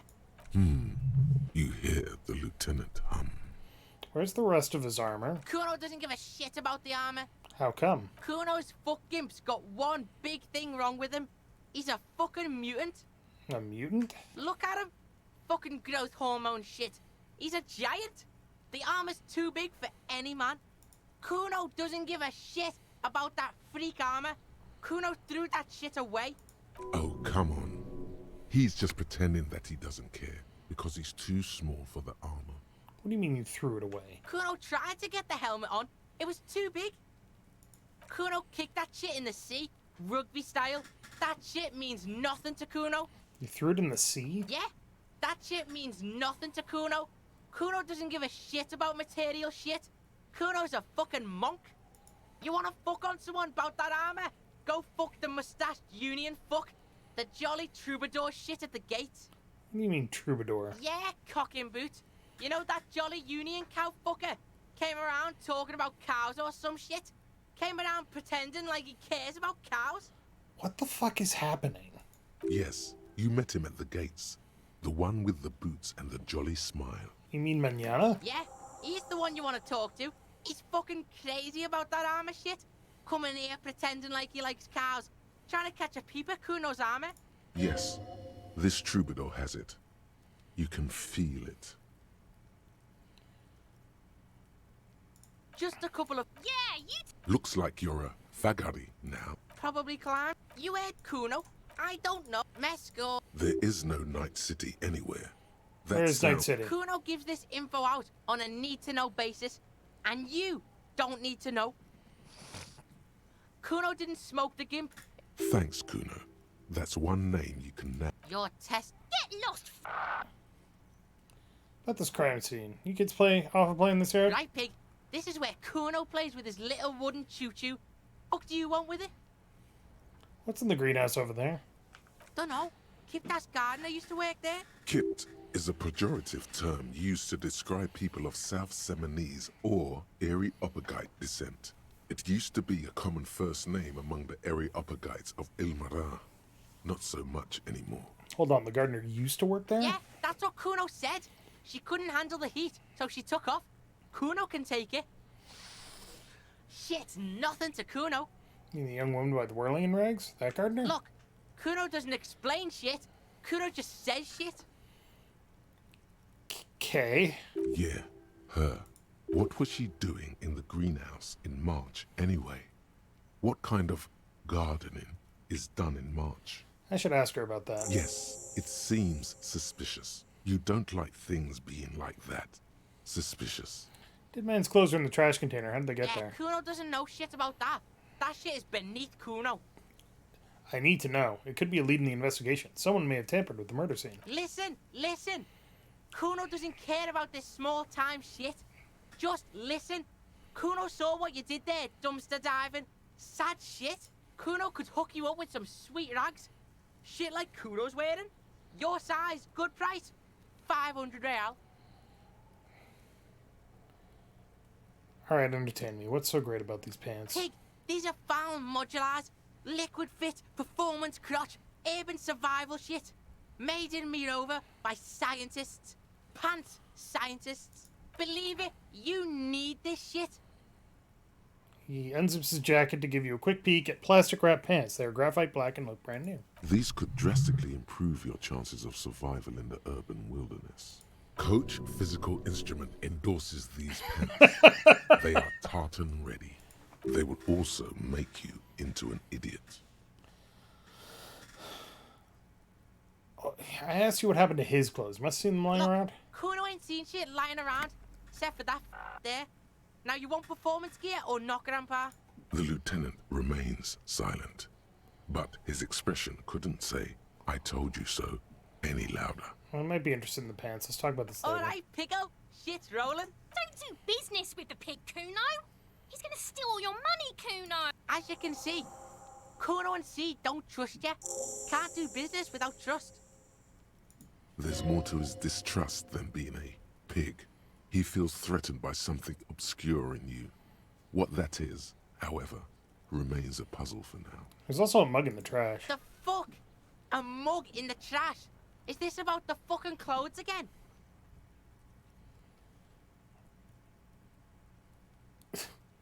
Yeah, does this racist mug have anything to do with it? Yeah, Kuno sees where this is going.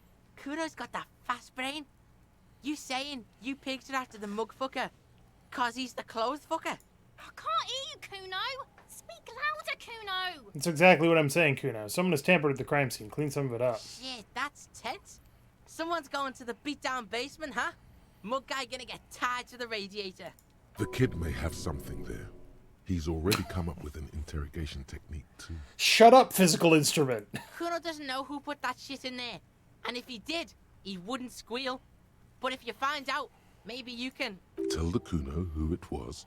He's curious. He likes putting 2 and 2 together here. Stop turning into a pig, Kuno. They're trying to get you hooked on the snitching. Get away from my Kuno. Yeah? Get your bacon shit away. Kuno doesn't like to be seen with the popo. Get your shit done and out of Kuno's face. The ladder, ever climb it? Look at that fucking shit. You're trying to get Kuno killed. So you'd say the ladder is unclimbable. Fuck does Kuno know? Kuno's not a fucking acrobat. The lieutenant takes a quick note in his notebook. It's a trap, Kuno. Don't climb it, Kuno. Yeah, whatever. Kuno doesn't give a shit. Gotta ask, who's Kuno? Kuno's Kuno, pig? It's always Kuno, never I. Clearly the kid's using the third-person perspective as a shield. Kuno. Primal. Violent. Kuno. Sounds like something you'd call a rabid dog. Yeah? Think about it. Think about that rabid Kuno shit. Watch out, Kuno. He's trying to fiddle you. He's gonna put his hands on you. The thing behind the fence starts squealing, shrill and violent like a fire alarm. Help! Pig's got Kuno! Help! Ray! What the fuck? Help! He's got the Kuno, help! Just answer the questions. Help! He's digging his dick out! Escalate, Kuno! His dick is out! You're afraid! Pigs in here, Kuno! Somebody, please! How did we get here? How did this happen? This makes no sense. There may still be a way out. Just appeal to his reason. Are you high right now? Don't punch him. It's a bad idea. No shit. Look, I know you wanted to hit me. You got that, I'm gonna fuck that Kuno up look that Kuno's dad gets. The murder look. The rage look. Relax. He can't read your mind. He doesn't know you were thinking that. Thanks, logic. There's a dead body, remember? That's what you were doing here. You're a cop on a case. I want to go back to that thought.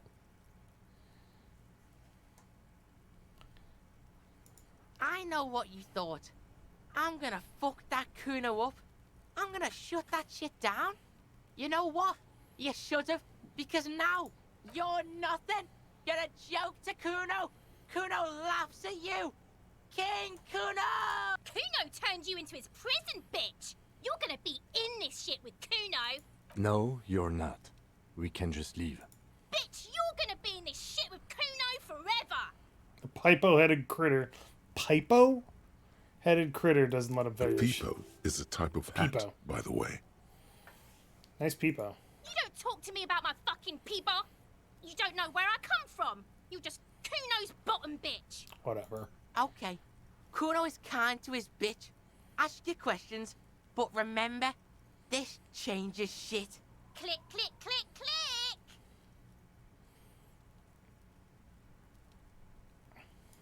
Yeah? The kingdom of Kuno? Yeah, whatever. Kuno doesn't give a the fuck about it. There's something... No. Just a couple of... Yeah, you... Looks like you're a fagari. Probably you heard Kuno. I don't mess up. There is no night. Why you gotta... You wanna know where... I don't tell... It's not fuck... Lay. That's the name of Kuno City, bitch. Get the fuck off Kuno's back. This shit ain't... It's impossible to deduce what it is about. At least for... You're testing... Get lost! This isn't gonna happen, but might as well try. He's on your Oh, crime scene, so close. bossing you around. And he's been here for some time too. This is where he hangs out. You have to get more out of him. He could be useful. City of Rage, Night City, what's going on there? I'm intrigued. No! You told him about it and now he knows your name! The city's not fucking lame. You are lame. Kuno's tired of defending Rage City from... Just fuck off, alright? And fuck you too, putting Kuno on the spot like that. Kuno doesn't need to fucking explain his shit. Kuno's king. He rules here. Fuck did you want? Explain himself? As if explaining some kind of work? Some kind of avant-garde work way ahead of its time? I don't want to art. I'm intrigued. You must get to the bottom of this one of these days. Kuno doesn't fucking care. Shut up, Kuno. Alright, back to the body. The rotting man lies on his... The lieutenant adjusts his glasses and takes a deep breath. Tell me something, dead man. Shoot, Looney Rooney. Which was it that killed you then? Love or communism? Huh? You said love killed you, but when you fell down, you said it was communism. You're misquoting me, Rooney. I said communism killed me. Love did me in. You really need to learn the difference, buddy. This is embarrassing. Enough. Come back later, Corpo. First, what exactly is a field Come on, autopsy? officer. You know what a field autopsy is. You've done 100 of them. What you do know is, at 18.9 kilometers, the dormant shield volcano, Corpus Mundi, is the world's highest summit, and the failure of the 38 single, Epui Descent, to crack the top 20 was the death knell of disco. But what a field autopsy is, you have no idea. Why don't you know? What use are you? You must have me confused with the Coppepedia. Who's the Coppepedia? I think I need to talk to him. You, sir. You are the Coppepedia. Thanks, Encyclopedia. Actually, it appears I have forgotten what a field autopsy is. Fine. It's a 3-part form to be filled out on the scene by the detectives responsible. One takes note, the other dictates. The goal is to establish cause of death. Do we need a scalpel for it? A scalpel is not always required. I hope this is one of those cases. Latex gloves are, however. Do you have another pair of gloves? Unfortunately, no. I have gardening gloves. Maybe they're enough? They are better than nothing.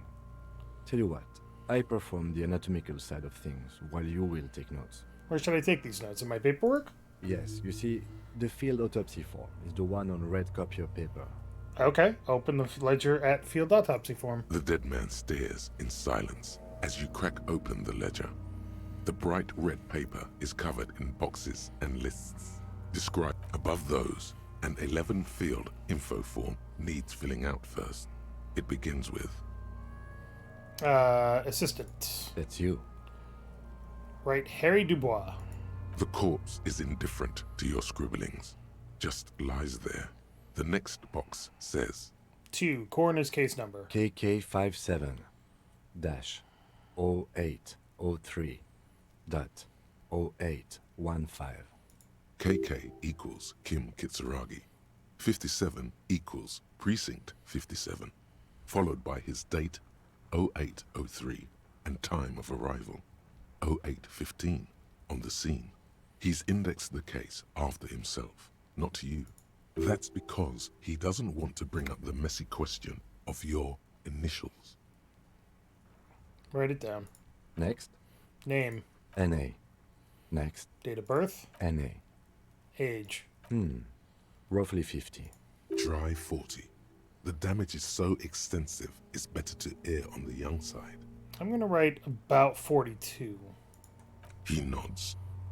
6, race. Mondial. Fair to olive-skinned, from the Isola of Muindi. This is as vague as it gets. You might as well say whitish. Write it down.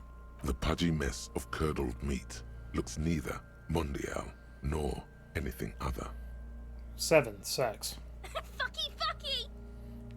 Shut up. Male. Pigs can have sex! Right, male. Nor does he look male, with his pregnant belly and indistinguishable face. 8, date of death. We're still going with March 4th. 51. Right, 040351. What else? 9. Body identified by is non-applicable. 10. Case number is the same as the coroner's case. KK 57 0503 0815 listens motionless, with the cargo belt still around his neck. Only one box remains. Evidence of treatment. None. At least not after the initial examination. What exactly is treatment anyway? Interfering with the body's position or wounds post-mortem. Not so sure. Didn't the footprints look like he was carried over? They'd have to have incapacitated and carried him over. This man was more than a match for untrained dog walkers.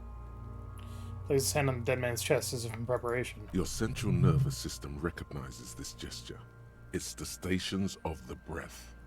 Ecclesiastic, religious in nature, a holdout from pre-DeLorean burial rites. It takes him 2 seconds to perform. Then, somewhere in Jamrock North, a small wood shed behind Rosencrantz Row, Lieutenant Nick Feuerbach puts his hand to the chest of a small corpse, no larger than a monkey. It's raining outside, light drizzle. There is darkness in the shed. Elsewhere yet, an obese female sits in a wicker chair, her silhouette bull-like against the window. Outside, Grand Coudon. The day is turning dim for Sergeant Mac Dawson. Hand extended, he approaches, to make sure she is dead more than anything else. The building is tall, 7 stories wind-wrapped in solitude. Most of the apartments are unoccupied. This was a suicide. The other, an accident. The small one. And so, all across Jamrock, Coal City, GRIH, 42 deceased persons found today. 42 stations of breath. We should start the post-mortem. I fucking love the writing in this game. Holy shit. Turn the page. The corpse cannot feel Kim's hand on his chest. It no longer meaningfully interacts with its surroundings. A thicket of boxes and lists on red copier paper tries to answer why. External examination summary. Clothes. The deceased wears armored boots and white briefs. The make of the briefs is Babrodine, I think. Let's see. Turns body on its side to check the underwear label. See, it's happening. Babrodine, yes. Inexpensive. Size M. color white. The disappointment is palpable. The red-haired thing was expecting something more lurid. The boots are ceramic, vitreous enamel. They are fused to his skin from blood flowing downward post-mortem. Removal of the boots is left for processing. Write it down. The boot has a serial number. It's E50.100.100. The lines between the plates are in the shape of the alphanumerical. The number is purposefully concealed by the design. Write it down. Tattoos. He stands up, feet planted on either side of the The body. upper torso is covered in a single, continuous tattoo, resembling a map of the night sky. It reaches from the right shoulder to the heart. The ink is blue and white. The assistant has a color photograph of the markings, to be added to the case files as document A1. The photo is taken on the scene, using a Trigat Mini. Write it down. The deceased has a belt for airlifting cargo around his neck, tied with a hangman's knot. Color yellow. Length 3 meters. There is a buckle on the other end. Write it down. Well nourished, athletically built, measuring 1.8 meters. Generally consistent with age 42. Preservation is good. Ambient temperature below freezing. Body hair is light brown. Distribution is consistent with age. The deceased had male pattern baldness. Hair is combed back, short. Touch the corpse's hair before moving on. His hair feels wet, soaked with rain, cold to touch. Not that different from a living person after a swim. The stench is suffocating. Strands of dark brown hair start sticking to your hand, like thread off a ragdoll's head. Write it down. Short, light brown, male pattern baldness. Lividity is consistent with hanging. The head is congested. Contusions are present on the head, chest, and thighs. Consistent with stones thrown post-mortem. Low velocity. Fucking low velocity? You think Kuno doesn't know what you're talking about? Velocity was fucking max. Talking shit about Kuno's velocity. In addition, there are bite marks on the face, scalp, and chest. Consistent with predation. Write down. Ligature mark. Produces a small folding knife with the other hand holding on the belt. He starts cutting into the polyester. The stench is horrid. After a while, it's obvious the material cannot be cut. The steel wiring. There's too much of it. We need to remove the belt so we can get to the ligature mark. You got just the right tool for that. The chain cutters. Good thing we got these chain cutters. Always good to think ahead. Now, we need to cut the belt to see the ligature mark below. Carefully, with as much precision as you can. See? My pig is gonna fuck his head off. No, he ain't. Your pig's a boring fuck. For a good spot to cut. The belt is equally tight around the whole circumference of his neck, swelling over the edges like white bread rising from the east. Not your pig, Kuno. You are? You're Kuno's pig? -1 for stupid argument with Kuno. God damn it. You jam the cutters right under the knot. That seems like a smart idea. Yeah, somewhere there. Already they're buried deep in the man's flesh. Then you rotate them to get a better hold. Then... I can go into the menu during dialogue? What menu? This menu? Or this menu?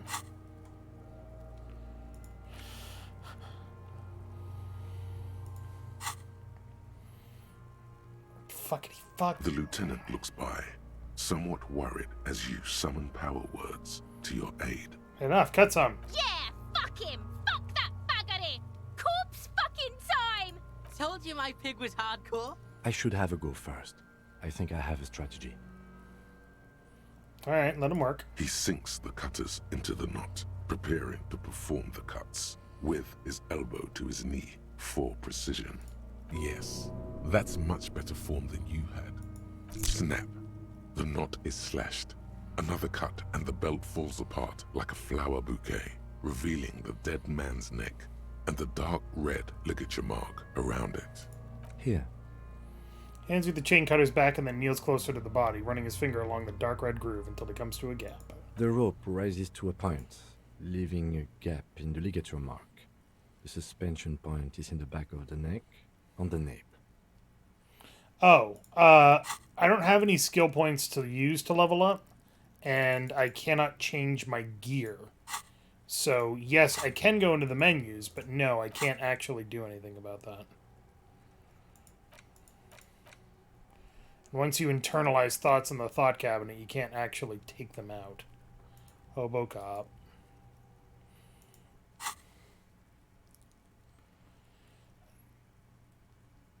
Suspension point is in the back of the neck on the nape. As it ought to. This is where its grip on the curdled meat is gentlest, pulling up. Hemorrhaging is observed on the skin, above and below the ligature mark. The mark is well pronounced, consistent with a drop from 1 or 1.5 meters. Chest is intact, normal contour. Abdomen is protuberant, pelvis intact, genitalia... No! It's gonna happen, see! I fucking knew it! Genitalia is male and unremarkable. No evidence of injury. The dead man's penis is average-sized, congested from the downward collection of blood. The testicles are uneven in length, hanging underneath. The genitalia is greenish. Marbling is present around the crotch. Ugh.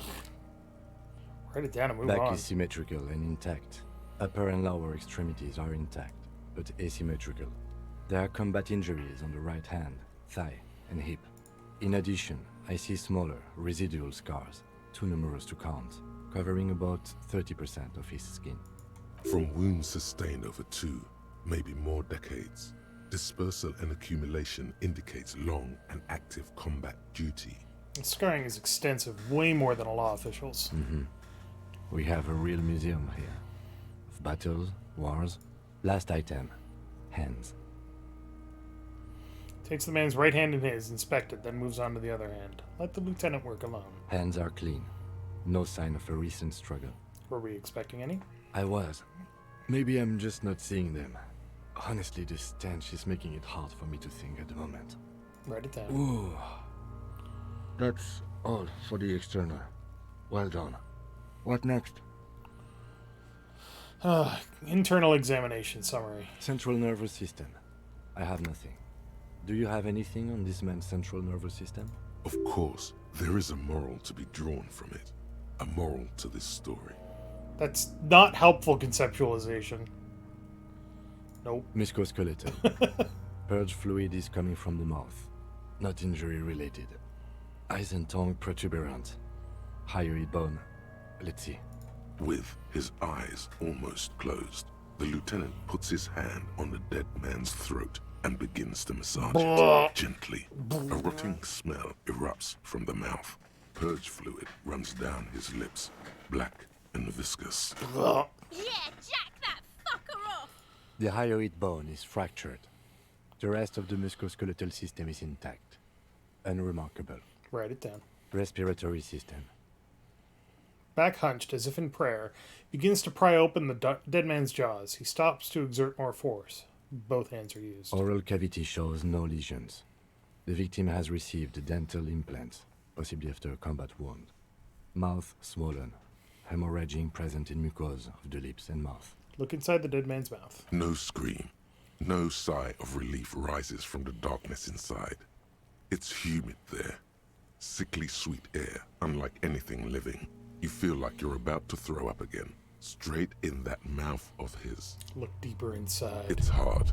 Once more, you taste stomach acid in the back of your throat. A contraction. Your throat pumps a little something from your stomach and into your mouth. You're forced to swallow, just to keep looking. Inside, you see darkness. Just a mess of meat and darkness. There are ancient mysteries down there, Kobo. Ask me later. That's not your usual voice, Inland Empire, but okay. Hemorrhaging present in mucus. Write it down. Hepatobiliary. Na. Why? Don't we have anything? Are you a hepatobiliary expert? I don't think so. Neither am I. That's it? That's it. Right, NA. Same for toxicology and serology. Na. Both? Unless you have untapped reservoirs of knowledge there. Completionist in me wonders if there's still something we can do. Like a toxicology screening? At this stage, I doubt processing will find anything, even if he was brimming with cocaine. But still, you should add a request. Brimming with cocaine.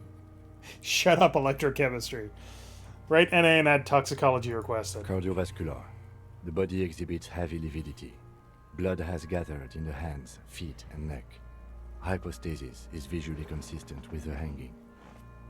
Write it down. Gastrointestinal.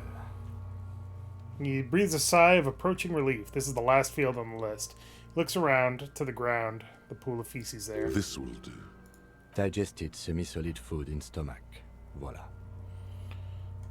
Write it down, omit the voila. What's next on the list? Description of injuries summary. Let's see. We have bite marks, contusions on the head and chest, and a ligature mark encircling the neck. You'll need 3 fields. Leave a 4th one too. What about the injuries we've inflicted? Oh, so we inflicted them? Okay, I inflicted. Okay, so there's an incision on the thorax from a chain cutter. I wouldn't mention it. Better not to muddy the waters. I agree, the waters are muddy enough. See? These pigs are fucking corrupt. Why don't you fuck him if you love him so much? Now, injuries. Bite marks. Head, chest, and scalp bite mark injuries. Predation by birds has caused damage to the body. Odontologist does not need to be consulted. And your opinion, officer? Non-fatal post-mortem. Agreed. Next injury? Contusions. So, the scalp bleeds from a post-mortem head injury, a stone. The injury does not have the rim of an early inflammatory response. The perpetrator on the scene has confessed to causing it post-mortem. At maximum velocity, fucko! Has confessed to causing it at maximum velocity. Write it down. Coagulated blood sticks to his scalp and chest, where the countless stones have hit the dead man. Beneath, the description of injury. 2 boxes. Non-fatal post-mortem. Right. Next? What's the 4th field for? Nothing. Just in case. Alright, ligature mark. A dark red abraded ligature mark encircling the neck, with a gap on the nape measuring, let's say, 7 centimeters. The hyoid bone is fractured, the cervical column intact. I see hemorrhaging on the skin, above and below the ligature mark. Depth of the mark, 1 centimeter. No signs of clawing on the neck. Below the note, 2 customary boxes wait to be ticked. The man's head jerks to the side. The ring around his neck is visible. Opinion, fatal injury. That's it. We have established cause of death. It's not much, and it leaves much to be questioned. But it's a start. Let's wrap this up. I pronounce this field autopsy over. First, how did it go? Well, we established probable cause of death. Some would say that's the goal of an autopsy. We also requested a toxicological screening.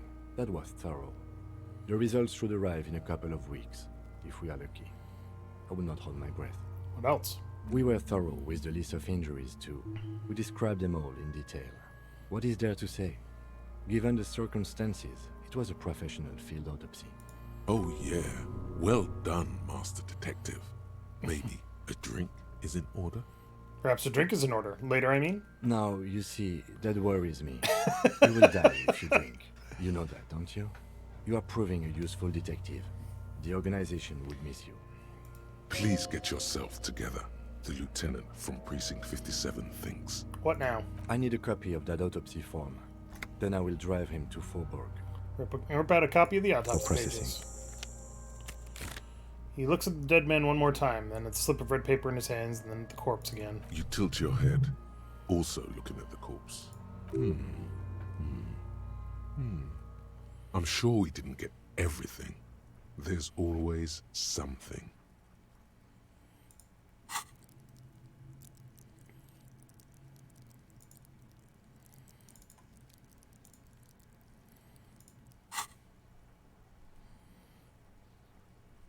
Yeah, it's still garbage.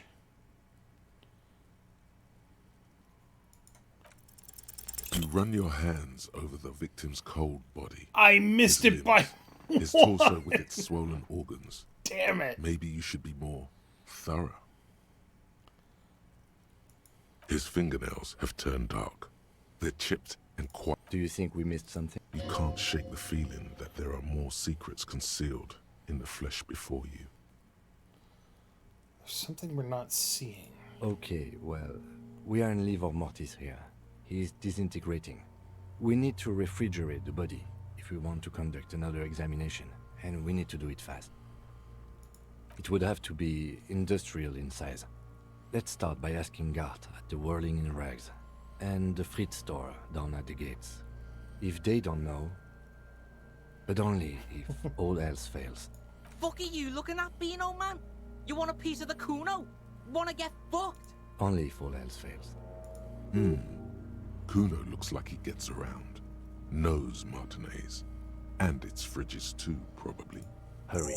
This is one task we cannot sideline. With every hour, whatever we are looking for will become harder to find. Alright. I think that's a good spot to save, as it is midnight and I did not even realize that. So we're just going to save right there. This game is, as always, fascinating. This is as far as I've ever made it into this game, and I have no idea what's going on. But thanks everybody so much for watching. I hope you enjoyed it. I may or may not be streaming tomorrow during the day. I'm not sure yet. Just to finish up Shipbreaker. We shall see. But I will be back on Friday to stream with Third, and we'll be playing Disgaea. For real this time, I promise. I'm going to make sure that I get enough sleep and I'm not sick. But yeah, thanks everybody so much for watching. Hope you enjoyed. Have a good night. Have a happy 4th of July if you're in the US. Have a happy why are the Americans blowing things up again day if you're in another country. And check out all the stuff that we do over on the channel. youtube.com/CharacterSelect. And have a good day.